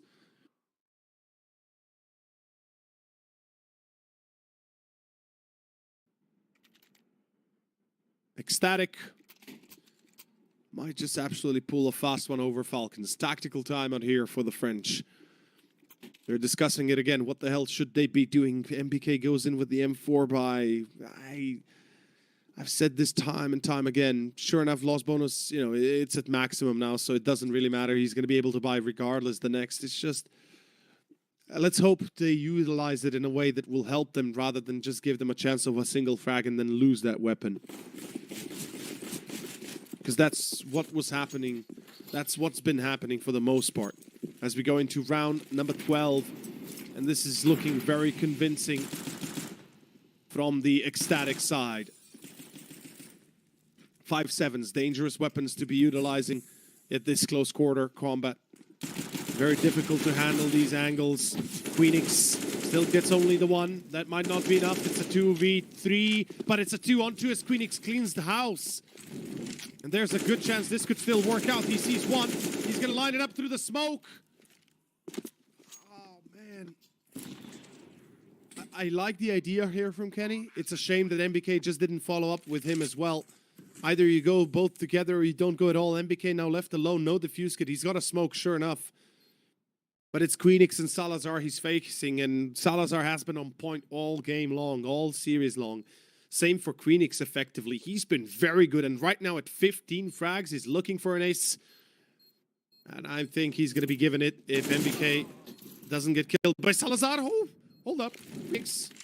That's not the luckiest of starts, but look at the smart choice here by Salazar. Immediately switches out to the AK. I love this.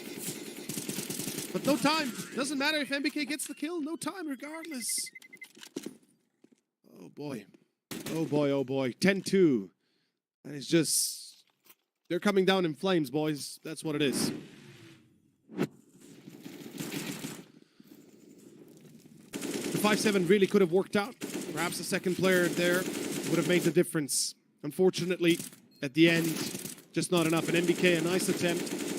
But Salazar, in this case, just too good for the clutch.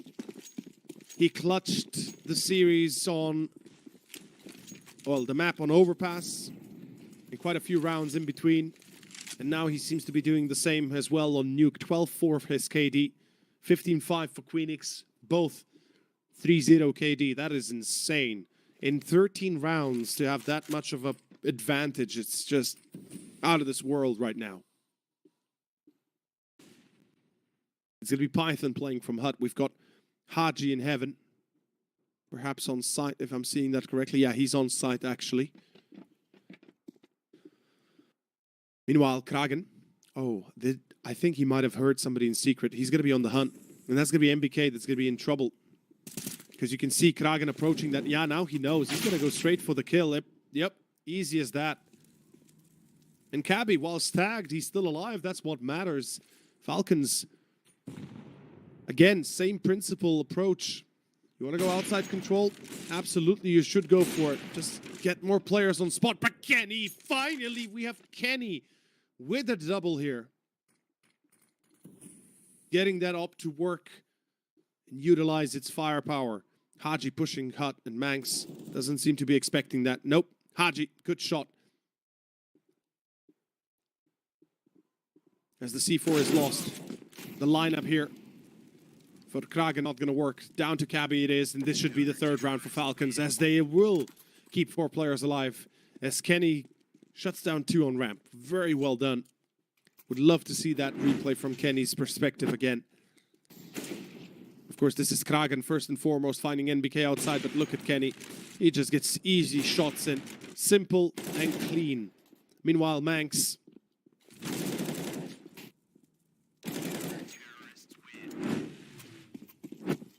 Trying his best, but being alone in lobby, being pushed so well by Haji. Can't really do much. Meanwhile, Ecstatic. I mean, they have money for days. They have money until the end of this half. That's it. They don't care if they lose another round here. They've got pretty much everything they need. Meanwhile, minute and 33 seconds and counting. Lobby presence now going to be fortified for Ecstatic. And you can see Queenix being set for the anti-flash. He's basically waiting for the peak again. They're expecting something like that continuously. And indeed, Falcons have been very aggressive both on the first map of Overpass and even at the start here of Nuke. MBK down long doors. Cabby's the one that's basically just slowly expecting a push. And like I said, like they've been doing this consistently. There's really nothing else to expect. I am just fairly shocked that they can, like, they do this time and time again, expecting that something will be different. And yes, it works once, but it's the same issue they had on Overpass. They tried it once, maybe it succeeds, and then they keep on doing it, hoping it will be successful. But for the most part, it was a bigger net negative than anything else.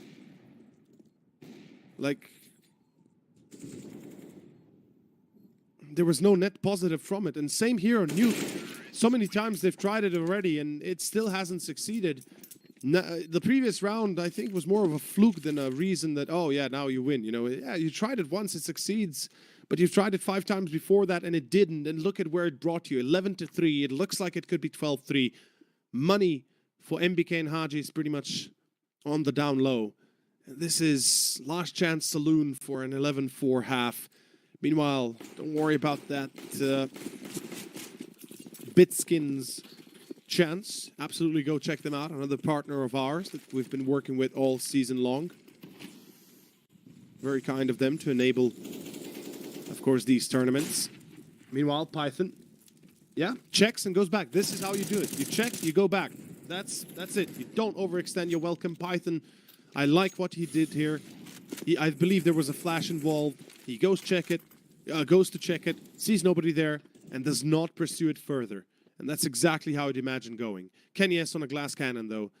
That's always something to worry about, especially if there's AKs, on the other hand, there to shoot at you.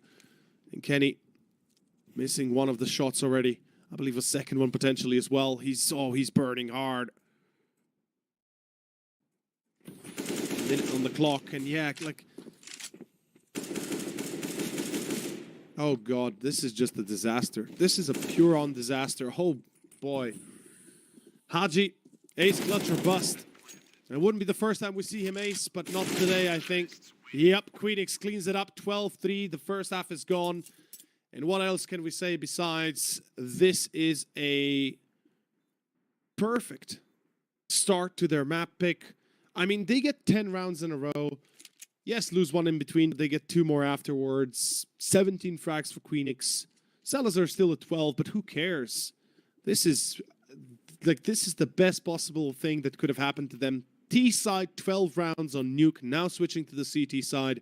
Falcons better have a good plan, or they might as well just, you know, pretty much be ready to take the L here. As we go into round 16, the pistol is here.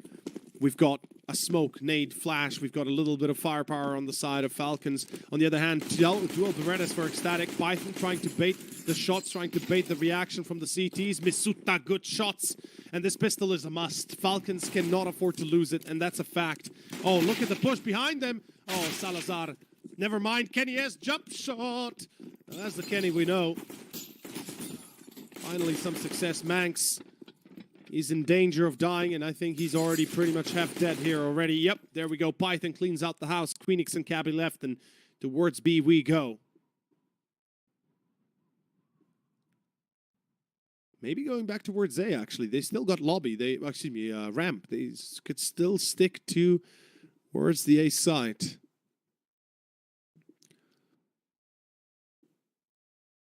And as I said, this pistol is a must. There is no doubt about it. Win the pistol, maybe you can get back into this game.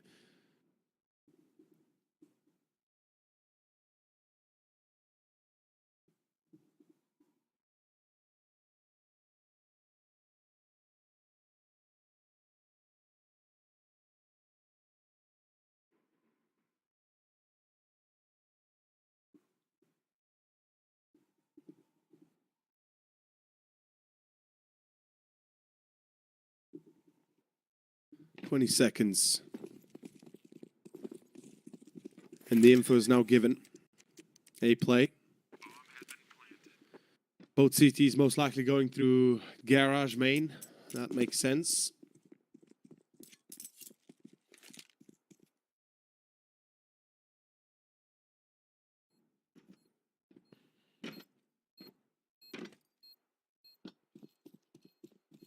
I spot the player on site. That would be Python. In heaven, it's going to be Kenny S. MBK. Kenny S with a double. Beautifully done. They get the pistol. So, as I said, it's one step of the way each way, right? You got to take it step by step here, and the pistol was the first one. Now it's going to be the anti-eco. Surely we see an eco from the CTs. I think Ecstatic know this more than anybody else, because historically Ecstatic had a lot of issues with anti-ecos. They really did lose a bunch of them back in the day, back with the old roster, and Manx probably has nightmares still from that. So they're gonna go into a full eco. They're gonna make sure they have everything going for them in the next round. And oh, beautiful spray transfer by Kenny S, just holding down the line. Absolutely sexy stuff. Good stuff, really. 5-12, but it's just eco. It's an eco. That's where it should be easy. Now things are going to get a little bit more complicated. Manx is going to be playing in with the M4 as well, most likely. We've got a little bit of utility. And as I said earlier, Ecstatic know too damn well that their advantage is not a given. Their advantage is not something that is 100% always going to be there. So they got to play it smart. They got to play it carefully and tactfully. If they don't want to be eliminated from this tournament, they got to win this game. And they're already basically 4 rounds away from it to secure themselves at least another chance tomorrow. Meanwhile, Falcons going down towards ramp, most likely B. And that is a good choice. They seem to have been making the right tactical decisions here. Python, oh, that is a full-on miss on Kragen. Not going to be the greatest thing, but perhaps it's not yet over, as there will be challenge through long stairway. Bomb going to be planted. MBK tagged, as well as Misuta. Molotovs and nades flying in. 4 players in, all 5 players from the CT side actually caught in towards tunnels itself. Oh, that nade. That's a little bit too deep. But Kenny, yes, good job. As he gets another one, and a nice little bait and switch. Haji behind the corner.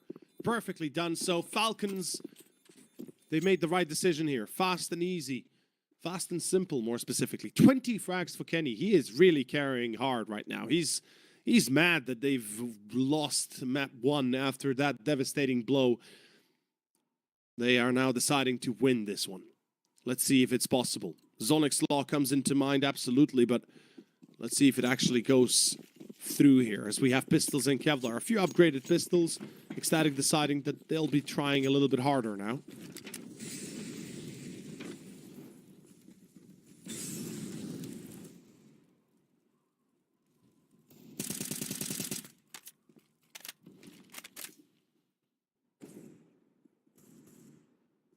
Kragen. Oh boy. I don't even want to say it. I just want to correct you all. It wasn't an ace previously by Kenny. It was a 4K, but still very good.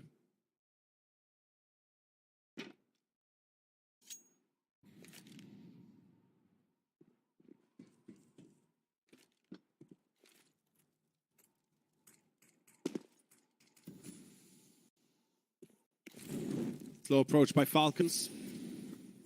Steady hands wins easy games. Let's see if that's the case right now. Taking Garage control, most likely going into Heaven Hell. Possibly still diverting towards ramp.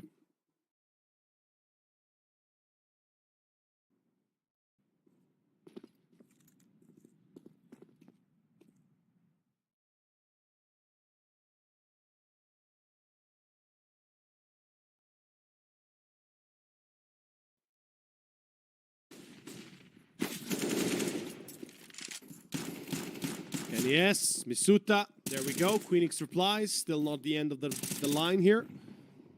But it should be. I believe MBK has this one covered. Yes, he does. Easily so. Now Manx. Not really much to hope for. Perhaps a frag, but... that is going to be all she wrote. 7-12. We have attack pause by Ecstatic, a first one here. A bit of a slowdown. And a full buy, by the way, for Ecstatic should be in play. Although, no, they should be full buying. They have enough for the op on Salazar. They have enough for the utility on the majority of the players as well. Perhaps a little bit limited on Kabi and I believe it would be Queenix there. But they will have more than enough for everything they need here to go into the round effectively. As Kragen already has the M4 and Kevlar up. We've got the op outcoming. We should be seeing at least one or two diffuse kits, please. Don't be a loser, buy the fuser. The famous words of Pasha Biceps. Yep, there we go. 3 kits, that's more than enough. It's the optimal amount, actually. 1A, 1B, 1 ramp, or outside, depending how you want to play this. But in any case, it's going to be round number 20. Kenny has at 22 frags. He's really carrying hard. Python kind of slowed down a little bit at 5. MBK as well, and Haji at 8. With Misuta starting to tag behind Kenny. Round 20. 2 players from the CT side outside. Salazar and Garage. Queenix on Hut. It's going to be Kabi.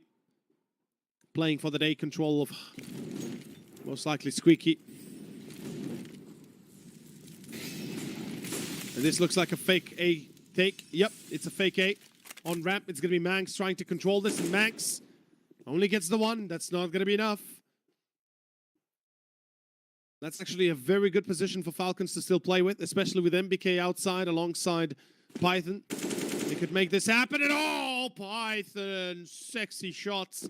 Salazar doesn't even know what hit him. And ramp has been cleared out. Now, a chance to go A or a chance to go back down B. Either way, opportunity arises, opportunity awaits. As Kragen somehow gets 2. How does Kragen get away with 2? Now they're running down towards ramp. Yep, they're going to go B. That's a fact. And look at Kabi, immediate reaction.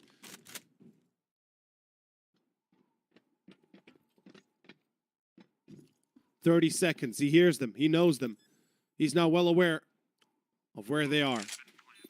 Haji looking at those double doors, being very, very expecting of a player being there. The lineup, though, Kabi can decide. He switches targets in between. And Falcons, down to a 4 rounds difference. Oh, boy. This is going to be a tough one. This is going to be a very tough one, but they are making it happen. The comeback is now real.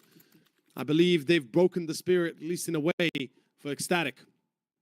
But you guys, if hopefully you're not broken yet, Bitskins are, well, is the marketplace for you.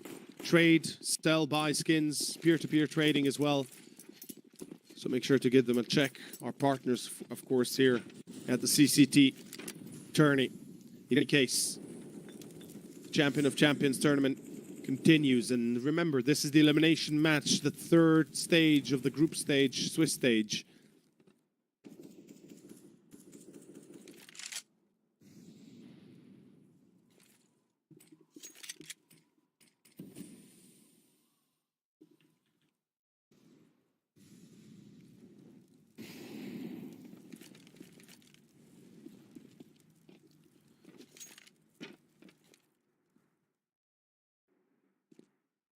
Full eco for the Danes here.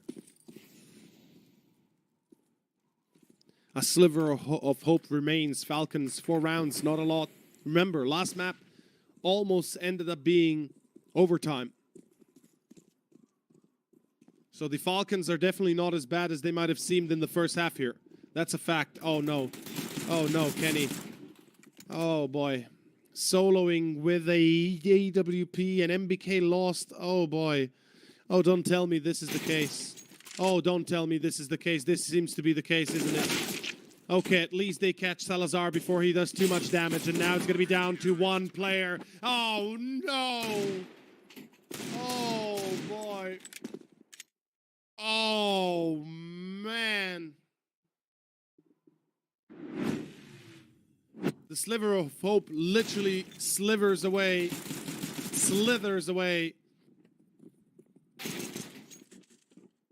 Gentlemen, that was hard to watch. That was really hard to watch. That is pain incarnate. If somebody describes me how pain feels, I'd say that round right there. Static, 13-8, all out for Manx, and now Falcons, they slow down, they change up.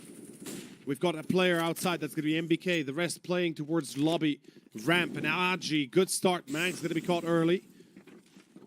That's the beginning you'd hope to see. Copy. He's pretty much dead on arrival. Oh my god, what? I thought he has no chance, but am I truly that foolish? It seems so. 4v3 after plant. Oh, MBK, this is a beautiful flank. They will not expect... Oh, no way. Queenix literally checks. He literally checks that corner. Now it's down to a retake where the op comes out through short. MBK finds Kragen. That's a good enough of a start, but the timer has already timed away. Salazar has no chance of winning this round anymore. MBK and Python have just succeeded in surviving the round, and more specifically surviving Falcons, making sure they don't get absolutely smashed to pieces, caught by a bigger bird of prey. Oh god. Static. The fact that Cabby gets a double here is just unbelievable. And if MBK hadn't had that flank, or if he had failed to survive against Queenix's peak, that could have taken a turn for the worse. And 13-9, we are going to go into round 23. Another buy for the CTs. They've got enough here to afford themselves somewhat of an investment. Queenix on Hut. He's kind of in a dangerous spot, and he will be caught. Misuta with the first, but Max and Kabi. MBK with a Glock in hand. MBK with a Glock in hand. Where are the rest of their players? Haji so late to the party. Oh, yeah. And my mind does draw back to that Kenny S pushing solo secret. Absolutely, that op loss was devastating. And that's why they lost that eco pistol round, or against the eco pistol. And this is coming back to haunt them. Money still there for a buy, sure da, but Haji, he's going to have to go huge if he wants to win this for his team. Manx at 7 HP.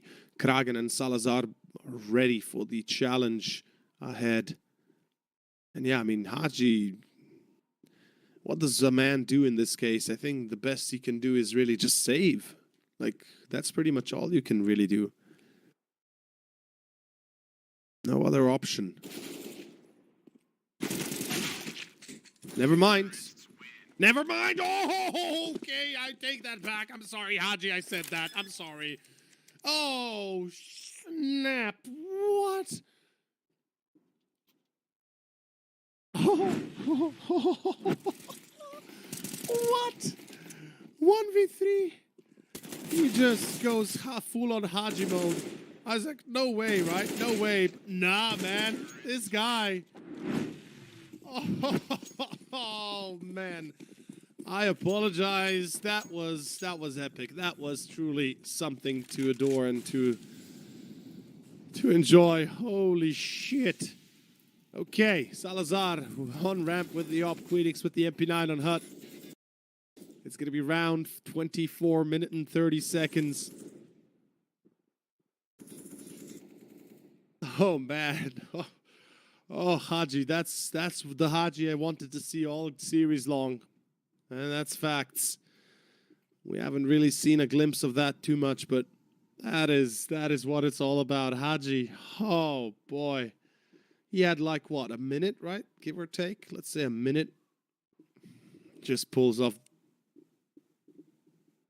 the most insane clutch. A 1v3 that I've ever seen this. Oh, okay. Outside control for Falcons. They're going to be approaching this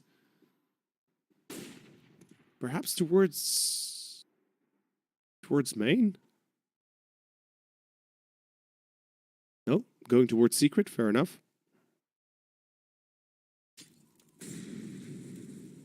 Yeah, I'm going to go down secret. Cabby's waiting on stairway.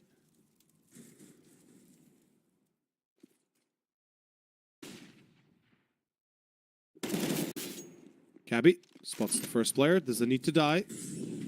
Long door's going to be overtaken. And Cabby, as long as he holds a little bit longer, that might be enough. Misuta with a double. Salazar getting caught as well on ramp.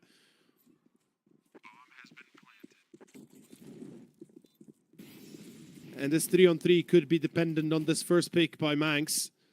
Two players coming in through shafts. Ventilator shafts as Python. What? Okay. That was quickly done. Okay, 11-13.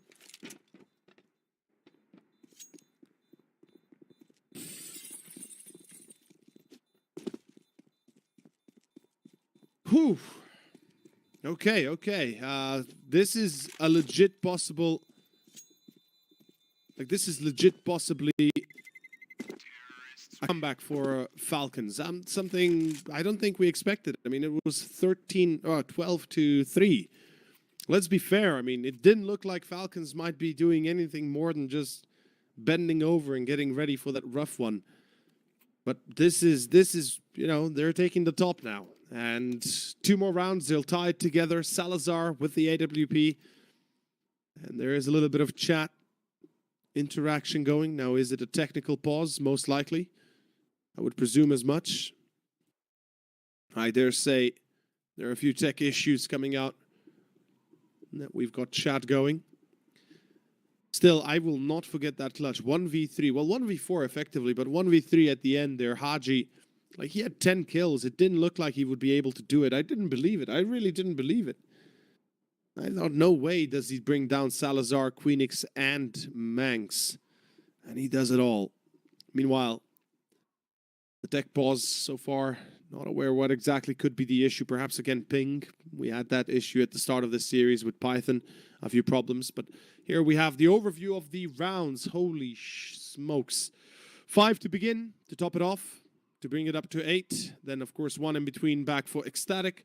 But now 3 in a row. And potentially a 4th one coming, since this buy round is unlikely to be happening. Albeit, if we count the economy, Salazar can drop an M4. Manx can buy an M4 himself. We can have then 2 players without a FAMAS, or maybe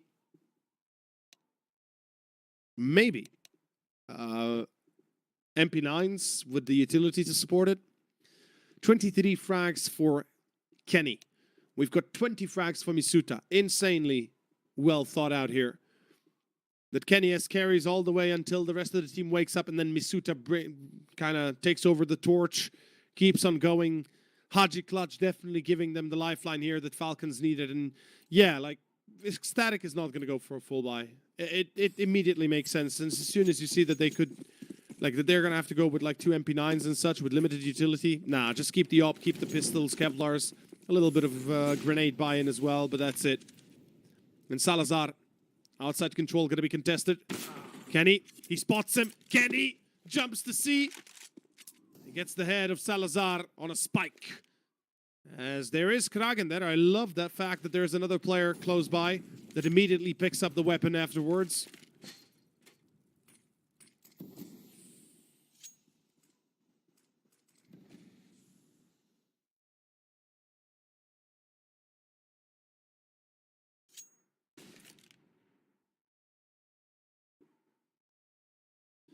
Static. They still have a chance here to do some damage. How much they do is up to them. first and foremost. Phoenix needs to hit a shot or two. Yeah, that's... he gets one. But Misuta clears it out. And Kragen should be looking to save what he has. Monk still has the fuse kit as well as Kragen a few grenades, so it would be worth saving what you have available to yourself. And the next round will be a very, very tough one. Okay. I wasn't ready for this. I really wasn't ready for this. Like, it looked like it was the end of the road for Falcons, but no. They have an unbelievable comeback coming in their way. And maybe they might just be able to do it. It's going to be down to a single round difference. Ladies and gentlemen, I did not expect this at all. And I am positively surprised and happy that we see the French coming back in full force, looking like they could be pulling this one off. As we go into round 26. Full buys for Salazar with the op, the M4s and the utilities for the rest.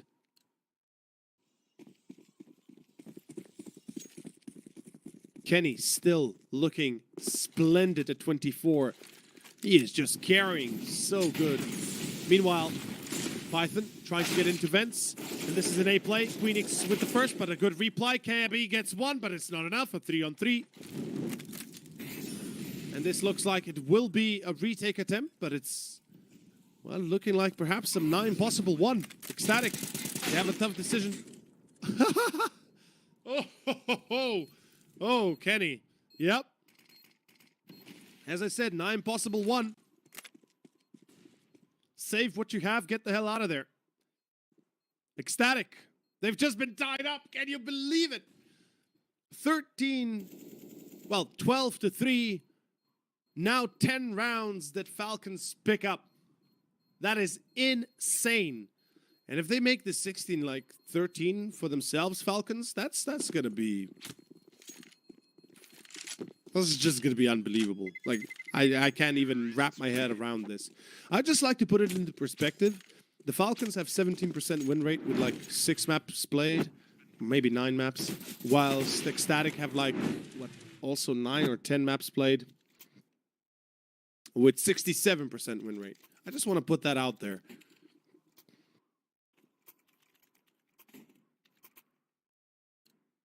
So mathematically, there is a timeline where Falcons have to break their loose streak on Nuke. Perhaps this is one of those. In any case, let's go. Oh, Cabby. Oh, he catches MBK. Now, this is the start that you don't want to see from the T side. Losing your first player that easily. It's going to be Salazar on ramp. Kenny's going to peek that? No. Kenny doesn't want to take that challenge. Understands that his life is worth far more than a single frag that he's not 100% certain he can take. Kragen down vents. And Ecstatic. Well, they're about to go Ecstatic. Big bada boom. If they can get this, Phoenix would won. Python going to be caught, and Cabby's going to be holding the line through Squeaky still as he finds a second Cabby, a hat trick overall. And the round literally collapses. Now Kenny has 1v3 in the good old golden days of CS. This would be, let's say, a 50-50 call that they're going to win. Instead, right now, I would say there's about 20% chance he gets it. Oh, what? How does he not die? The nade. Not going to do much, but Manx is ready on catwalk, and there it is, 14-13 as Ecstatic bring about a change and throw a wrench in the works. Falcons, money for days, no problem.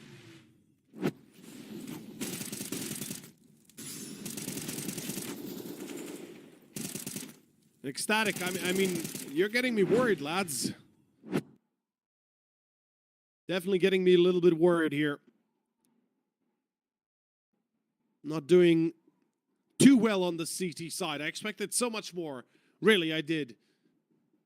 But tactical pause, excuse me, is the last one for the Falcons. They'll be discussing how to approach this. And to be fair, they've had a lot of success going through the outside into A. They've had a little bit of success going, of course, into A site with a straight rush through Squeaky and Hut, but that's clearly what they just tried now and it didn't succeed. So perhaps it's time to revise that tactic and maybe looking at a potential fake. They did actually try to pull off a fake out a few rounds ago where they did very well. And I'm expecting that the Falcons will try something again in the same way. You know, trying to sell the story here to Ecstatic. Meanwhile, 4 players into lobby, 1 into upper echelons onto Silo. Yep, they're going to go down vents this time. Fair enough. I like the idea here. Simple and easy. You know, throw the flash, throw the smoke, and just rush up vents. Or down vents, if you will. Salazar. He's waiting on that gap on the smoke. Kragan going to be caught. That's a 4v4 now. Ecstatic. We know their retakes are notoriously bad for B. And I have my doubts that they'll be able to succeed here. It looks like 14-14 could be on the board very soon. Kenny S with another shot. Yes, indeed. And Python as well. A 2v3, and that is the round gone. That is 14-14 confirmed. There's no other way around it. No way Salazar tries to go for this retake. Neither Queenix. And Kenny S at 27 frags. The carry is real. As well as Misuta at 24. A shame that Python isn't able to show up because perhaps this would have already been done if he had.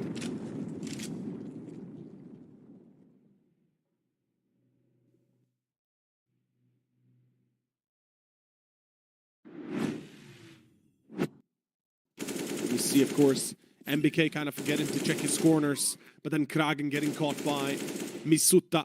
And Kenny has the fact that he gets that kill pretty much confirms the fact that this is a chance of victory for Falcons and a second timeout for Ecstatic. They could have used it a little bit earlier, but still, now they're discussing how to approach this. Their money in shambles. If they lose this round, there's a good chance they lose this map. And that's their own map pick. It was, guys, I'll just rephrase this one more time. 12-3 on the half, just to put it out there.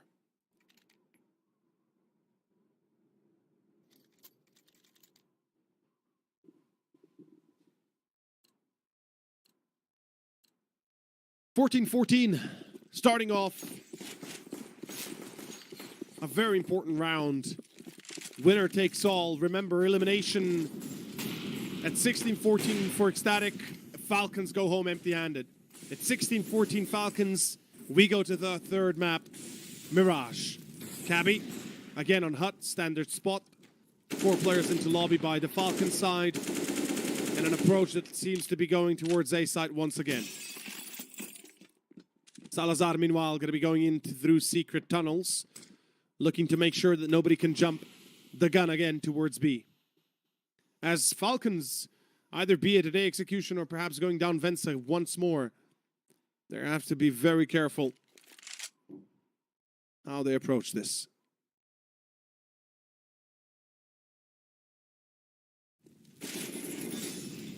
Cabby, spotted on Hut. Now they know. Molly fails on Hut though. That's a problem. And Cabby will fall. Queenix finds 1. Kragan finds a 2nd. Kragan a 3rd, but it's not enough. Kenny S replies. 2v2. Salazar still in vents. And do they expect him to come out of vents? The answer is probably not, as Manx is in heaven. And the lineup here for the CTs has to be perfect. Salazar, though, he is in vents. He's ready for it. Kenny S drops dead. Oh boy. Ecstatic. Have they just done it? Python needs to clutch big time. Python needs to go Monty Python style. And he will not even have a chance at that. Holy smokes. Ecstatic at 15. So close to being taken down on their own map pick after a devastatingly good first half. Kragan with a double really saved it all. This is where it's at. Ladies and gentlemen, we are going the distance.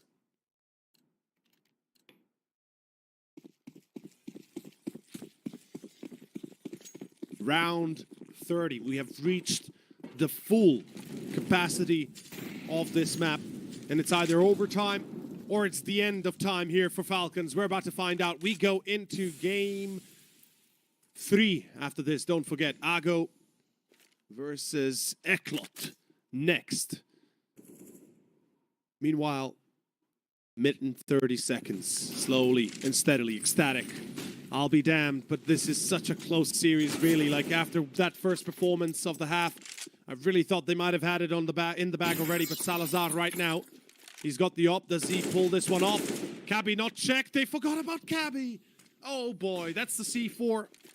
On the back of Kenny's, they can still go back up towards A. Two players on the outside. This is a chance that the Falcons can still pull it off. Overtime is still possible. The French need this desperately. And we can see behind the vent, it's Cabby. Queenix comes out swinging. Oh boy, this could work. OT might just be coming out right now. Manx and Salazar. Manx with the M4. Salazar switches to the AK. And a 2v3 retake. No utility for the T's. Python finds Manx. That's it. That's OT. That is overtime. No way about it. Unless Salazar pulls off a magic stick, I don't think so. That's going to be happening. Like, the positioning of Falcons is just too good. Yep, there we go. 15-15. We are going to overtime. And Kenyes has breached the 30 frags. 30 rounds, 30 frags. The old Kenny's back. Misuta 26. Queenix 26. 20 also for Kabi. The whole of Ecstatic is playing well together. Kind of slow down in this second half, really. I'm surprised it's possible this happens. But on the other hand, Falcons, you know, they've got two hard carries. The rest kind of slowly tugging behind.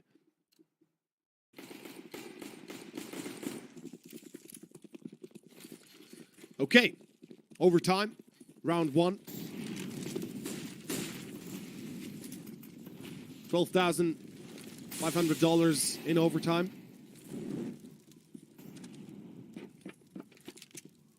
Well, let's see who takes it first. Ecstatic. They've got Kragen in garage. This is a very good position usually, unless it gets pop flashed and checked, which is also the case most of the time.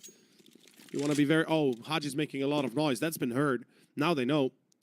The CTs are well aware. Yo, somebody's in secret. Get ready for that. And there should be rotations happening in this instance, as ramp might be contested for, but as far as I can see, Manx is boosted on the boxes, and unless Manx gets a multi-frag, B-side will fall very quickly, especially with Salazar being alone on ramp. But Manx, multi-frag is real. Multi-frag is real. A triple. Are you kidding me? They couldn't have done it at all in the previous regulation time, but no, now they pull it off somehow. And MBK and Haji, bomb still lost on ramp, 40 seconds or so, if you count the bomb plant timing as well. What the hell, man? Map 3 is Mirage, to those that are wondering. And this is going to be a sick, sick ending to a series. I mean, Falcons, look, even if they're eliminated at this point, they have done it twice in a row almost. Unfortunately for Overpass, they failed to go into overtime. They made it so close. They really made it so close. Here, on Nuke, not only do they secure overtime, but Kenny goes for the 30 bomb. Something we haven't seen in a long, long time.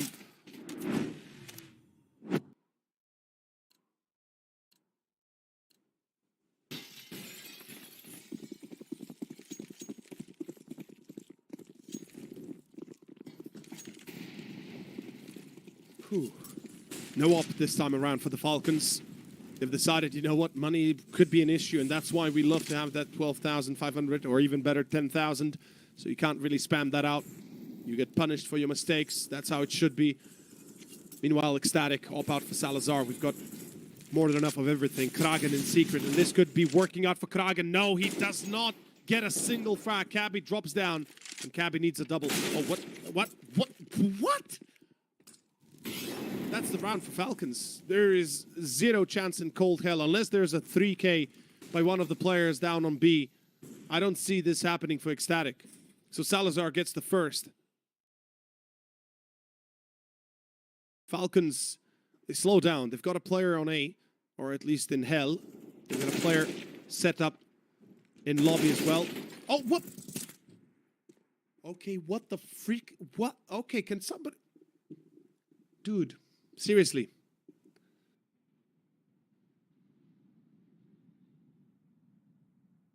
Oh God, don't tell me this is how you lose. Not like this.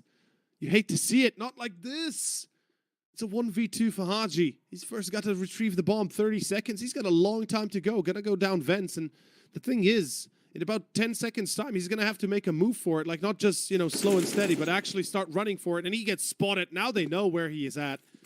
This is done. Yeah, the Molly confirms that this is... Okay, he steals away the bomb. Okay, fair enough. He steals away the C4. Thank God at least something goes right. So he can plant the bomb here. 8 seconds, 7 seconds, but gets got by Mangs. Goes through the Molotov expectedly. 17-15. Ecstatic are on the verge of picking this one up. One more if they secure here on the CT side, and they'll need only one round on the T. Remember, those that are new to this, overtime takes us to a maximum of 6 new rounds. So it's either 18 or it's... Or, excuse me, it's either 18-18 and it's another overtime, or it's 19x.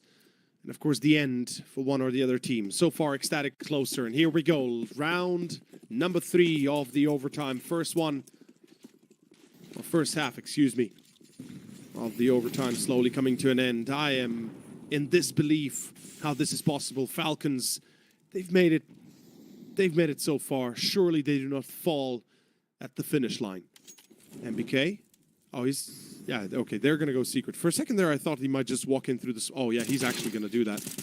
Oh, no. Oh, no. Oh, no. Kragen and MBK both... Excuse me, Kragen and... MBK and Misuta, apologies. Kenny S and Python, though, they do reply. Cabby's still down secret. Kenny S, does he expect that? It's an off angle that surely he's not ready for it. Nope. No way, no how. Haji and Python...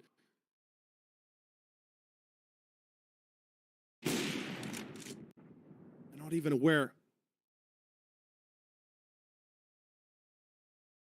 Oh. I think we know where this one is headed, lads. Unless Python pulls a Haji.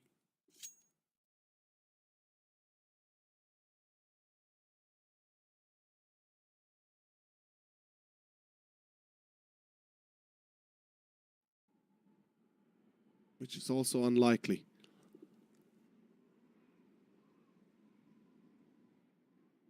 Queen is controlling that rooftop and T-base.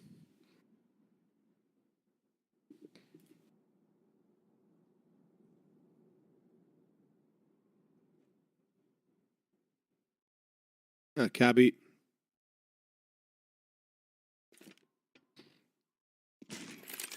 Trying his best. Python gets actually the bomb down. Excuse me, fake plants, but no time, no time. I completely forgone the time, the clock. I was like, yeah, surely he's got enough. But unfortunately here, fake plants. Here's the player coming in through short, pulls out the AK, gets the headshot. But at the end of the day, it matters not. It's 3 straight rounds for Ecstatic. And I'll be damned, but Falcons, you've made it this far. Surely you can make it further. You can go into that overtime again. Let's see if that's possible. Ladies and gents, it's round number 4. It is overtime number 1. This is the second series of the day, and this is a golden opportunity for the Falcons to save themselves in this tournament. They were this close on overpass, but failed. Now, on Nuke, a comeback from 12-3 into 15-15 and into this overtime. It's all or nothing. Python on HUD. Python gets 2. Beautifully done. Queenix with the first, but that's not going to be enough. Python a third. And he shows them who's boss. Salazar and Manx, well, they've got a tough job ahead of them. But it's a 2-on-3, so this is not yet over. Ramp control established. They might just go down B immediately. There will be Kenny S in the approaching vector towards control room. A chance of a second player coming in through, of course, short doors as well. Squeaky, that is. Single doors, double doors, aka short or long. 50 seconds. Count the 4 seconds for the plant.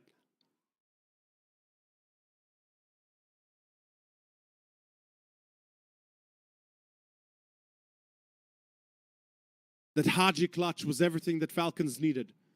And without the Haji clutch, they might not have even come this far to the overtime.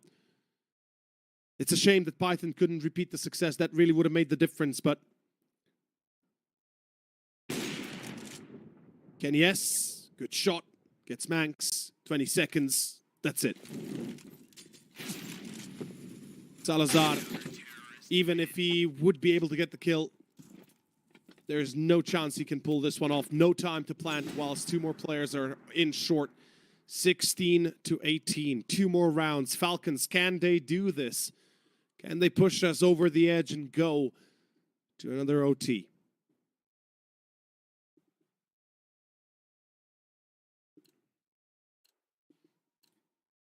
I believe Ecstatic still have one more timeout left, if I'm not mistaken.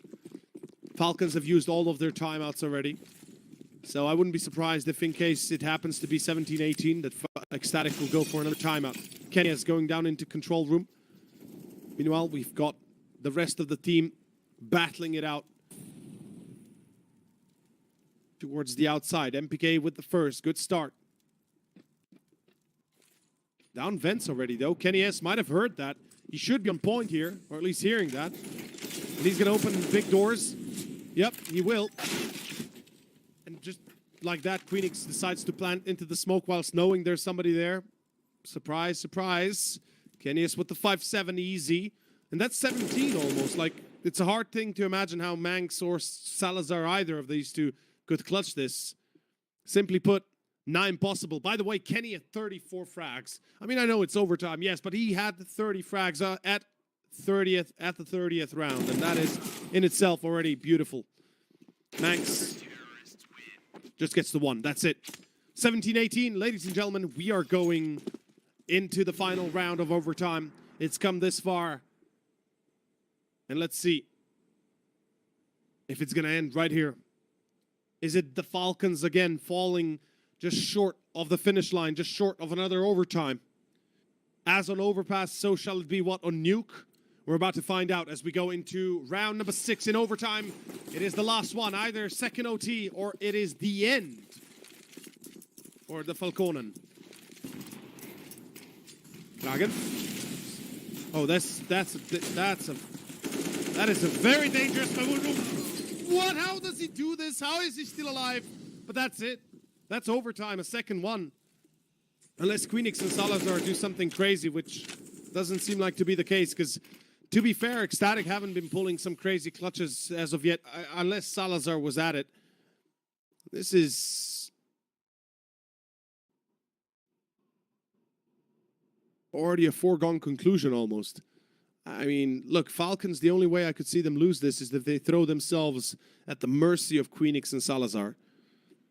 And in this case, I mean, I wouldn't be too surprised. There's a molly on Queenix. He could clear out that CT vent of Python. But he is down on B, though. Salazar is waiting in Squeaky. Bomb going to be planted behind the site. Classic. Now it's down to Queenix to survive. Give Salazar the time he needs to arrive, but not going to happen. 18-18, we're going to a second overtime, gents. We are going for another overtime.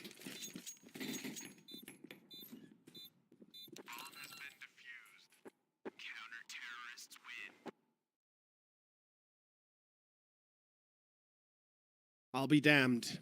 This game has taken a turn for the wild side of things.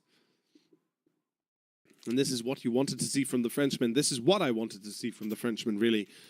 I would have loved to see Haji on top of the leaderboard, but it is Kenny S instead, so it kind of, it kind of brings back the good old days, the golden days, the memories of old. The envy days, the Titan days. In any case, it's about to be a Titan of a comeback if Falcons can do this. I mean, remember, guys, they were down 15-13. Actually, 15-14, excuse me. They were down in overtime 3 rounds in a row. Ecstatic had to have 1 round victory, and they would have won this series. We're about to find out how deep this goes as the rabbit hole continues to grow. And Kragen.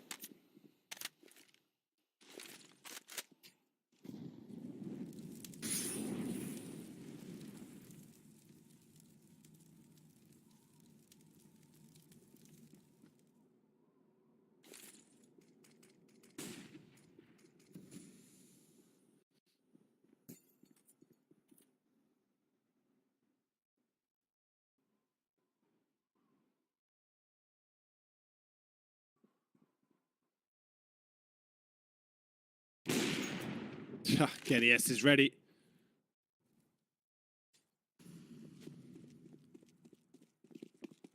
Good stuff. 48 seconds and counting. Now or never. Ecstatic. Can they get at least one on the T side? It would mean a lot. If they got 3 already on the CT, surely they could be able to do it again. Kragan continues. Python falls. There's one more man on the defense. He's been spotted.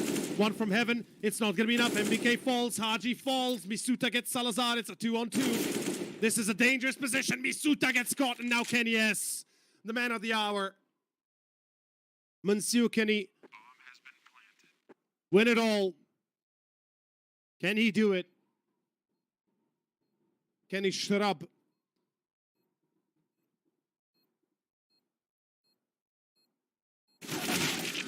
Oh, the timing here, just not in his favor. 19-18 as Ecstatic. Lose 3 in a row and then take it back, at least for one. I mean, feels appropriate, doesn't it? Although it started beautifully. But it's not enough. It's not enough at the end, especially with this frag on Misuta. Everything just kind of came undone. Kenny S kind of slowed down a little bit in this overtime. He got 4 kills in the first one. Only 1 kill on the round previous, but there are still 5 more rounds to go, give or take. Oh, okay. Beautiful shot, Cabby this time. Through the smoke being shut down. Kragan pushing into Squeaky. Actually goes down vents. Fair enough.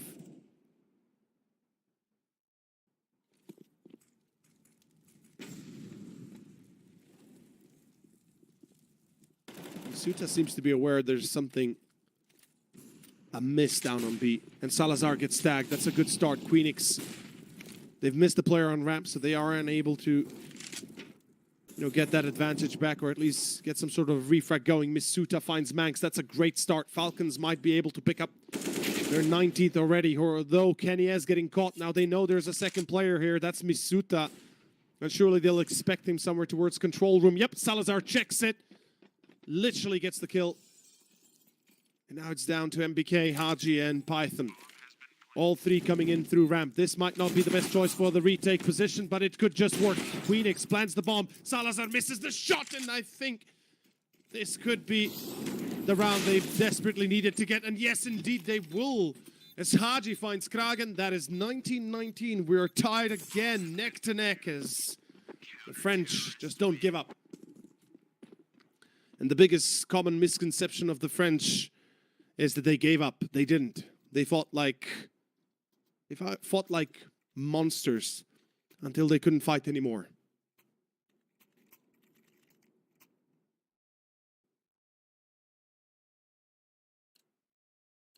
La Resistance for the Falcons is still alive, and let's see if they can continue this.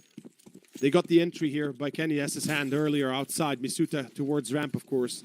We've got the op-out for Salazar. Outside control coming out for Ecstatic, though. A lot of presence going to be maintained. Python with the push into Hut. Beautifully done.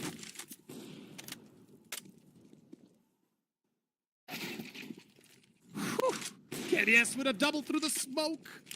There must be a gap in the smoke, of course, to be able to see that like that, but MBK, Kenny S jumps into his death. Well, that's a shame. But 37 frags. Can he make it 40? Can Kenny get to 40? That'd be amazing. Meanwhile, Queen 1v2. He can't get Misuta, and that is going to be it. That is going to be 20-19. Ladies and gentlemen, we're switching the sides now. It is Ecstatic CT side where the French should be a little bit more worried. And we talked about that early aggression on this map on Nuke from the CT side of Falcons back in the regulation time, how it didn't really work out and they continued to do it time and time again. Well, they tried it now. Python goes solo, checks it, finds one, gets back. That's it. Perfect stuff. As we go into round number 4 here of the second overtime. Falcons on the T side. Salazar still on the AWP. Queenix finally taps off on the 31 frags. Misuta 32 frags.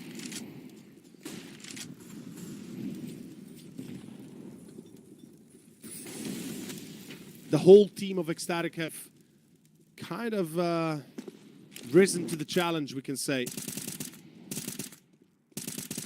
Of course, first to 22 gets the W here. Falcons. A little bit closer than Ecstatic, but still not there.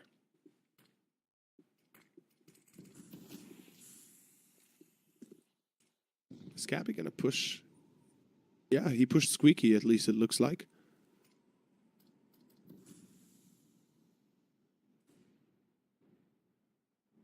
And they take lobby control. This is huge. This is actually really important for Ecstatic.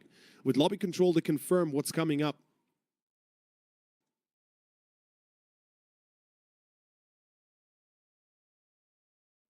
They know that outside control must have been lost, and they're expecting most likely somebody in Heaven Hell, or at least that would be the minimal thing, as Salazar finds Misuta. Ecstatic. Success so far. Unquestionable. Oh, Python. Ah, that's good for one, but that's not enough. Max and Gabby. And they themselves get surprised, Falcons that is, that somebody's still in lobby, controlling that squeaky spot. As Haji's in a 1v3, but unfortunately this time cannot succeed in his legendary clutch. That is 20-20, tied up. Ecstatic take it away once again. One hell of a game this has come out to be, really. Kudos to Falcons. I think nobody expected them to be able to pull it this far after the 12-3 half. I think most of us, and I admit I was almost convinced that the game was over at that point. But they are fighting like monsters, truly. This is what I love to see. Falcons, let's see if they can keep it up, though. Kenny, 30 bomb is what I hope. Or, excuse me, 40 bomb is what I hope to, at the end, watch him succeed picking it up. It would be, it would be after a long time that we'd have Kenny at these kind of numbers. Meanwhile, Secret going to be overtaken. Oh, they're going to push again the same way as before into Garage? Yes, they will. And this time, look at Kragan. He's ready for it. He's ready for it. Kragan finds both. No bloody way.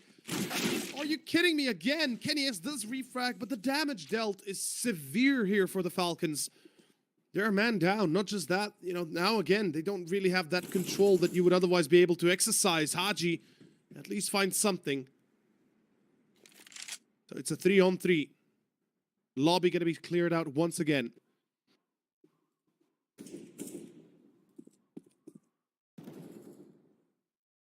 Haji finds Gabby. This is actually now a possible victory for Falcons. This would be insane to pull it off in double overtime to a third map of Mirage, and they might actually have just done it. No bloody way. No bloody way. A third map might just be in order here. Holy schmackamole.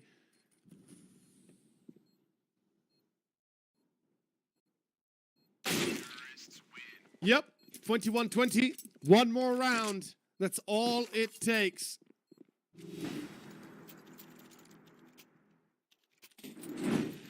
One round, and we have a third map going for Falcons, and a chance that they still remain in the tournament.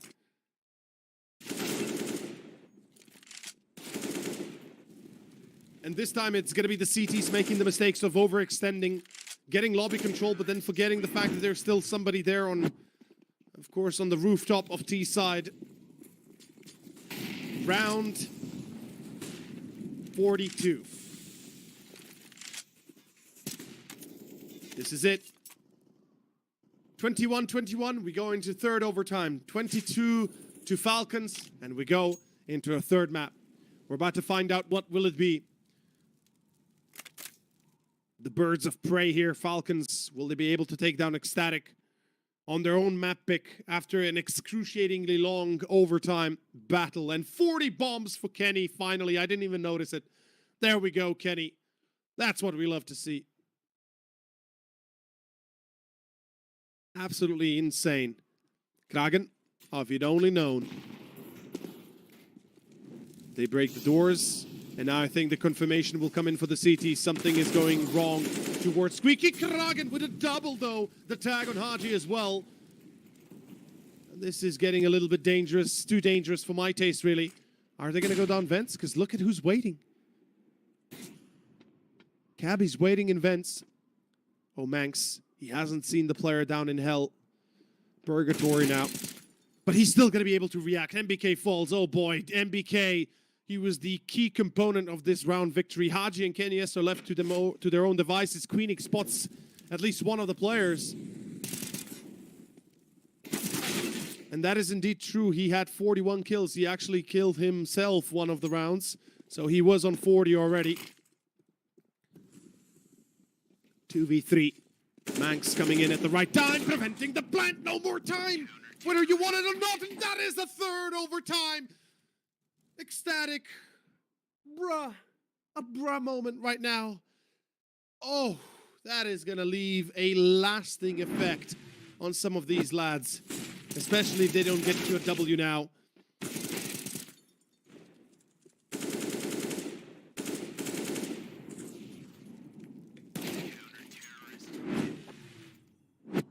Whew.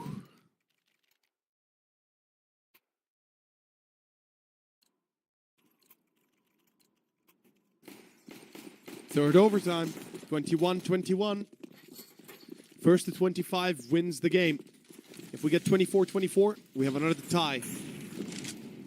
And another overtime. Let's see what will be the case here. As we open up with a bit of aggression towards the outside by MBK. He's trying to lurk his way towards main, potentially towards hell. The rest of Falcons focused on towards ramp and lobby.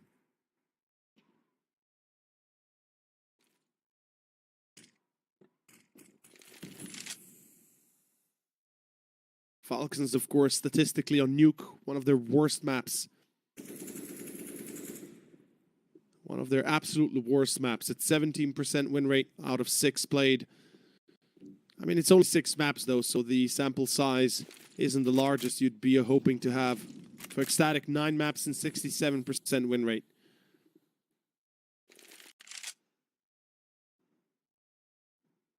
$50 seconds or so. Count the 4 seconds you need to plant. Well, 3.2 if we're being technical, but 4 to be safe. Kragen in main, and they're expecting something towards the A side. You can see 2 players on A, 1 in main. They're kind of already thinking about this quite intensively. And yeah, MBK! Beautiful shot, MBK! He might have just opened up the round here. Or, well, not just the round. He might have just opened up the chance to win the round, as it's going to be a 4v3. Falcons. This retake is going to be very difficult to achieve. One would dare say not impossible. And Salazar coming in with the AWP. He's going to be limited to 1 shot per 3 seconds. Python checks out from under. There it is. That's going to be round 22 to Falcons. Beautifully done. Hats off to the French. They succeed in picking up at least 1. Oh, this game.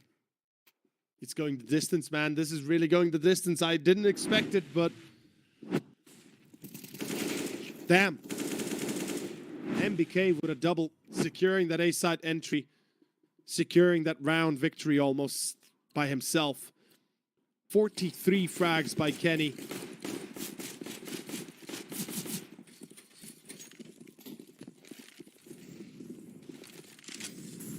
MBK is still kind of slacking behind with the frags itself, but he's doing the important work. He's getting the entries. That's what matters.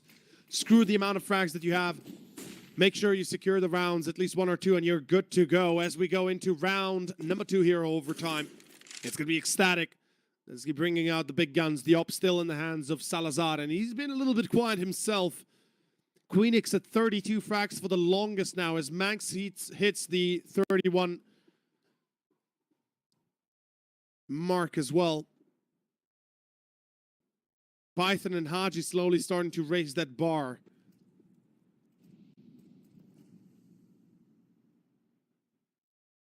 And we see Manx is again, like Kragen before him, in that garage position. So he's got the eyes on the approach of main. He's got the ears of the approach of secret. Here comes the take. It's a fake. They're going to be going towards ramp, and oh boy, Salazar getting caught. He fell to the left side instead of the right, the wall, or more the line. The fence stopped him from falling down and getting caught. And I think this might just be it. Yes, it is. Manx gets a double, sure. Cutting it a little bit close, But the round is gone. 23-21. Holy... Yeah. Insane. Insane game so far. Money now starting to be an issue for the CTs. We see Salazar barely being able to scrape by for the M4 and for the utilities. No AWP. Manx could actually have dropped the op, but I think they might have decided, you know what? Nah, screw the op. It's doing us, like it's giving us more headaches than anything else, and we're not succeeding with it. Ecstatic. They'll be eating themselves alive if they don't pick this map up. I'll tell you that much, and I have a distinct feeling that once we get to Mirage, they might just completely crumble under the pressure. Kragen, oh, he's lucky to be alive right now. Outside again, 4 players this time. Is a lot of presence by the Falcons side.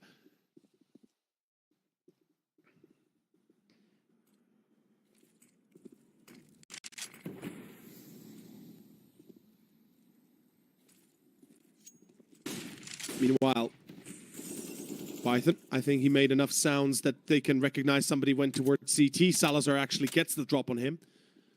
So it is going to be an advantage here built by, of course, Ecstatic. Remember, first to 25 wins the map. If we have 24-24, we have another overtime. This would be the 4th one already if it comes down to it. Kenny S, good check of Salazar. Oh, failed Molotov. Oh, Cabby, that's going to leave a bit of a bad aftertaste in your mouth. Queenix is holding that corner from CT vent. And Manx finds one, that's Kenny. But it's a 3v3. Towards B we go, Haji!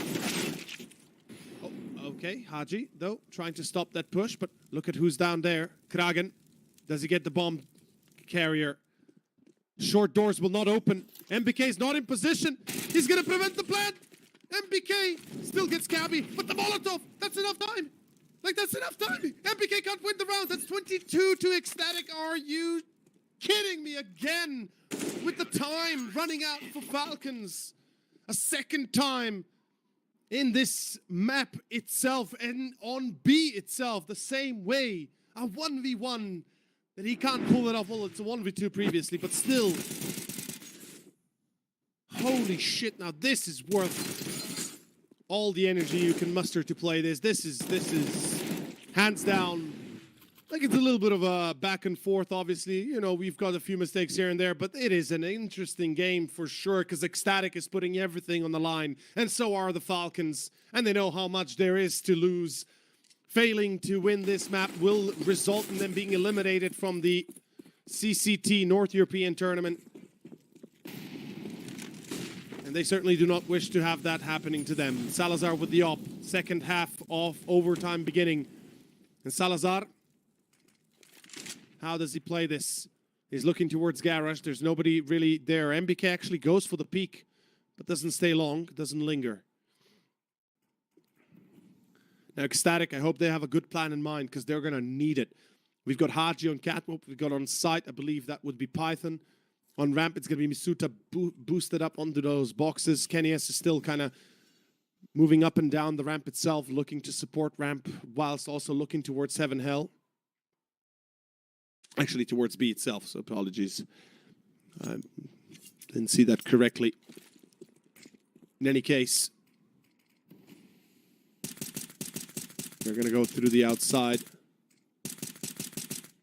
MBK trying his best to get a few shots through the smoke gone. Not really going to happen. And here we go, towards B. Kragen waiting in an ambush towards control room. 4 players going to be going in through short. And there's one question. Do they know there's a flank going? Do they know there's a flank going? How did that go? Well, it seems like nobody's even engaging. Manx finds Misuta. 3 players through long, and it's all eyes on Kragen to survive here. If he stays long enough, he can buy time for Salazar and the rest to come into play. Cabby gets tagged, and it's gonna be a 4v3, actually a 5v3. Again, Kenny S burns Cabby with the support of Python. 4v3 right now. Queenix on the backside. They've got short covered, they've got control room covered. Salazar, he needs that shot on Kenny, though. He needs the shot. Does he have it? Yes, he has. Haji finds Manx, though. Kragen from Dark Titanic. And he will beat the Titanic in this round. 23-23, tied up again. Ecstatic are not giving this one up, I'll tell you this much. It certainly looks like they found that much needed boost of energy. And one hell of a game this has become.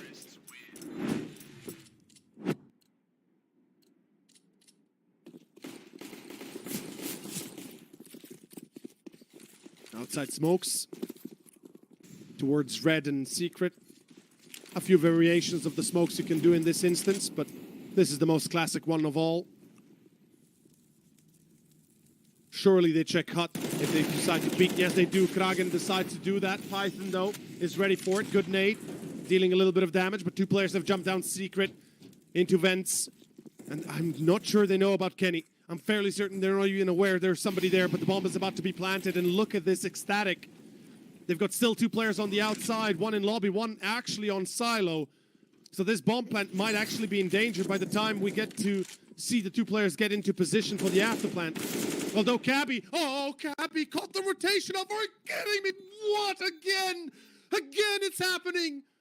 No freaking way. Phoenix, yeah, that's a free kill. MBK 1v3, clutch or bust. Holy shit, this is getting out of hand.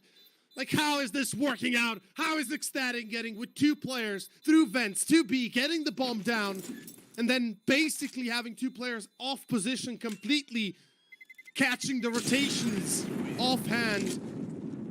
Oh my god, this is insane is what it is. Insane in the membrane. 24-23. And Falcons once again find themselves on the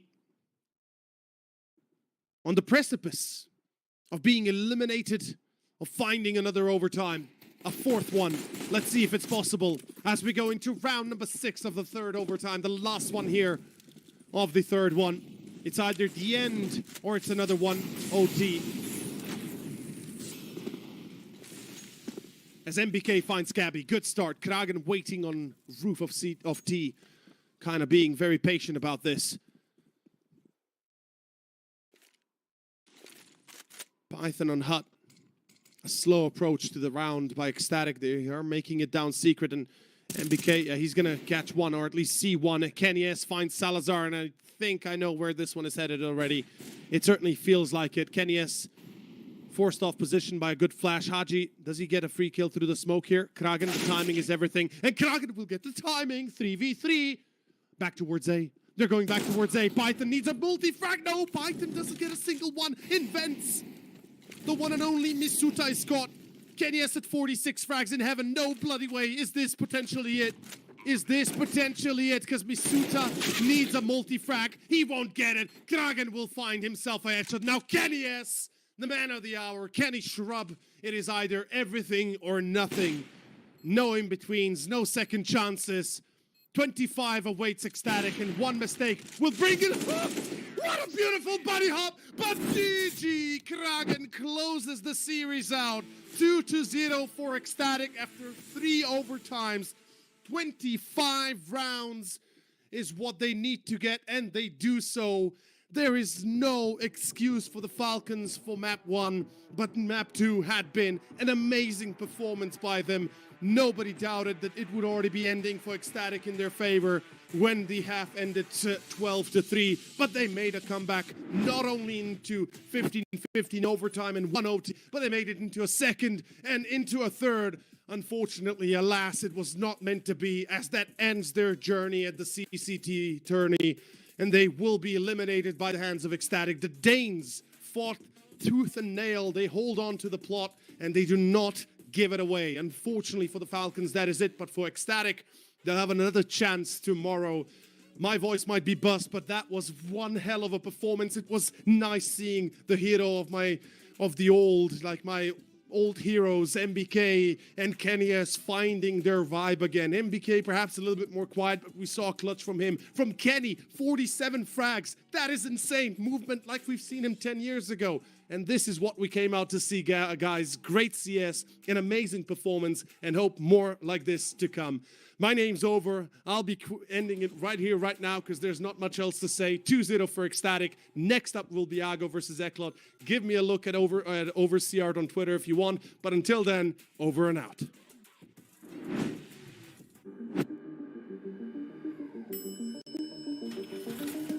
Finally, I found what I was looking for.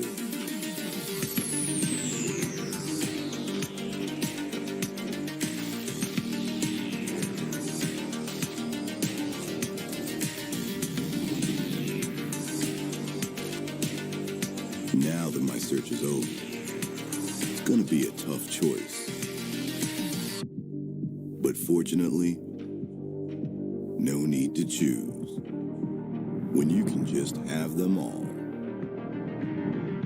Buy and sell skins on bitskins.com. Your one-stop shop for all CSGO skins. Win up to $1 million with your CSGO esports predictions. Simply guess the kill scores of the 10 players in a CSGO match. The more you guess correctly, the bigger the prize. You'll need at least 2 correct predictions to win a prize. Guess all 10 correct and win $1 million. Experience the exciting new way to add a little prosperity when watching esports tournaments. And register now to receive a free entry ticket upon sign-up. Predict kills, win millions, prosper. Tired of boring case openings? Do you always get only cheap skins? The Hellcase website has tons of options to upgrade your inventory. It's up to you to participate in giveaways, events, or compete with other players in opening cases. Hellcase, your world of expensive skins.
for.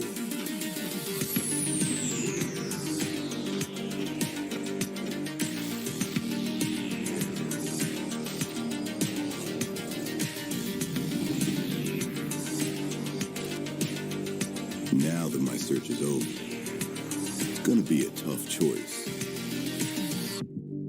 But fortunately, no need to choose when you can just have them all.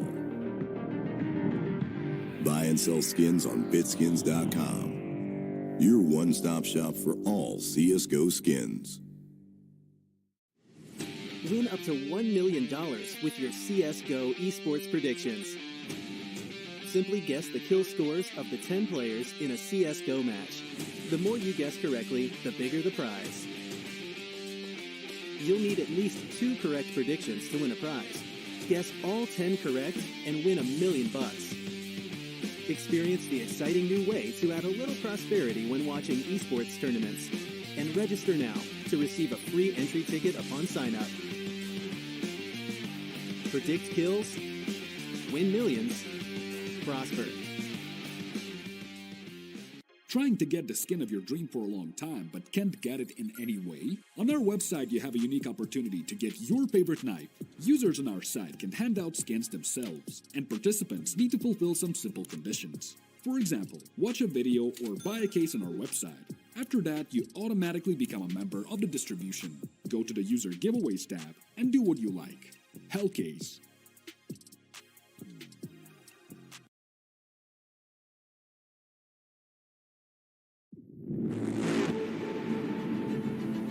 The hunger for glory feeds the desire, the courage to look for a challenge, to feed your ambitions.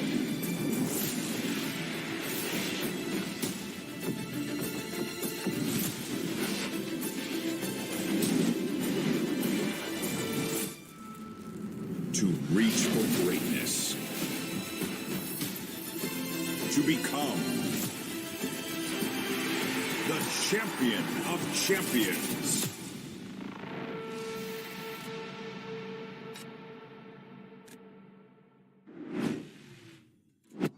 Hey guys, and welcome back to the CCT Northern Europe Series 2 Main Swiss. What a game we just had there between Falcons and Ecstatic, and hopefully it will continue in the same manner. My name is Freddie Ogrimirana, and I am joined by the big doggy dog, Brandon Rawlings himself. How are you doing today, my good sir? Yeah, I'm not too bad, thank you. And after an introduction like that, I can't wait to get straight into these games. We've got some exciting ones to bring you, right? First up, we've got AGO versus Dynamo ECLOT. Both of these teams are currently 1-1 in the Swiss stage. We can take a look at how the standings are currently looking for today. Tricked, you saw, take down 777 earlier. Ecstatic managed to survive against the Falcons' late pressure on Nuke.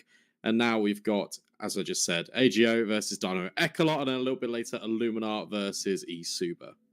Just, I want to say here as well, like, looking at these games, it's the fact that Tricked were in the 0-2 bracket after going, I think they went back-to-back top 3s in both Central Europe and Northern Europe. And the fact that they've gone into the 0-2 bracket is like, ooh, okay. And then Falcons as well, like, wow, Falcons are eliminated. This is a team with literal, like, major winners on them. A team that were at the RMR not too long ago, and it seemed like they'd actually upgraded their squad with removing Maku and bringing in Kenny S. So you fundamentally, I feel like, found an upgrade there, and he did do well, but something seems to have changed in this roster now, and, well, they've been eliminated. Tricked and Ecstatic, the two Danish squads who did actually play against each other. No, sorry, it was Masonic, and yeah, so the two Danish rosters will still be in this competition, but for now, we do have first on the cards AGO versus Dynamo ECLOT.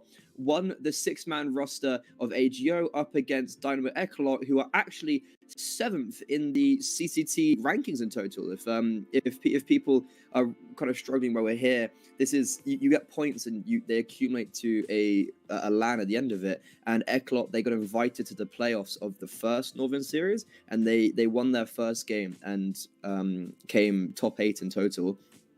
But with that all in mind, we do have AGO. And Brandon, you've been away for a while, so I think you might be out. This is something that I've learned very recently, as AGO are actually a 6-man roster. This is something they've been wanting to do for a while with Fiku. If you know Fiku, obviously, who plays for OG, they wanted to build a 6-man roster around him, but instead they've actually picked up a youngster called Shenanigan, who used to play with like the Los Koguto squad. And he did really well in their local ESL championships with like kind of younger rosters. And it's a very interesting one because they've kind of changed up a lot, especially with their veto.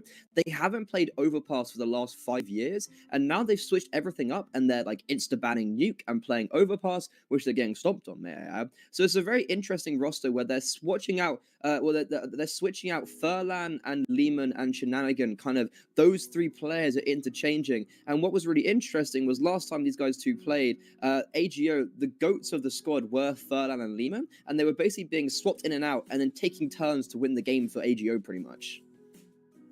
Is that has to be recent, right? Like very like so. That's going to be in the last signed. like 2 weeks. Yeah. Shenanigan right? He got signed ages ago, but this is like so Shenanigan's first game for them was the last one, like the game they played against Trick the other day. That was the first time they initiated the 6-man roster, and this is their second game doing so outside of they might have done it in the Polish Championship. I can't, which they have played a lot of games in, but I wouldn't know that if they have. Right. Okay. That's a lot of information. I feel like to condense it down into bite-sized chunks quite quickly. Players you want to look out for on this roster, for me, when you take a look at AGO, would be Jedka and also Snatchy. Like, obviously, you've got Furlan and Lehman. As you mentioned, Freddie, they're players that can just kind of pop off. But if they are being swapped out, if the veto is changing up a little bit, you kind of need to look deeper into your roster and the players that have been performing quite well consistently over a smaller sample size on a recent basis. So for me, Snatchy, if he pops off, AGO, I feel like they're quite comfortable to always take that game. And then Jedka, I really rate this young player, and I feel like he can be one of those, again, very nice development projects that have come out of the Polish scene. It seems like we get a new Polish prodigy every couple of weeks. But for me, Jedka, I think he's a very good one to watch. I'm conscious of the time because obviously we've had that nearly triple overtime between Falcons and Ecstatic. So what I want to do is park it. We can readdress this back into the game. Let's take a look at Dynamo ECLOT because, as you mentioned, it's a team that is ranked quite highly because they got invited up to the playoffs. I think this team's really cool. I like the idea that they are grinders, right? These guys play a lot of games together. These guys believe in their identity and their project, and I'm a big fan just of this team.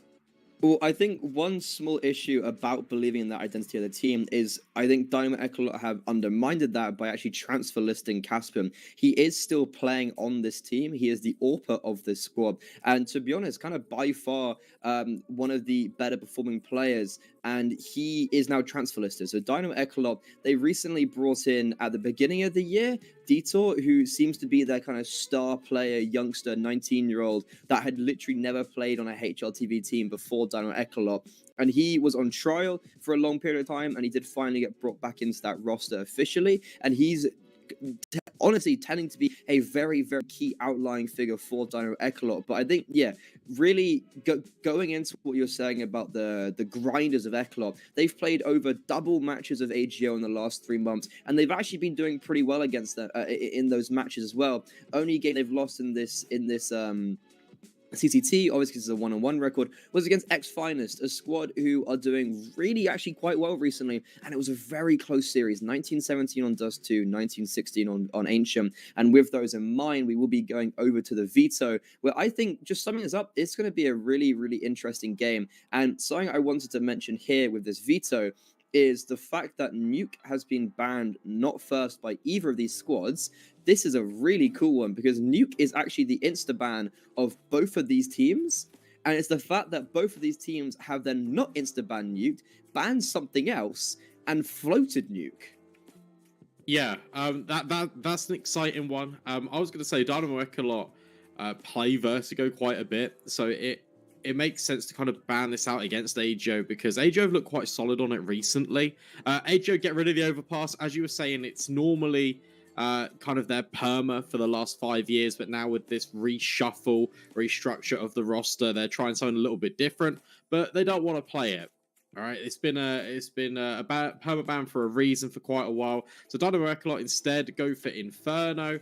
I do rate this. I mean, this one kind of makes sense to me why they have picked it. A lot of maps in the last 3 months. 28 times they have played Inferno. That's par for the course for Dynamo ECLOT. We've talked about how they are grinders. We can get into that a little bit more. But Mirage coming in for AGO, that's a solid pick. They do like picking into this one, if I'm not mistaken. And then the Decider of Ancient. If we do go the distance, that could be quite spicy.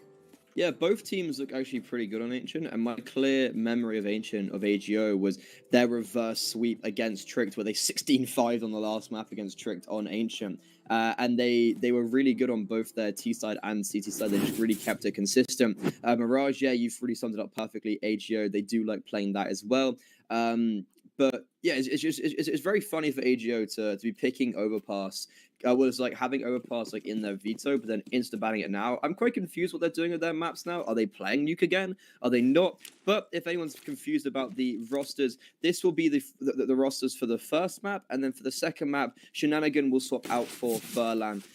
So yeah, keep attentive for that. And in the meantime, the Polish team are really putting quite a lot of pressure down middle and down banana, but it will just result in them all running away and Dynamo ECLOT having a 5 versus 2 on this A bomb site. Oh, but PHR will take first contact. There's a crossfire here with Laman, and I tell you what, they're holding pretty decisively. That is until the Glock 18s will overwhelm. Digits punched in 3 versus 3. They have no kit on their bodies. I actually don't know if one is dropped on the bomb site. Kafida, the IGL, is tagged down. It's a very nice position from Detour in Boiler. He's actually got a perfect timing. 1 tap on Snatchy, but he isn't aware of Furlan. Yeah, but it's fine, because he's repositioned. There's a player in feeder in towards the graveyard. Valencia will fall and then nearly turning around on a dime, but no. Furlan's head snaps back. Suddenly, Jedka thrown into this 1 versus 2. The bullets, they're ricocheting every which angle on Inferno, but finally, one will land on his head. Detour with the killing blow. ECLOT to secure the pistol.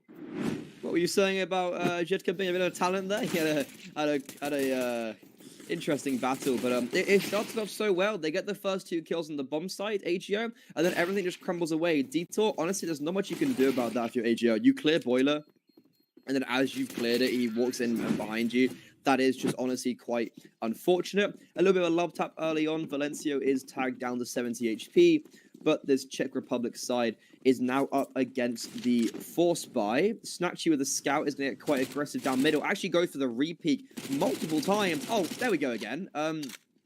Caspin actually can't convert that frag, and Snatchy will survive with 12 HP. Yeah, look at this pace. I mean, you've got the Mac 10s. You might as well go for the map control early.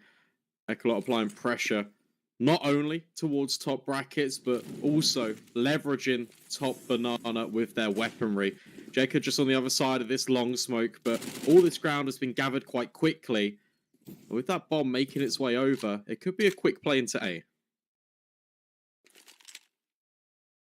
Is looking good for AGO. They don't have much utility, but they do have the manpower. Wrap around the A-bomb site as 4 players will go up long. Snatchy caught out in that smoke. MBQQ will convert the first kill with the Mac-10s, and all these Mac-10s are doing wonders. The Deagles at close range on the bomb site will get something, and it's kind of all down to PHR. The IGL, does drop the bomb, picks himself up a Mac-10, and also with the rotation of Furlan, Detour with 40 seconds left, will just about get the first kill, but the IGL, okie dokie PHR, off to a very good start. Someone we didn't highlight at the beginning, but he's already put pen to paper so early on with the hand cannon.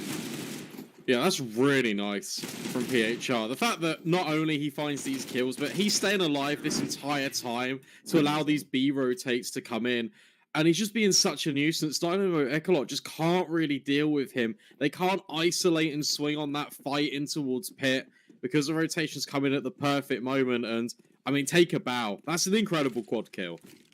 Having a good Pit player, I genuinely think is one of the most powerful things in CSGO. But, well, with that in mind, Furlan is just going to run down mid and kill them all. They've actually bought into this, and oh, okay, this is getting a bit scary. It's fine. Yeah, never mind. I was going to say, you've got those first 2 kills, and like it's really good, but then if you're instantly dying, especially Lehman, who hadn't got a kill, he kind of died without getting anything, but they actually, to be fair, stabilized really, really well. Yeah, Every 3 players stay alive. Yeah, it makes sense what you are saying about a pit player being so instrumental into the kind of the A bomb site's success, right? And honestly, the key factor as we go on, if it's something you want to look at as well, chat, as we progress, is if you look at this pit player in PHR, and then we swap over for ECLOT as well. Look at how much they will be trying to stay alive rather than going for individual fights. Because the entire purpose of that position is to just be a nuisance to play with these rotations. The full eco now for Dynamo ECLOT. Zedka, will he clear MBQQ? He doesn't. Gets caught. Oh, what? 2 quick kills for the Czech Republic squad, and Snatchy will be rotating in, but I don't think they're going to respect this smoke. They're going to go straight through it. Detour has the AK. Snatchy with 1 scalp. Oh my god. Detour, I was talking about this youngster, 19 years of age, and bam! That's a very nice headshot to just obliterate everyone on this B bomb site, and this is a very quick and contestable game early on, and I don't think these 2 CT players are going to survive. Valencio, he will die, but he's actually kind of set up his teammate Caspin perfectly, who's going to be the second flanker. Oh, yeah, that's a really good point. But he has just moved off the position. Oh. And I feel like Leman has just spotted him out as well. These players are low, so this P250 could do the damage. There we go. There's one. And suddenly, PHR is now stuck between a rock and a hard place. That bomb about to explode, and Capson does the damage. No M4s can be saved over. I think what's really big as well is if you draw your mind back to the 2 rounds that AJO won, it won the first with 1 single player alive. They won the second with 3, which, okay, that's not a bad thing. 3 players alive, that isn't necessarily awful, but when you have that context of only having 1 alive the last round, and then you lose the next, the money's not going to be that great, and I think it's showing really clearly here. Brand that Snatchy's got an AWP, but then you've got him being spotted by an A1S, an MP9, 2 Deagles, and you've got, what, 3 smokes, 2 flashbangs, and a nade across the whole squad. Yeah, the finances are really on their last legs. But as a result, look at this push towards apartments. You've got a Deagle and an MP9 trying to kind of take point. That Molotov is really well placed because it's going to have to force them back away from the fight. And it makes these SMGs and pistols a little bit less potent because you've now got a range advantage with the AK. That is, unless they just walk out apartments into PHR, and Snatchy with this AWP should be the first contact on MBQQ. Honestly, if I'm Dynamo ECLOT, I don't expect an AWP out here. I don't anticipate there to be an AWP in play, and they're going to go for a very similar round that we saw on that second round. They're going to be wrapping around the safe bomb site. Furlan, the saved A1S, or the only A1S, is going to do perfect job alongside Lehman and PHR as well. He might get called upon with this Deagle and Pit, and he's more than capable of doing so if needed. Caspin and Valencio, 2 versus 4. The rest of their team have died, and it's the IGL. Yet again, the Deagle, it has to sing, and it sings its bloody, gory song of death. Gedka even surviving on 1 HP just to add salt into the wound. What a round. And you're completely correct. These 2 M4s combine over towards long. You've then got this close crossfire. It was A1S and really? Yeah, that last kill, I think it was Furlan that got it. He ran through arches, through the smoke with the MP9 and distracted that last player. Perfect. Yeah. Really well worked. Lovely setup. And look what it's done. It's a Uno reverse in round number 6 because you've got an AWP on Capstan and you got 2 Deagles out for ECLOT.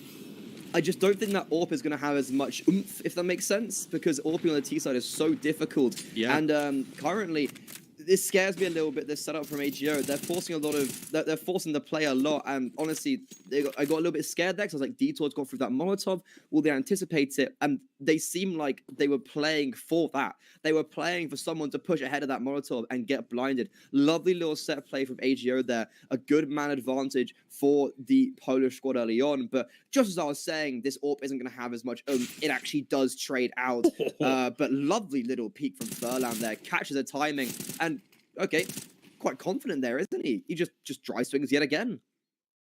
has pulled a rotation over, but there's still an even playing field on this A bomb site. MEQQ will smoke off Snatchy, and here goes the incendiary, forces him into PHR's crosshair. Valencia with a quick trade. This one is still potentially doable, but quite literally snatched away from them. Firedeck can't do a thing against the AWP as he holds strong on short. Okay, so AGO, what they're going to do here is just not lose to 2 Deagles again. Yeah, that's a really nice shot from Furlan. And I guess we're going to see, as the series progresses, what it's going to be like when they have these players interchanging. Last time it actually seemed to help them, so I don't know if that'll be the case or not. But on Dynamo ECLOT map pick, AGO, they're looking good. It looks scary, but they've brought it back. And a big part of that is the IGL who's playing Pit, which is also a very weird thing to have your IGL playing Pit. Like, you normally have him as a rotator towards B. Nicely done. Yeah, this round is pretty much a write-off. If you're ECLOT, this allows AGO just to establish a little bit more of a buffer against this T side. Furlan's even going to walk through this smoke, potentially.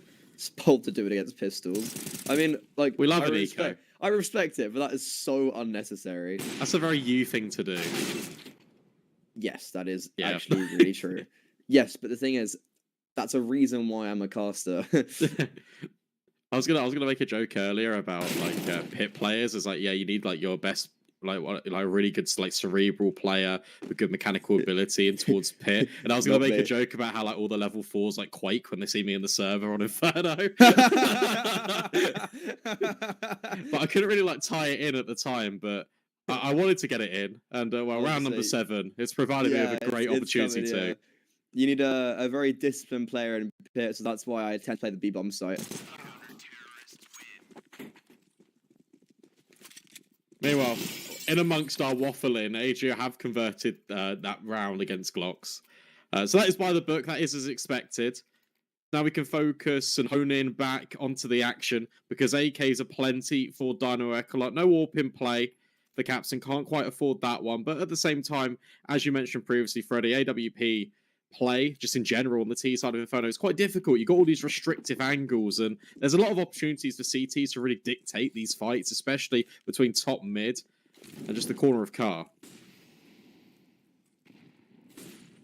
Yeah, so I want to say as well, seeing how PHR is the Pit player, the only thing that screams to me is that either Zedka or Furlan are really good second voices. That's what's saying to me is that if you've got your IGL on one end of the extremities, one of these two must be very good voices. But as I was saying, that detour goes kills them all. That's lovely. He does finally get traded out. And oh, okay, Lehman, lovely, lovely rotation at a perfect time. Detour, that's like the 3rd time he's opened up that B bomb site. And then this time, I think it's actually very similar. It will be Lehman to close it off. Superb from him. Dynamo ECLOT, they don't have a disadvantage or an advantage, but they do have a lot of control, especially, well, they have control actually all over the map. Look at AGO. They have no one really either top brackets, top banana. Snatchy's so scared of long. He's actually searching for CT. Look, he's scared.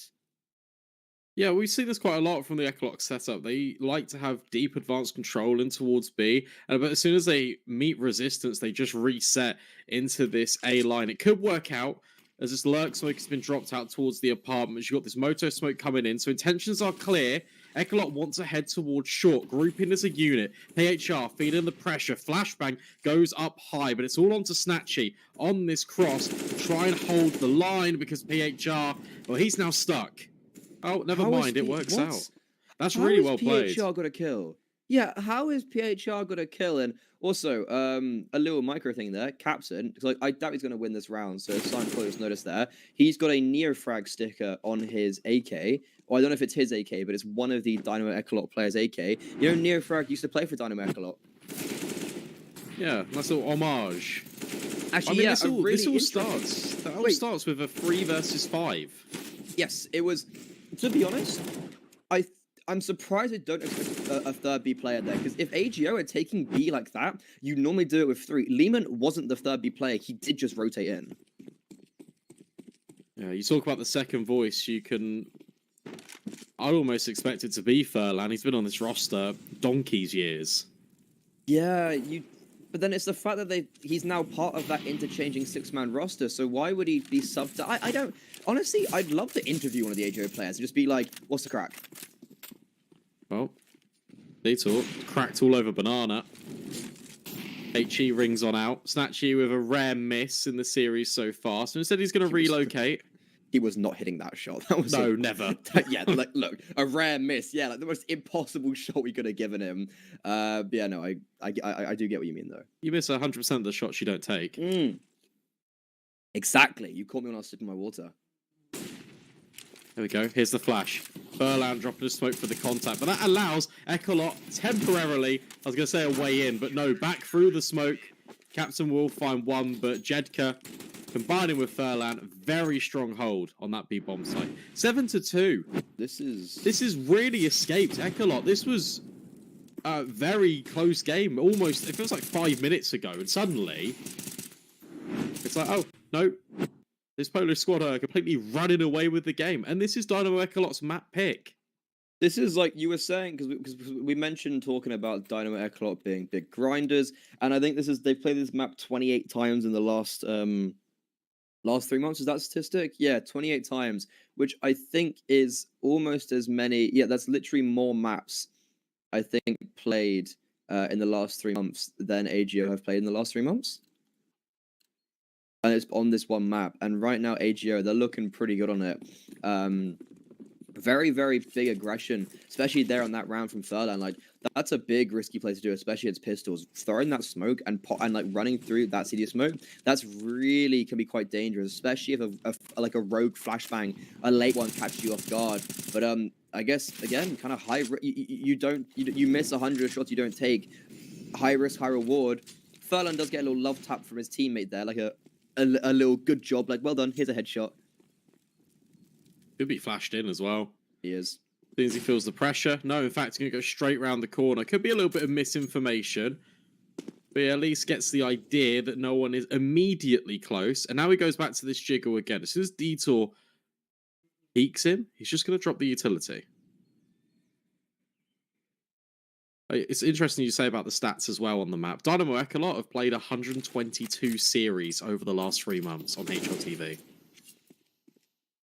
Jesus. That's more than what like SCADA were doing back in the early parts of the year. They were like maxing out like 110, and I thought that was what. The thing is, they haven't been doing that well. To be fair, like they've been doing well, but they've also been like, I feel like they're struggling to crack the code. If that makes sense. Yeah, like, no, I see what you're they're saying. doing well, and they're like, you know, they're kind of making like, they're kind of winning like. Every time they win a game, every time they win 2, they lose 1. It's like that kind of like 2 steps forward, 1 step back type of mentality. But in the meantime, though, AGO, they're going to have to really hold off here. It's all down to Jedka and Furlan, and it's worked out perfectly so far. Snatchy's going to throw a second flashbang over. The T side are just isolated by forced back, and Snatchy will now try and deny the bomb. He won't deny it, but he will do a lot of damage to MBQQ with that grenade. The bomb gets planted, but the retake is most firmly in action from AGO. There's no utility here, so they do need to group up and try and work this one together. There's kits on every single player, so it's okay. Spam being lined up. Oh, that could have been incredibly dangerous. Is he behind or in front of Dark? He's in front. How did I not hit him? Either way, he's going to be the first contact here. PHR's going to come around the corner. He's going to get his head taken off, all down to Valencio towards Newbox. Snatchy knows where he is. And that will be the round over. He even gets the kill. Nice little flare tapped in the end, but he's going to die to that bomb explosion. Dynamo ECLOT, they win a round, but the problem is, because they kept no one alive, their money is genuinely in tatters, Brandon. Yeah, I honestly thought this was going to be a really nice hold from AGO. Because the setup worked perfectly. Jedka peeked on the contact coming in towards quad. The Molotov that ECLOT threw went towards oranges, and not one of those like pressure points of quad and dark. And it looked really good. I feel like the mistake made was Jedka re-swinging deep into that fight, because that presents an opportunity for ECLOT to get rid of the players on the bomb sites. Yeah, he probably could have stayed alive for a lot longer there, I feel like. That nade Oof, that could have done a lot of damage to Caspin, but PHR still 11-4. He's really doing quite well. Like, he's not the player you look at in AGO to do well, but bit of an aggression here from Lehman. Flash in. Valencio fully blind. Almost hits a stray bullet on the head, but that's a wonderful first pick for the Polish squad. That nade, oh, perfect timing. Actually gets a kill, plus does damage to Detour. Lehman still alive on apartments, will finally get executed, but in the meantime, he's going to get traded. Snatchy's quite confuzzled by this Mac 10 that's just running around, but it's all down to Castrum, jumping through the air, leaping like a salmon, falling like a rock. Yeah, just really nice protocols again from AJO. It all starts with this flash in towards apartments. They can see the smokes flying over. You got the good timing on the HE. PHR gets the trade hit and again just tucks into this smoke. Creates another distraction, allows Snatchy an opportunity to fire off his AWP. And it's just a cleanup. That round, despite it looking a little bit chaotic, it always felt comfortable for that CT setup. Yeah, I think that's one really big thing, especially when you're in this like aura of chaos. If you're, sorry, I just hit my mic there. If you're able to then still like maintain it, then that's perfect. Casper will, I think it's the first time they've dealt with that mid-AWP aggression. That's really good with those Deagles. Well, a wonderful advantage for Dynamo ECLOT here, and it's going to be interesting to see what the reaction is. And it looks like it will be Zedka going over towards that A bomb site to replace the AWPer. And is he hesitating? No, he's just going to leave Furlan here with smoke and a flash. Also, it's a great kill in towards middle. Currently, the gun can't really be recovered. So you've now got this jiggle PHR. It's just trying to take point, and then LeMan can swing on any contact or any information that PHR spots. This is quite a dangerous setup. ECLOT can never really have control in towards mid. That's because of the lack of utility. One smoke on Fider, that's about it. So if you're ECLOT here, you probably just reset back in towards Banana, you smoke off CT, and you give that on a little bit of a go. But instead, well, that smoke just dropped completely in the guts of middle. Okay, Furlan, it's all under him. No utility. He has got rotation, holds the spray. There's a lot of damage. So much damage. There's so many players. But it will be the one high-fee player of the AK to terminate him. The T-side, they equally have no utility. Wow. And it's just easy for Zedka. 1, 2, 3, 4. Get in his pocket. 13-6 is his scoreline right now. This youngster you were praising. Well, Brandon, he's not doing too shabby right now, is he? I'm just saying, if they had a smoke there for CT... they would have been able to get into the bomb site. But look how close the B players were. You had both PHR and Lehman really close. Yeah, agreed.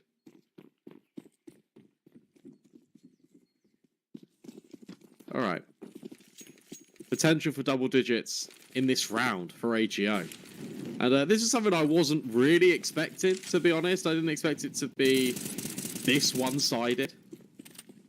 Yeah, neither. I will say the last time I watched these guys play, they lost 16-4 on overpass and then came back to reverse sweep. I was impressed. I think they played well, but like I wasn't expecting. I thought this game was I said to you, I said it's gonna be quite close.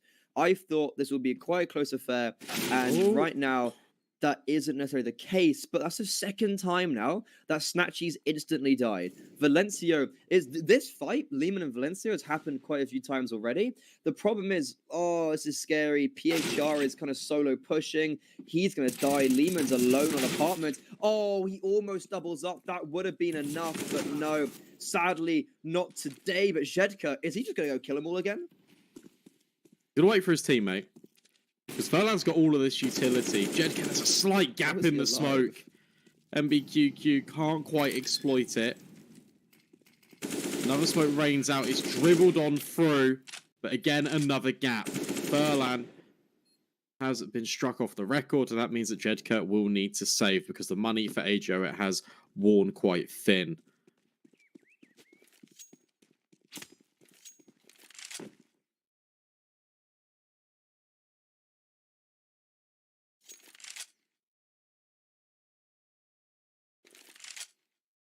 They have 1,400 lost, right? If I'm not mistaken. So I don't think they're going to have... I don't know if they're going to have a buy next round. It might even be worth them just saving for the last round and a half. Because, yeah, you look at the money. Zedka is going to die here. Wait, sorry, no, I was looking at Jedka, I thought it was Kafida. Oh my god, I'm so dumb. I was literally watching that and I was like, why Jedka just got his knife out? But no, That's nice. Yeah, that makes sense. Yeah, no, this is very nice round from ECLOT. They could stabilize quite a bit on this T side. That was nice. And the rounds that we've seen Dynamo ECLOT win Has been have been where they've been in this pack mentality. Not allowing anything to chance. That setup on top mid was really nice because you've got players being like the extra insurance policy, just holding that angle in case there's going to be another swing in. And there is going to be a swing from somewhere if you are AGO, because you've lost players, you need information.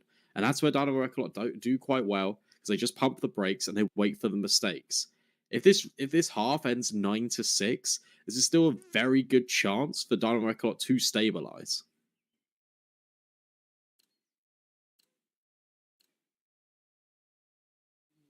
Yeah, I agree. This is a huge float round, or like shake up round, and it's going to be a bit of a set play potentially. Look, you've got Furlan already alone towards the B bomb site, 4 players towards A early on, 3 towards short, 1 towards long. Are they just going to hold the 4-man setup towards top brackets? Looks like it. You got LeMan playing anti-flash too. That nade is chonky. That's in banana. Valencio now potentially going to peek out towards Boiler. It'll be a nasty surprise waiting in the wings. Okay, so Lehman's kind of baiting them in, and then the 3 players on short just strike. Okay, they only get 1, and now I really like the reaction of Lehman instantly getting off. Jedka literally on his last bullet holds the spray. He's not doing too shabby, this youngster, is he? Lehman, he's rotated back in. Loud. But very loud, and I think he's kind of baiting for Furlan here, like accidentally. In the meantime, though, Valencia's got to kill towards that A bomb site. They don't anticipate Kafida to be so far up. Branham, this could be really dangerous. That flashbang and misses. Oh, the flashbang! Wait, what? Caspin throws it at the wall. That flashbang would have been perfect. It would have blinded Lehman. But now, because that's missed, it looks like it's going to be a round over for AGO. 35 seconds. I mean, yeah, you can't really go into this if you're ECLOT. You just need to tuck tail and save. And well, the set play just completely works. What I like there is as soon as contact has been taken from the short players, LeMan instantly rotates to B, just to help Furlan immediately if that hit comes in. And that was actually the critical kill. The close one up on Vida in towards Coffins. If that doesn't go down, or even if LeMan isn't there, that's a huge timing exploit.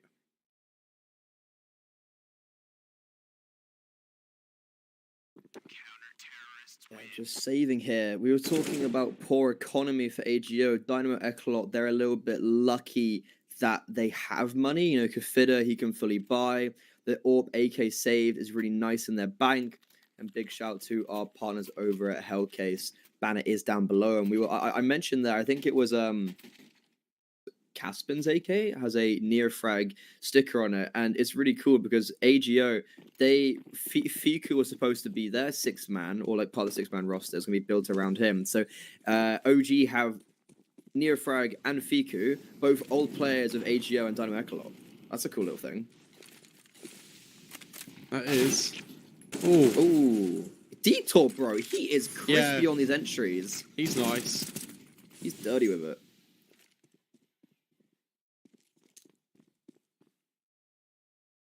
Look at this again. Wow. Is this going to be a full gamble? Maybe. No, just leave it Snatchy. Snatchy is on 20 HP. And he's been given the sole responsibility of locking down this A bomb site all on his own. That's a tough ask. It's yeah, I would be inclined to agree. I think a big part of that is because Dynamo ECLOT have hit B quite a few times recently, so they've seemed to gamble like over there, and the normal AWPer is now with the A1. No way. Wait, what? How has he got past Kafida like that?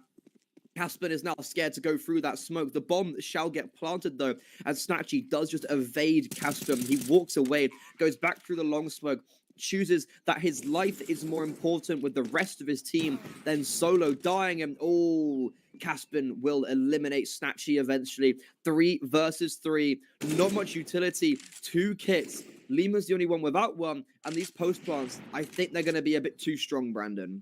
There is a flank on, but Capson is holding for it on these jiggles. LeMan could potentially walk into the scope. They're waiting, and there it is. AWP removed. Good nade. Flushes Detour out, and suddenly PHR has found a third. There's just enough time for that defuse. What a perfect retake. Literally, wow, that is amazing. A big part of that comes down to PHR. First, Yes. well, I mean, obviously he kills everyone. So I think factually, you know, he is the biggest part of that retake. But it's more, it's. I hope we see on the replay. It's the initiation of contact, like there when he kills Caspian. So he eliminates the AWP, and then because I was saying there was low utility, I think there was one Molotov and one nade. Both those bits of utility gets placed really well, because I think the Molotov isolated some of the site players, and I think it may have forced him towards dark a little bit. And that nade, I think it was Kafida and Pit, he gets naded and is forced to swing. Luckily, that, you know, you could roll the dice and Kafida might just one-tap PHR. That happens. But PHR wins the gun battle and then proceeds to also get that last kill. So AGO 11-4, really nice half from them. Let's see if they can continue it. Very aggressive up middle. This is a Freddy El Clasico, Brandon. But look how close MBQQ is. Yeah, Furlan's expecting it though. That's a clean tap. And rather than going through arches to B, they actually are going to potentially do it, which then baits in Fidder. He's let them all run past. That's the bomb drop and a follow-up kill with the second. That's huge. This could be what they need. He literally doubles his kills in that initiation of contact there. Detour, he's not a man I would want to be dueling, especially when you have a flank on the B bomb site. It is actually in the hands of AGO. 2 versus 2. What a weird round this has been, Brandon. This is nice as well. They're holding for this extra little bit of aggression because now they can run all the way back down towards A. This is really cool. They've literally run all the way around the map through CT. Now back on this A bomb site. Go arch to B. Do it. Yeah. Captain's actually read this. He's in the middle of open no man's land, and he nails the first shot. 1v1. PHR has the bomb on his back. IGL versus Orpa, and PHR. This is for 20-5 on his frags, may I add. Really is leading by example. Yeah. Capson. He's worked his way around towards short. PHR has checked it, and he does deliver the killing blow. What a pistol. That's crazy. There's so much going on there. And it's what I really like. It's that slowdown in Banana. That's huge because they completely isolate these fights, even with Vida doing this and dropping the bomb. These kills are everything. They force Valencia into an uncomfortable situation, and it's an unfavorable fight wherever AGO elect to take it because it's always a 2 versus 1. Such a dominant map 1, Brandon. I guarantee nothing went to plan there for AGO, but then everything went to plan. You get what I mean? Like, nothing meant to happen. Oh, what a nade. Detour, who was, I feel like all his 11 kills were entries on the B bomb site, and now he's in a position. Great flashbang, but unlucky. That's unfortunate. Furlan just nails him in the side of the head, and well, Kafida, he might have to go huge here because Furlan's running through a smoke with the MP9. Oh, okay. Sorry, that MP9 did a lot of damage, and the Deagle doesn't hit the 2 HP player, but it does tag Snatchy down. 3 versus 4 retake now for the Czech Republic side, and I'd be venturing to say this is fairly unwinnable. It's almost one of those where it's like, do you even want to go for it? Because you can just save your Kevlar and SMGs, give yourself a fighting chance into the follow-up, rather than throwing away your weapons on a potentially undoable retake. Nice work. And that all comes down to not only the grenades from AGO, but a similar shade to what I was saying that ECLOT will win in the rounds doing. Again, it is just against these 4 spy weapons, but they are moving in a pack. They're making sure that even if Furlan will fall, for example, PHR is there for the quick trade, and this man is literally doing everything for his side. I want to see, this might be his best performance in months. Like, it's no flame. He did play, I will say, he did do very well. It struck me the impact he had against Tricked. Like, I think statistically he was towards the bottom alongside Snatchy, but there was you know when someone like kind of sticks in your mind like, oh, like he actually had his moments here and there. And like I remember just the odd round, especially anchoring towards bomb sites. I was like, oh, fair enough. Like, you know, he wasn't completely useless. And just getting more and more kills. 22 to 5, 4.3 KD is it right now? Yeah, it was pretty good. Yeah, it's not bad. I mean, This like, one's done and dusted. 14 to 4. Like, could be better. what can they do, really? What can ECLOT do? This worries me, though, because we're now heading into Mirage, which is incredibly familiar territory for AGO. Because if you have just joined us and you're looking at the scoreline, what are you thinking? Oh, yeah, it's all right. Look at the top left. This is Dynamo ECLOT's map pick. Yeah. I think dumpstered. Just looking at some of, like, for instance, PHR's results, I know we spoke about a lot of the Polish shuffles recently, and honestly, it's so hard to keep up with them. But basically, I think he used to be the AGR, the IGL of Illuminar, and it was a big like Illuminar AGO. There was some other roster. There was another organization. I think it was the old Whistler Krakow team. Yeah. Look, there was basically a lot of teams changed, a lot of players. You saw Los Gagutos coming back, like stuff like that.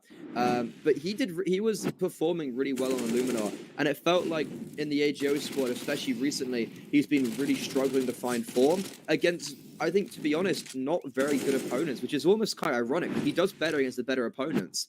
And right now he's getting back into his groove. But like I'm looking at his statistics, and yeah, like he's had some solid performances, especially on Illuminar. Like he had really decent stats on that Illuminar roster, but it was nothing near comparison of what's happening right now on this map. Finally, we will see an investment. Dynamo ECLOT bring out the rifles. Detour with the A4 spraying down lead. Furlan, well, he's removed, and as a result of that, a lot of ground has been gathered in Banana.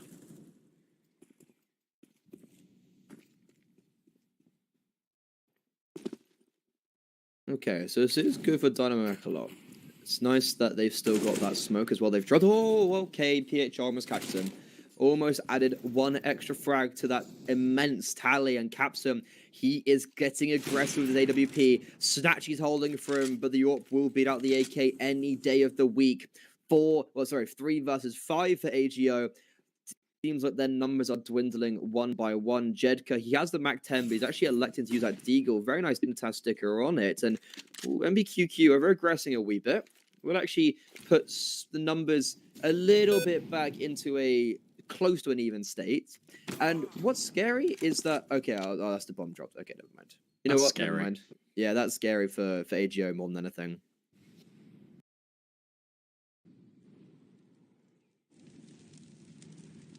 PHR now trying to miss. Detour doesn't work out. And Capson won't miss a beat. Nice stuff. Only one casualty as well for ECLOT. That's important because it means their economy can start to build back. One rebuy isn't the end of the world for them. And that's just Route 1 CS, baby. Let's take control down towards Banana. Detour will find the opener. Capson can just peek in, allowing him a little bit of avenue to work in, especially towards top mid. That was nice. I'm a fan. You know what? We might be a fan, but I think we might be dwindling that out as Dynamo ECLOT. They do have a mountain plus times 25 to climb. And it's a long, long way to go. Snatchy's got his AWP back out. He hasn't, to be fair, had the best results recently, or even in this game. It's kind of been more the rifles that have been doing the work. And when I was talking about rifles, it's been more that. I think that has been what's happening. That's going to cause rotation. So much spam coming over from AGO. Capson has made his way through. That leaves a little bit more vulnerable. AGO, they're going to have everyone over here.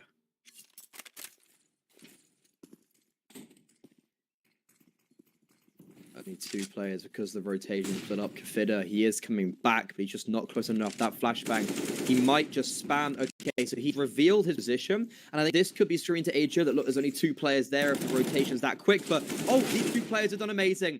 Really, really impressive. It's all down to PHR now, the IGL, the man that we've been hyping up so much.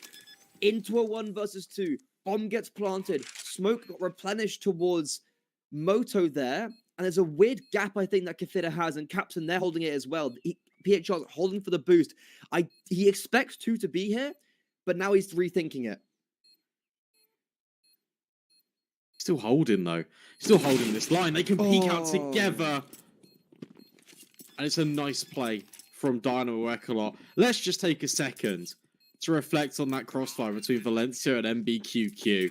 Because that was huge. I like Valencio. He dropped that smoke in towards apartments and then just stayed close to it, which allowed him to form that crossfire with MBQQ. But I mean, he does the rest, really. That's an incredible collection of kills. Holds down that A bomb site. And there's a world which PHR can clutch that, but he can't be relied on in every single one of these rounds. Yeah, I think a round like that, I will say for Dynamo ECLOT, I feel like that's a rarity for them. Like, I don't know how they've gone 2 for 3. Sorry, 3 for 2 on that bomb site. It seems a bit unrealistic. And PHR, wow. This is not normally. That was a unbelievable shot. That was absolutely bonkers. He's just run up with the hero AK and just eliminated Detour. Sorry, that is genuinely bonkers. But finally he will get eliminated, and Casper adding a little bit of flair to his shots today. 4 versus 4, AGO, they might just bombard this B bomb site, storm the battalion. Look at Fitter as well. He's rotating into this bomb site, setting up a flashbang that he can then prime on Capson's contact. Solid setup here on the B defense. And well, AGO, they're going to think better of it. They're going to reset back in. They've got a smoke and a flash to work with. Jedka's got armor behind this AK. There's still potential here. Are they going to pop out apps, maybe? It's a cool play. The only, like, if you had 3 Deagle, sorry, 3 Tech 9s, I'd be like, yeah, 100% go for it. But like, that look, you smoke Moto here, right? You pop a flash over that isolates Valencio, so he needs to do everything here. But like, yeah, but it's Deagles. Like, how much can these Deagles really do when you're running down? And okay, smoke's gonna go be planted. MBQQ is gonna get flashed, but he's actually gonna make his way to site. Valencio is gonna get 1, but okay, never mind. These Deagles are amazing. Furlan, may I add, just jumps out and is within pit with about 2 seconds. He literally just holds 2 W keys at once and is already into that area. Dynamo ECLOT forced to save now. They will be keeping the AWP and AK for the next round, but Brandon, their money's really not great. Kafida and Capson can drop 1. Okay, so I think it might be okay just because they save these 2 weapons, but they're going to have 1 player on a low buy. Because it's 1,400 lost, right, for Dynamo ECLOT, or is it 1,900? 1,900. I think. Also, if you've just seen, we've got it confirmed. I just got a ding in our Discord. Do you see just Astralis is going to Device is debuting for Astralis in the Northern Europe Series 2 playoffs. Oh, all right. My first thought was they're definitely getting first rounded by either Into the Breach or Endpoint. You know, really just mark our appearance on the scene. It's exciting. That's really exciting. The fact that I saw this. We got. Oh no, we didn't. I was gonna say we broke the news on CCT that Kenny S signed for Falcons. We didn't get his first game. That was EDC. Yeah, but similar. You know, it's very similar. Like that's a great thing to watch. That's cool. Yeah, I was thinking recently that the invites for CCT are getting like, you know, like this is a main Swiss stage, and we've got like basically contenders for like top 30 teams in the main Swiss, which I think is really showing like a really good level of quality of teams. And for the playoffs, you know, if it's like, was it Heat, Astralis, and then 2 other teams that are like top 30, top 20. So the quality of play for CCT right now is just getting better and better and better and better.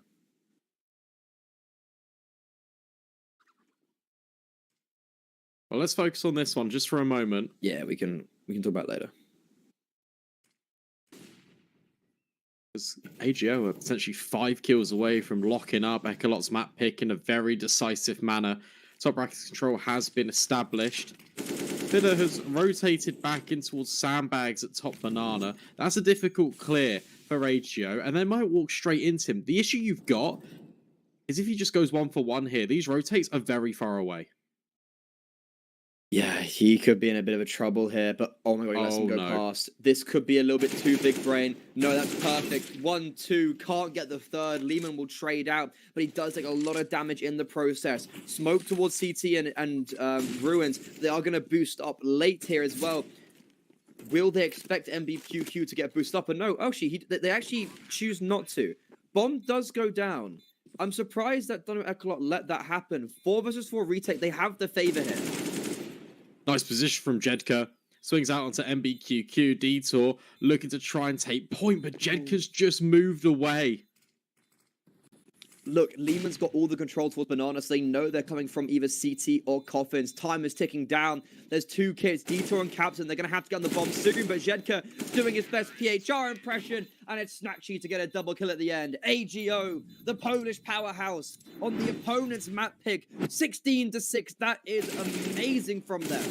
Look at this. It all starts out with the trigger discipline as well. Jedka going ahead of the smoke just as it fades. And then he's taking first contact, which allows Snatchy just to swing in. And those are some incredibly crisp headshots.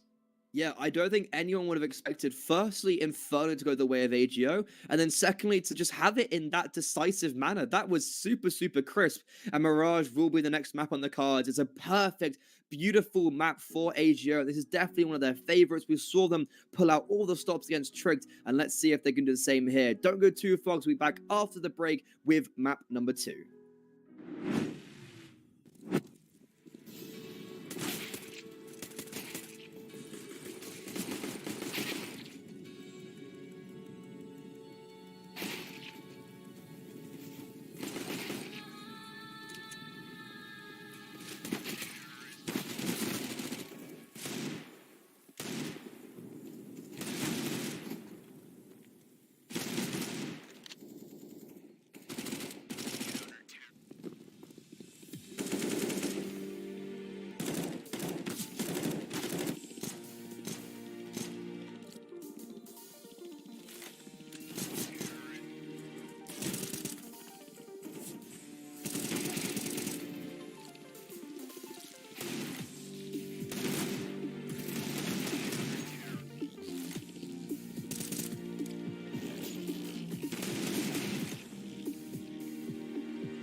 was looking for.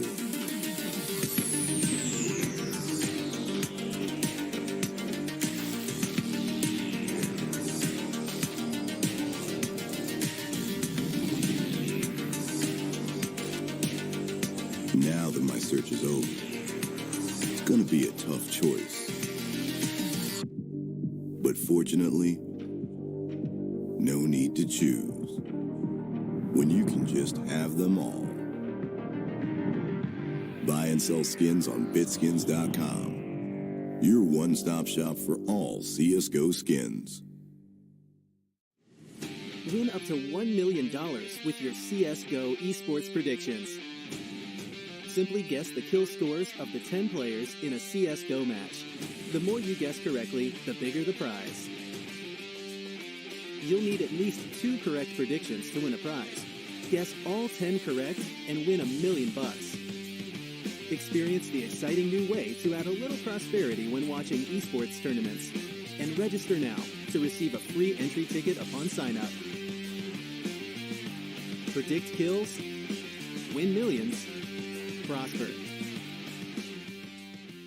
Are you sick of just opening cases? Join the events. At each event, you can find special cases from which tokens fall. Tokens are your ticket into a world of unique awards. For tokens, you can buy a skin, premium, or special balance.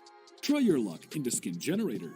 Also, you can leave your tokens at the token vault, and the more tokens you keep, the better skin you'll get. Add variety to opening cases with Hellcase.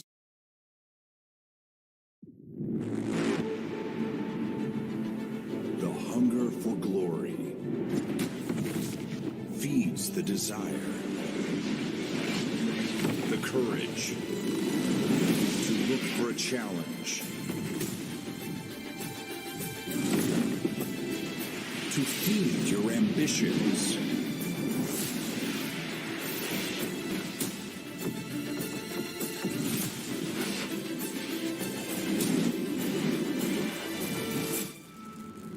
To reach for greatness. To become the champion of champions.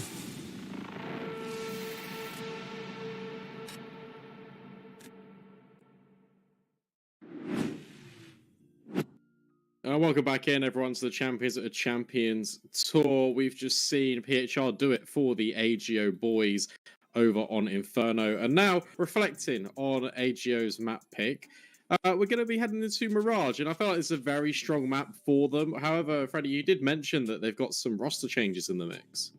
Well, it's not. I think using the word roster change maybe makes it sound a little bit of a different. shuffle between Inferno and Mirage. Well, so for people who don't realize this, and I think a lot of people won't, because it's firstly not clearly advertised. And I think when you told me, I didn't actually. I was like, wait, what, really?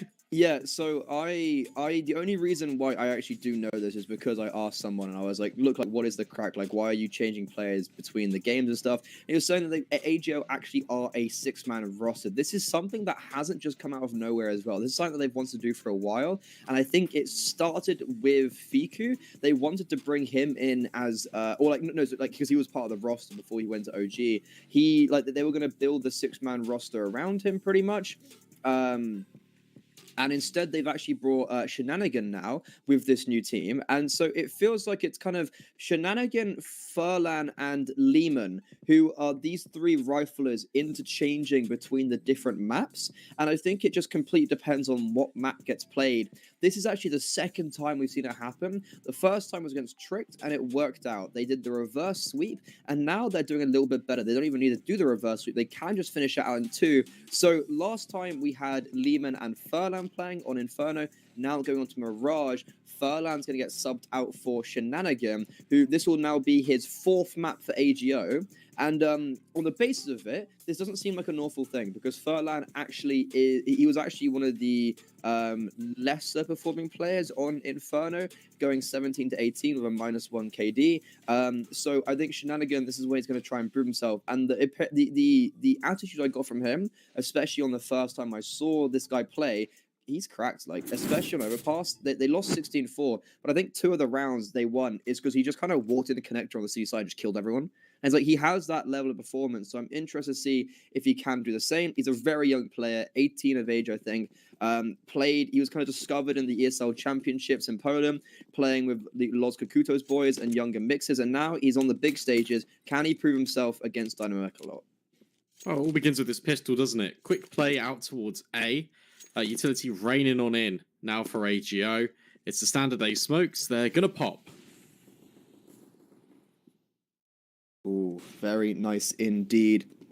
They get the bomb site completely for free. Valencio, no armor, is going to get hunted down, and that's a good start for Shenanigan. First kill for this whole game. However, the trades for Dynamo ECLOT aren't going to go in their favor, and Detour maybe just kind of going towards his death. Shenanigan gets one back towards CT, but the taps are crispy for Dynamo ECLOT. Jedko all alone in a 1 versus 2. He knows where they both are. They know where he is, but he has at least got a gush off on MBQQ. But Captain, okie dokie, that's clean. Yeah, that was an interesting round for AGO because it started off really nicely with the path in. Because how they addressed that is they went close to the smokes and they completely like negated the CT's line of vision. So then they went to get up close and swing on the issue. They did swing with 2. The scary part from there is that Shenanigan had the bomb. If that gets dropped, that's a little bit unfortunate. But from there, it's just one-on-one gunfights that all fall favor towards Dynamo ECLOT. AGO didn't group up as a unit in that afterfight. They didn't swing angles together. And that allowed the CTs for a pretty easy retake. I think, yeah, I agree with what you say, but I think they were also just unbelievably crisp. Like, those shots, every single one I saw seemed like it was a one-tap. Now, even though they did get the bomb down... Oh, Shenanigan, okay, goes for that solo peek. He does have that hero AK, but he will get dropped. Jedka does pick it back up. You praised him going into the series, Brandon. He was pretty good last game, wasn't he? Yeah, I feel like he's a very good player. I was pretty happy with his performance. I was glad that it's one of those where you say this player plays well, and then they absolutely don't. It wasn't that case, so that was quite nice for me. Gave my ego a little bit of a boost.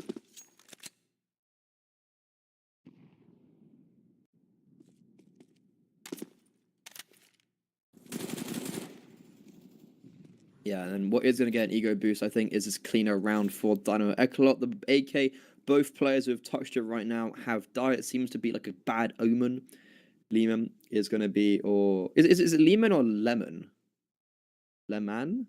Leman is how I normally do it, but... that's like, you know, that's a race course in France. That's cool. Yeah, it's a 24-hour... That's pretty... It's a 24-hour race course. There's like the really famous movie Ford versus Ferrari is from the man in 1966. Nice little trivia for you there. But he's actually doing quite good damage. This hero AK.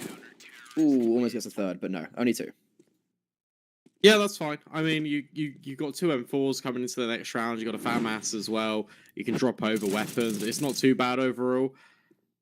Because that was the forced buy for AGO.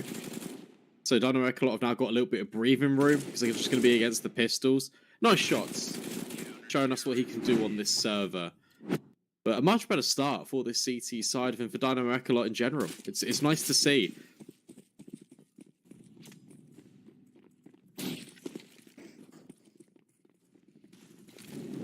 Yeah, I mean, it's a little bit different. I think it's very early doors. I think we don't want to be jumping to conclusions just yet of how well they'll do, especially on this first gun round. Their money is quite limited, so AGO on these rifles looking to absolutely farm. Shenanigan's got no head armor, so that's a little bit tentative sometimes. And Dito, okay, with this UMP, is just going to go and try and push himself underpass, and he'll find all of that for free, which could be really good for them.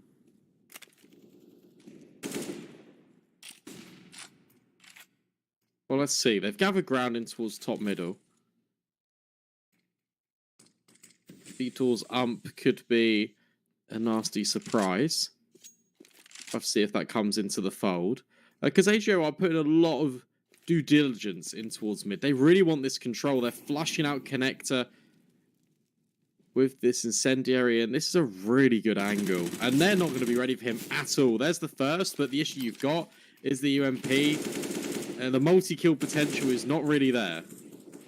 Yes, in the meantime, though, it's going to be PHR getting his first kill of the game, and this 3 versus 5 is now a 2 versus 2. MBQQ does even up the equation right there. He gets flashed off the angle, allows for the bomb to cross, but Kafida almost has the timing there, but not to be, and the bomb shall be planted, and AGO, they have good understanding of where these two Czech Republican players are. Yeah, I need to isolate these gunfights. MBQQ looking to step up through connector. There's no utility. Oh, that's perfect. But that's information gathered. As soon as MBQQ takes this fight, he needs to win it. He knows that the player is residing in towards the ninja boxes, but Jedka actually just slinks his way out and takes the fight straight to him. That's a really nice afterplant from AGO. That's exactly what they needed here. Round on the board. And especially considering that it was a 3 versus 5, as I mentioned as well, Dynamo ECLOT done really well to close off aggression, but the A bomb site quivered. It was relinquished eventually into the hands of the Poles, and now look at the economy for the Czechia side. You've got what, 2 Deagles, FAMAS. That only A1S is now dead, and it will get retrieved by Detour, and he will actually get one back. Okay, not the end of the world, especially with MBQQ just pushing like that. There's a lot of opportunity for AGO to work their way out towards A. The issue you've got is with this push, as you've just mentioned, Dynamo ECLOT can now just reinforce this bomb site based off this information. MBQQ could even come in really late on this flank.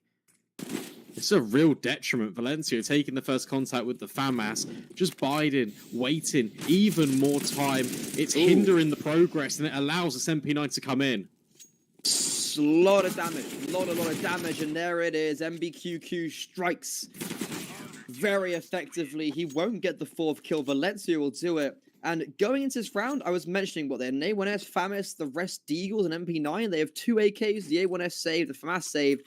Not a bad outcome considering you lost that initial contact, and Caspin will also get dropped over that AWP from MBQQ, who got an extra $1,800 in his bank account because of those 3 kills. And that's not ideal for AGO whatsoever, especially without the bomb going down. It's going to be a full eco going into round number 5.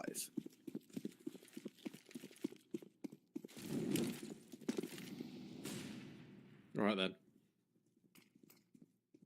Dynamo ECLOT creating more distance. Nice shot from Capson. He was pretty on point on Inferno. He was hitting a lot of his shots quite consistently.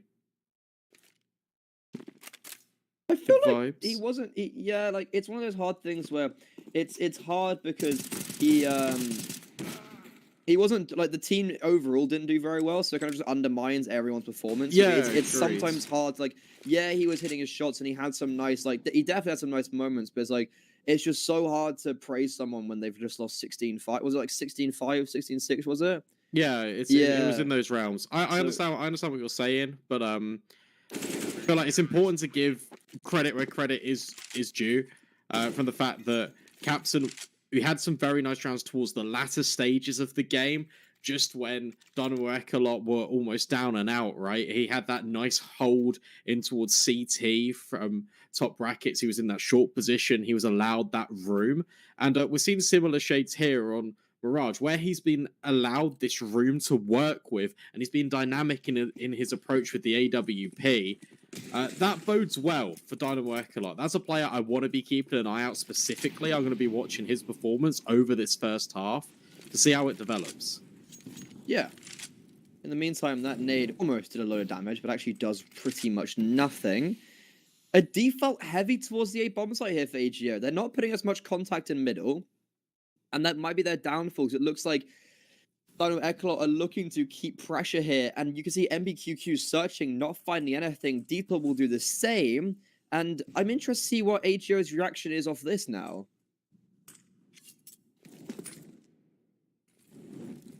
Detour finds another kill. Great molly. They beat the molly. Oh, no, they don't. They really don't.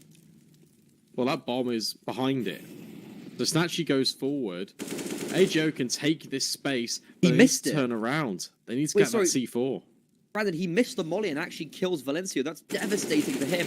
Shenanigan, the youngster, doing his little shenanigans, and oh, the devil in the smoke. Stewie 2K, who? He just walks through, gets two.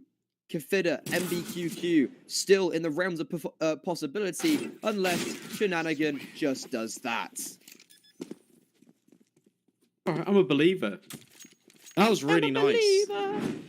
What's cool there as well is they're taking all the contact out towards ramp, and that allows that room for Shenanigan to work with. That second headshot is crispy, and the fact he's got the presence of mind to turn around and deal with another short player, that's nice. What a welcome introduction to the game.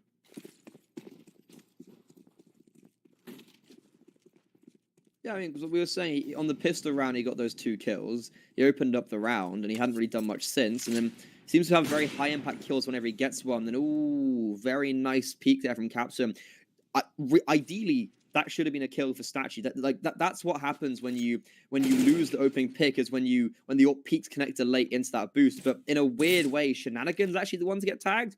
In the meantime, though, PHR up to his old shenanigans, and he will drop the AWPer. It's not going to get retrieved. He's going to make sure that it doesn't. He's going to put pressure in towards middle still, and now the A bomb is going to get encapsulated by this T side, and the trades are going to be perfect. Yeah, really nice work from LeMan on that flank out towards Palace. Finds both of the kills necessary. PHR, oh, even a just. That was a nice shot. That was clean. Yeah. And that's broken the economy as well for the CT side. $2,000 a player. This is big. This is the impact that LeMan has. That's huge. Yeah, those are sick entries, I'm not gonna lie. That's really, really good entries. That's clean. Broken the economy of Dino ECLOT. That AWPer, I think, did you see Captain? He did check underpass, then just kind of ignored it, and like he's in the middle, just neglecting that smoke. I feel like that's recipe for disaster, isn't it? Just the USPs. And the 50s and the I like what you were doing. It just sounded awful. Yeah, Shut up. Just the Macky Wacky 10s. Oh, wait, the USP's doing quite well. Oh, they're doing more than well. What? They're doing really well. Oh, wait, what? No. What? How is PHR on a what? Sorry, it was a 5 versus 3 against the full eco. And PHR might genuinely win this because the pistols haven't been able to be upgraded, because look at where the guns are. They're kind of down in the open. So PHR can try and hold on to them. But I feel like this is like, how?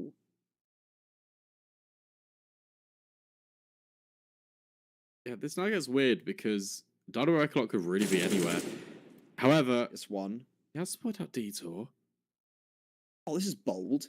Look at how open he's getting. I think he was really banking on the fact that Detour wouldn't peek after he's been shot at. PHR gets dinged at long range with a 5.7, and Detour will finish him off with that P250. Collects the AK, collects the AWP even, and that's huge. Yeah, how? That there is no way in tarnation that should have ever happened. Especially like they're literally winning gun battles against AKs. Like Kafida's literally dueled an AK and won. I'm not sure. He's to even locked that one in. I think he started underpass and then pushed through. Yeah, he did with the P250, was it? Yeah, that's pretty wild. Impressive. More okay. So is that a round where it's impressive for Dino ECLOT, or is that an absolute blunder for AGO? I'm thinking more of the latter. Yeah, I'm saying that's like, you know, you got to give credit where credit's due. However, there's no way in hell that AGO ever should have lost that, and I think that's them more doing badly. Nice smoke there. Allows MBQQ to firmly set up in towards the apartments. AJ, I've been able to buy again, but that is certainly a round that they should never be losing. Shenanigan looking to take control in towards mid with the rest of his team, and these grenades, they looked pretty good, but the damage is really negligible.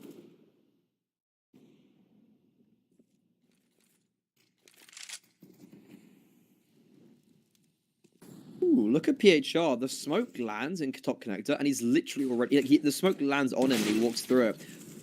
Captain still goes for that pre-aim, and he still has an idea that the player could be there. And, oh, Shenanigan goes with the bomb. He goes trying to dual detour. It would have been great if he got the kill, for instance, but because he doesn't now, the bomb's out in the open. Le Mans all by himself.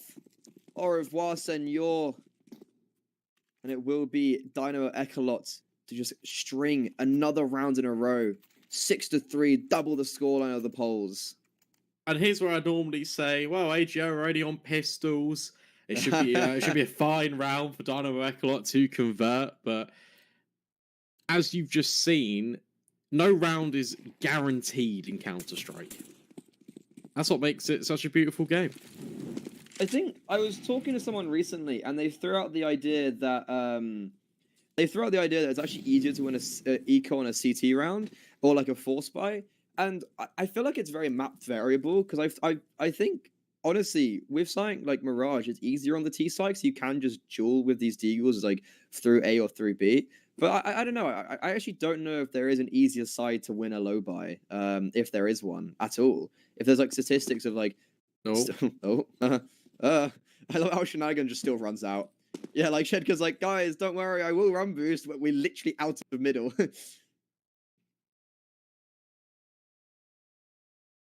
Have groups in towards connector. Detour holding for a potential push in towards jungle, but no. There's a nice shot. Le Mans found MBQQ, and now the pistols, well, they looked to be trying to overwhelm, but Valencia has really repaired the damages. Now the rest of the rifles can step in. It's completely fine. Crisis averted. Yeah, it really all comes down to Valencia's transitioning from those two players coming up connector. He lines them up quite nicely. I think he got a lot of damage as well on one other player, which then allows for Capson to get a USP kill. But it's also the fact he got the Palace kill. If the player Palace was able to execute Valencio, he would have then been able to dispatch with the 3 HP AWPer. Would have been then being like a 3 versus 2, for instance, and a lot more winnable for AGO. However, with that all set in mind, this is a topsy-turvy affair indeed. 7-3 for the Czechia team. On the opponent's map pick, who, to be fair, as much as we have been praising AGO for their Mirage abilities, and I think that's like just recently they've been playing super, super well. I think it's out of their last 6, they've won 5 of them. And the only team they lost to was Fnatic Rising in a close affair on ECL. Whereas ECLOT, to be honest, they're not as dominant. They've had like a little bit more here and there success, but this is also a map they've played 24 times, and they still have won it in a positive manner. Most recently, 4 days ago against Falcons, 16-6, and the day before that, eSuba 16-9. Yeah, that's strong. I think that has more effect when you're winning like 2 in a row. It's like, okay, we can have this.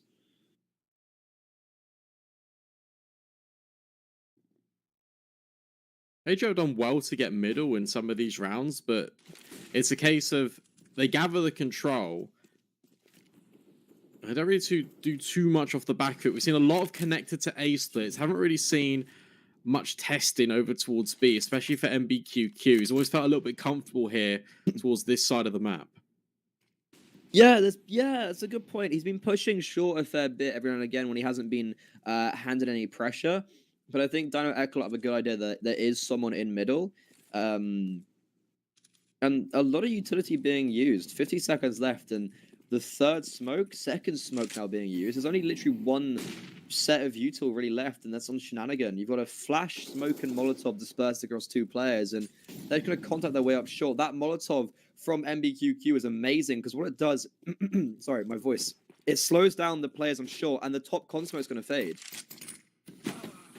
Part of his spots one, and it allows Capson just to post on the angle. Shenanigan trying to come in towards short. Jedka has got an opportunity, but no, what a shot from Fider. Le Mans thrown into a 1 versus 5. Does get a consolation kill, but Detour wins the round for ECLOT. That's the half one out as well for this CT side. 8 rounds on the board is perfect, and this is night and day from that first map.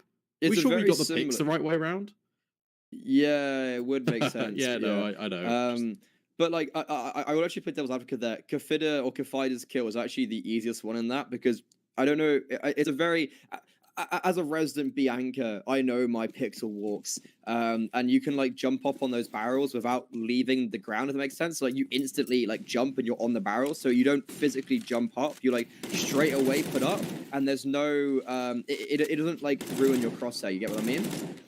So it's actually a really strong angle to play. Like you instantly have an elevated position, and it can catch them off. But an A pop with a mid play, and I think these M4s, they are just overpowering the Polish team. And Jedka, he actually has 2 of the P250, won't get the bomb down. Vitor is going to run him down, and continuing on his success on Inferno, 14-7. He's not having too shabby of a performance.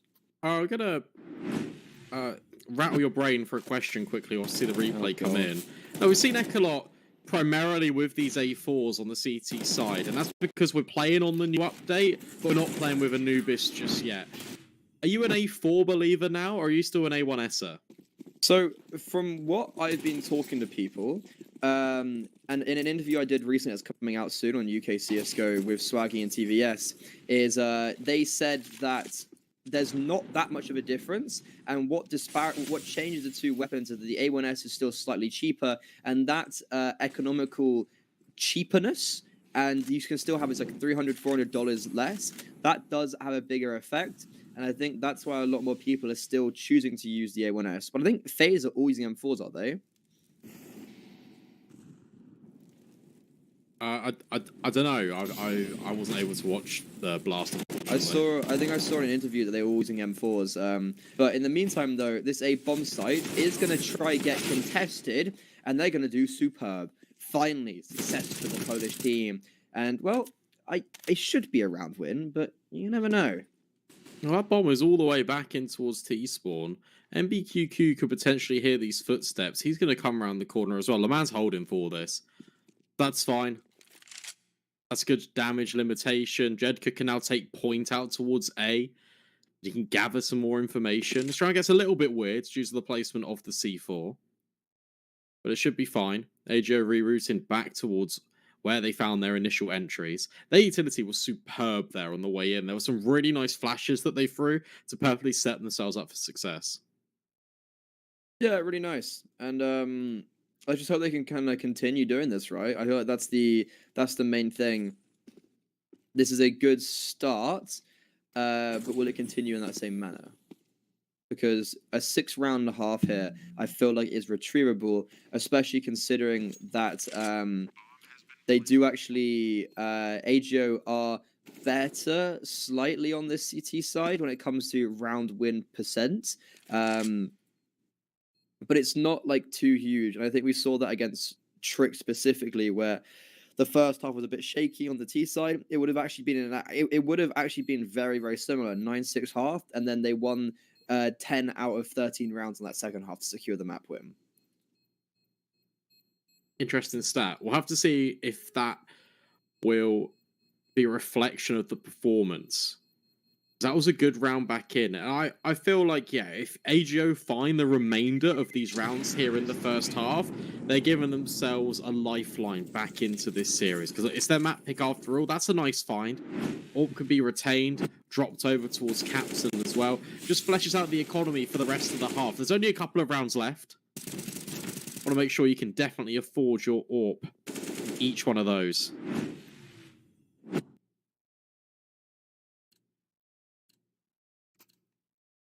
Ronan, what are you? Are you A1S M4? I've swapped to the A4 for a bit just to kind of test it. But we'll see. I'm still A1S.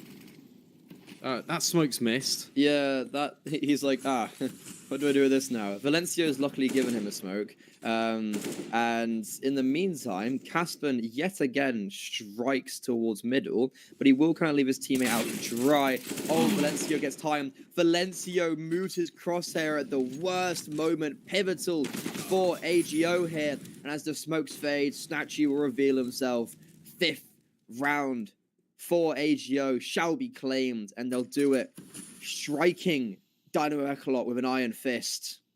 Oh, I feel so bad for him. That's Counter-Strike timing at its finest. Really is, he had the right read as well. That's the worst part about it. He knew that if he played close to those smokes, that he could potentially be the thorn in AGO's side, but no, unfortunately, just moves his crosshair at the worst opportunity. As I'm speaking over that, Snatchy hits a banger. And AGO, they will find 5, and they eliminate all of the rifles out of the ECLOT's hands. Look at this. Lovely shot. Snatchy is someone that I'm really looking at. I'm like, is he going to do something ever? Like, he's really not had the greatest performances recently, especially being the AWPer in the squad. 5 to 11, like, yeah, granted, gets a kill in that last round, but come on. I think on the City side, I'm definitely looking at him to have more of a defining factor, especially got Caps on the other side, who's been very successful. And now, this is a strange buy for AGO. Sorry, for Dynamo ECLOT. AGO, I was just thinking, they've never actually gone towards the B-bomb site, and now they will. The only problem is they will, and Detour, he gets a kill in a dink. That's not bad, all in all. But NBQQ is unable to work with that pandemonium. Look at Capson, though. Yeah. Oh, snap! You can't speak now. Sorry, I'm a child.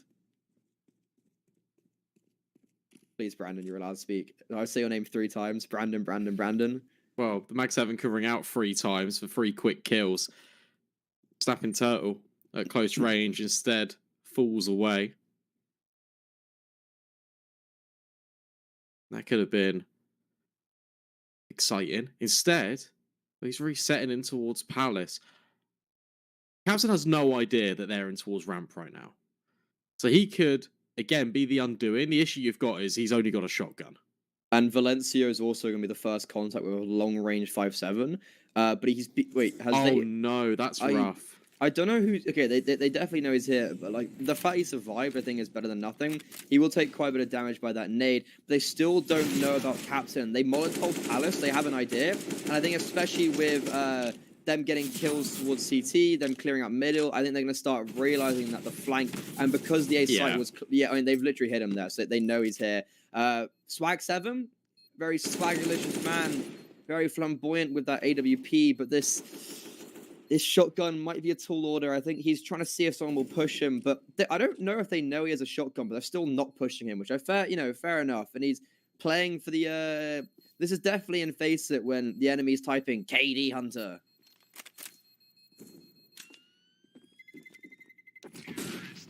Oh, it even blows up to the bomb.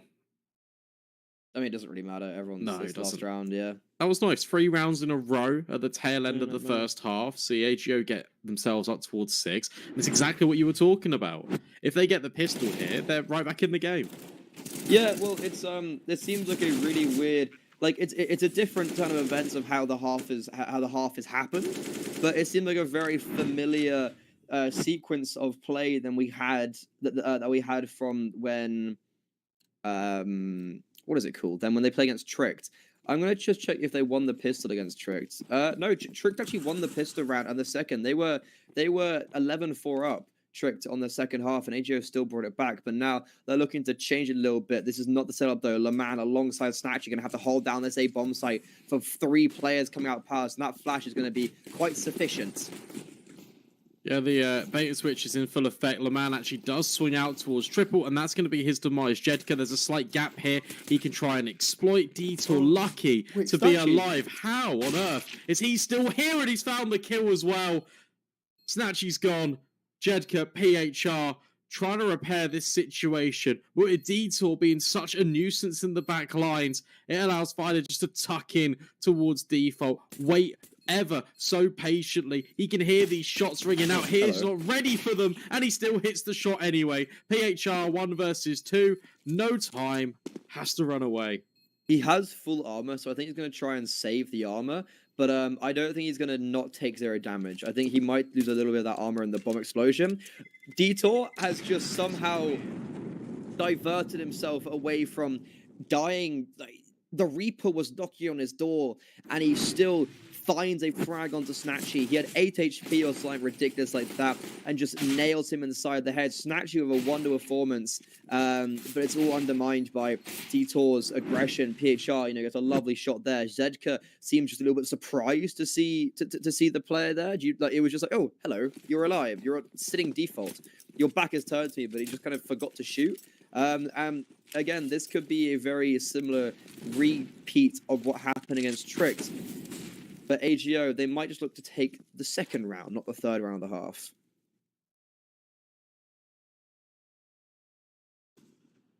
There's a force buy. Couple of scouts. Put them together. Does make an AWP. MBQQ just holding for aggression on the extremities. Meanwhile, his teammates have taken good advanced control in towards connector. It's going to be a split on towards the A bomb side. Detour working his way back in with the bomb and the AK. Now the utility starts to deploy out. Shenanigan is about to be brought into action. He has to go huge here. Snatchy, that's a lot of support. Oh, Snatchy. I literally went, you know what? I want to see this Orpa do a little bit more. And he's done quite a bit already so far in this game. He's going to get tested by the smacks up close. Almost actually hits the player behind him that everyone's blind.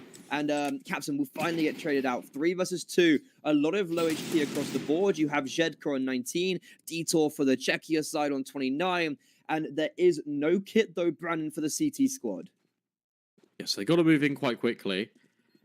Good news is they are doing that. They've got a smoke for the bomb as well. Well-placed grenade could eliminate Detour. With Fider going down, it's only a matter of time before Detour needs to swing and reveal his position. That's a nice defuse. AGO force back up. And it's with Snatchy's scouts, they're able to take away this hope. Bring it right back in immediately. And you've got a bomb plant again. If you're Dino ECLOT, are you forcing back into this, or are you just taking a partial buy? If it was me, I'd say forced. I'd say, well, actually, considering it's 10-7, so what, you're going to have 1,400, or it depends, wait, is it 1,400 or 1,900? Okay, so partial, right? Yeah. Yeah, I think because of the bomb plant, what I don't agree though is if you're gonna invest anything, you either go away. I don't like how like Detours bought armor and Deagle. I don't like how Capson, MBQQ, and Valencia bought pistols because they're physically not gonna have a good enough buy next round. If you eco, you buy nothing, and you have a proper buy next round. I feel like Dino ECLOT, a little bit of like, oh guys, we're winning, let's get some kills with the pistols have come out. Holding for a potential push. Shenanigan could walk straight into this Deagle. Or Snatchy. Oh, no. Never mind. Snatchy says no. That's the highly invested player removed. Capson is still here.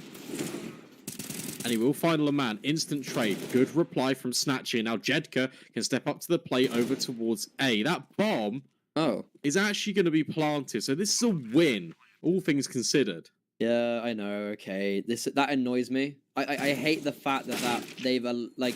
I really dislike the fact that because they've got the bomb down, my point theoretically is nullified because like they've made the money back and like MB. Yeah, that really annoys me because it shouldn't. Like that shouldn't have happened. You can argue the point about Detour still because I agree he shouldn't have bought Kevlar because he'd be on 4,000 and he could have an AK instead. What he didn't even get a kill because like Captain and MBQQ got a kill. But it's like Captain saving for an AWP still. Like if he hadn't bought that Deagle, he would have had 400 more, so that would have been 2 flashes. Because he did get a kill with the Deagle, so he got 300 loss bonus. So I don't know, like or kill bonus rather. I don't know. I guess like it works, but I'm annoyed it has. Ready's a stickler for those purchases. Great nade. Follow-up spam not quite connecting, but the utility will instead. Puts Detour in an uncomfortable position where he has to expend his smoke. Another follow-up incendiary. And that one lands a little bit further. Blind. That's perfect. And look at this nade again. They know he's there. They saw his armor. So you see that smoke that has like a gap towards Delpan. So he's been seen towards Delpan. Snatchy, what a gremlin smoke that is. I haven't seen that in a while. You normally put it there. So when you're jumping short... Firstly, what a round made you, but secondly, that smoke there, if anyone's realizing that's actually like that's on purpose, they've thrown that. You normally throw it from spawn. I don't know if they threw it from short. I didn't see where it was, but when you're jumping towards short, I used to throw it for if my AWPer, for instance, is peeking, but he has a rifle. So if someone's peeking short and jumping up there with a rifle, you want to smoke that because it gives them so much space to work with. Whereas with the AWP, I actually think you don't want to because it actually does kind of screw up your vision a little bit. When you've got the rifle, it's grand, but when you've got the AWP, it's quite difficult.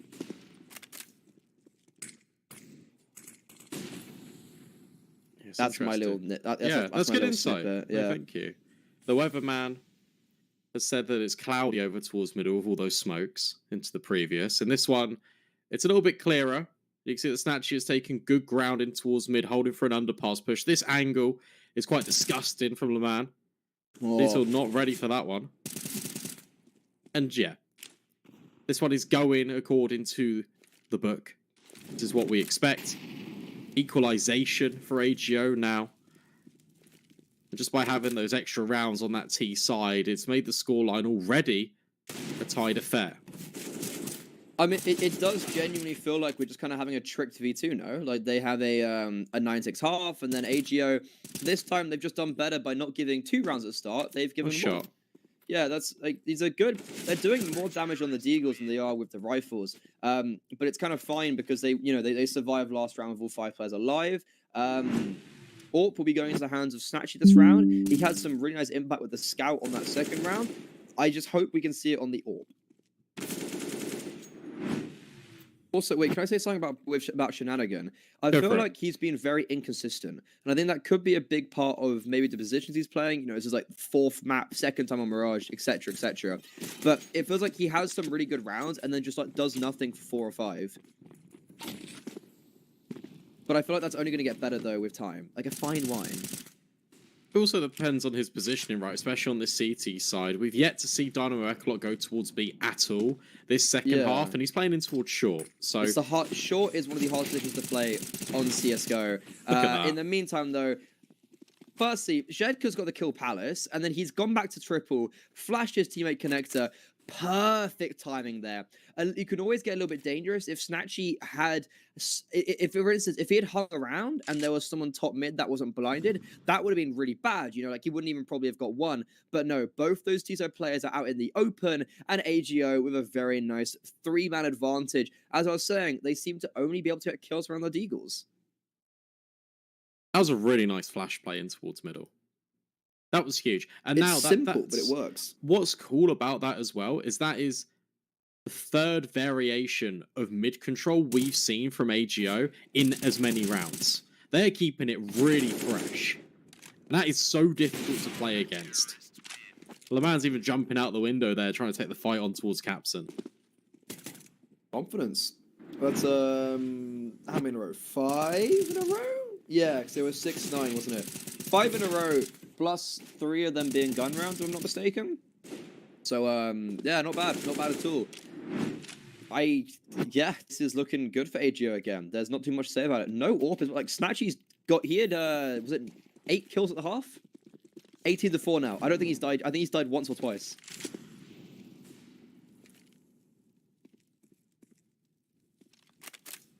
Back on the pistols. No bomb plants in a while for ECLOT. They'd love one here. Quick play. Fired removed immediately. Jedka is now under pressure, but he still turns on a swivel. Valencia will immediately trade, and LeMan actually drops into his death. That's an AK that's now recoverable.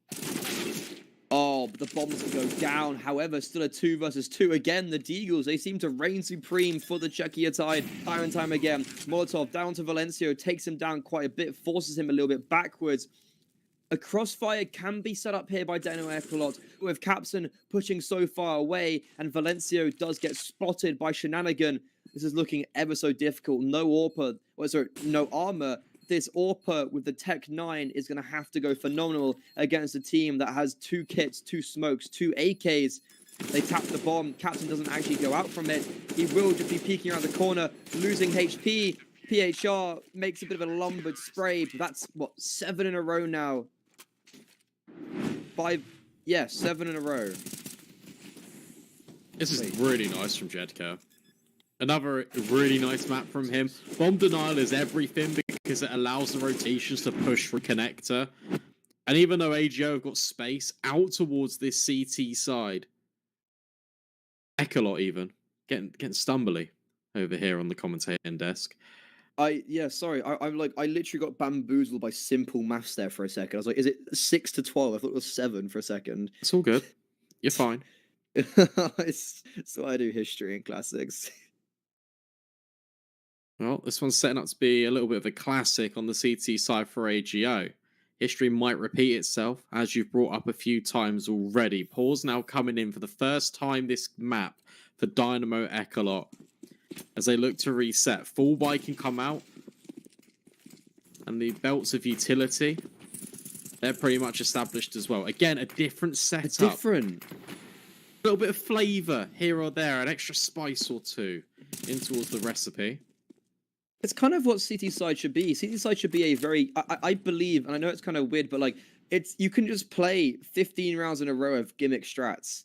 And if you have gimmick strats up your sleeve, and if you're like, okay, we're gonna be taking mid control, and this works because we haven't been pressured in underpass that much, we can do something like this.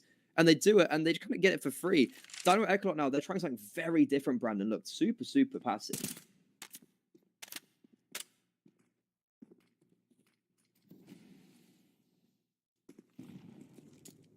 Great nade.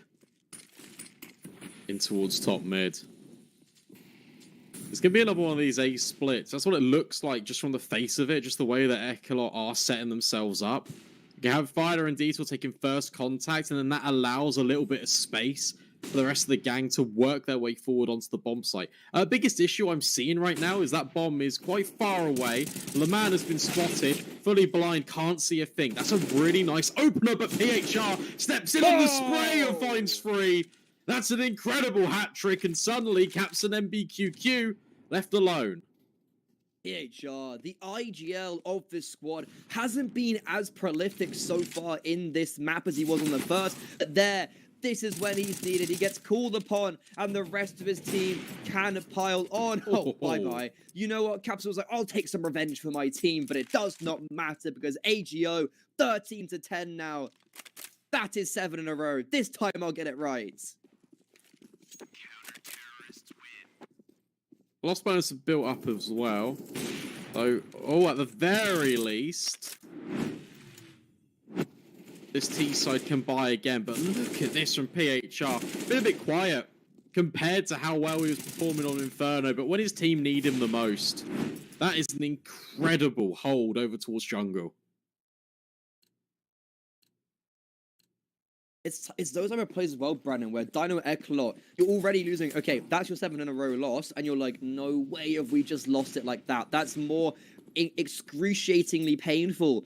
And, this aggression. Jedka's just gone, yeah, you know what, I'm going to kill them all. I think he does think they're on an eco or a low buy because, you know, they bought last round. But they seem to be in this kind of element of, like, we'll just buy and buy again. The fact he gets a kill on Kafida, so firstly the IGL, he's had a stinker of a series, will die. And then MBQQ gets naded for 47 HP on Loku Maloku, and this is Polish CS to the max, baby. That's a nice flash. Allows Jedka to have another swing in. Second bite at the cherry. Instead, MBQQ looks to take point in towards connector. We've seen this a number of times from Dynamo ECLOT with a mixed success. LeMan does find one, and suddenly all the kills in the feed are the CT side, completely stripping away this attack. Valencio last alive, and it's just simply too many players. AGO are just walking this one over the finish line. Yeah, I mean, this seems so inevitable that this is going to be a 2-0. And I genuinely can't remember the last time I think I actually casted a 2-0. I think I'm cursed with, like, a 3-mapper. I don't know why. Not sure, mate. Not sure, bruv. But it's Tech 9 though, and the Deagles and the Mac 10s. We know from a lot of recent history that this is when it gets dangerous. But I think the momentum is just so favorable right now for AGO. And this is, again, a little bit of a different variation. LeMan will do perfect to, once again, just nail Kafid. He's had a rough one. What I'm looking at is Capsum. He's still in middle. He hasn't been seen yet. He will finally get noticed, but in the meantime, everyone else is dying around him. And PHR, wait, I was gonna say PHR hears him, but it doesn't matter. And okay. Crisis advertives. The madness has been secluded, and AGO are just relinquishing any sort of, sorry, not relinquish, they're subduing any sort of control that Dynamo ECLOT are trying to take. Still dangerous. I wouldn't count Detour out. He has picked up an AK. He's got 8 but, HP. Yeah. I mean, he was looking the right way. he was looking the right way. I was trying to set that one up, you know what I mean? Like, you gotta storyline it a little bit. Detour has been the consistent performer for ECLOT. You hyped him up in the pre-game. Just trying to tie back that narrative in, but unfortunately Snatchy is well aware of his potential tricks. Silences him. And now AGO got 5 series points. Like, he has actually been doing well, that's the thing. Like, he has been... Detour, he had a good start to Inferno, Mirage and Inferno. He was crisp on those entries, but yeah, this is match point. No, we've still yet to see a NorPal for the CT side, but it's just been going so well, so why would they? MBQQ, the first time I think he's actually laid a foot on this B bomb site for the T side. Bit of a weird one. He's just by himself on the B bomb site. But I guess PHR will just kill him. Yeah, and I think a big reason for his lack of stats this half, or sorry, this game, is probably just because he is the B anchor, and like, but whenever he's been needed, he does well. 15 to 15, I feel like it's the most epitome of a B anchor scoreline, right? Yeah. Definitely feels like it. Yeah. It's done well. So is, I think, Shenanigan. He's playing short. That's a hard position to play as a youngster. That's seriously difficult. You really have to know how to play short, and you need to know, like, I think short on both, ironically, short on Inferno and Mirage, I'd say, the 2 hardest positions to play on those maps, and he's taken one of them, and he's taken them well. I like this as well. Double under Palace. Molotov, though. 1 Molotov secludes all of this. Lima is going to not get cleared. He gets one, and again, that's all that he needs, because Jedka's been laid up perfectly. Caspin walked into him, and that... Jedka! Oh, okay. He went, you know what, Shenanigan? I know that you need 1 more kill to get a... He was like, you need 1 more kill to get 14-14 to go even? I'll give you that one. I'll give you that. Doesn't really matter too much, and, well, Dino ECLOT, they get destroyed. Yeah, that was very convincing on the CT side. Not for just Mirage, but also Inferno for AGO. And that's exciting. Look, this roster's a cool story, right? You've got that 6-man potential. You've got Shenanigan being put in these hero roles. Normally, you have one of your best aimers that plays out towards short on Mirage, because it is such a difficult position, as you said. And yeah, well, he's been given a lot of responsibility, and it's exciting to see how his progression will continue to develop as the roster transitions into this 6th player, and also just how he adapts, because as you said, that's his 4th map played with AGO. So that's very cool. We're not saying goodbye or eliminating any of those teams. Dino ECLOT drop into the 1-2 bracket in the Swift stage. AGO push on. They are now 1 win away from the playoffs. And speaking of ones, we've got 1 more best of 3 to bring you in just a little bit. It's going to be Illuminar versus eSuba. Again, that's going to be a very interesting matchup. Given the potential both of these teams. It's another Swiss stage game where both of them are tied up in the 1-1 bracket. But for now, what we are going to do is throw this to a very short break. When we come back, it's going to be the final best of 3 of the day. Don't go too far, and we'll see you in a little bit.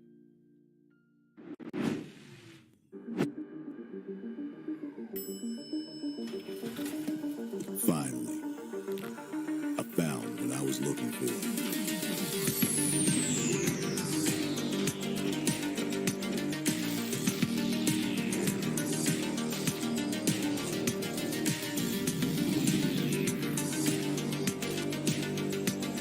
Now that my search is over, it's gonna be a tough choice. But fortunately, no need to choose when you can just have them all. Buy and sell skins on bitskins.com. Your one-stop shop for all CSGO skins. Win up to $1 million with your CSGO esports predictions. Simply guess the kill scores of the 10 players in a CSGO match. The more you guess correctly, the bigger the prize. You'll need at least 2 correct predictions to win a prize. Guess all 10 correct and win $1 million. Experience the exciting new way to add a little prosperity when watching esports tournaments. And register now to receive a free entry ticket upon sign-up. Predict kills, win millions, prosper. Tired of boring case openings? Do you always get only cheap skins? The Hellcase website has tons of options to upgrade your inventory. It's up to you to participate in giveaways, events, or compete with other players in opening cases. Hellcase, your world of expensive skins.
Thank you.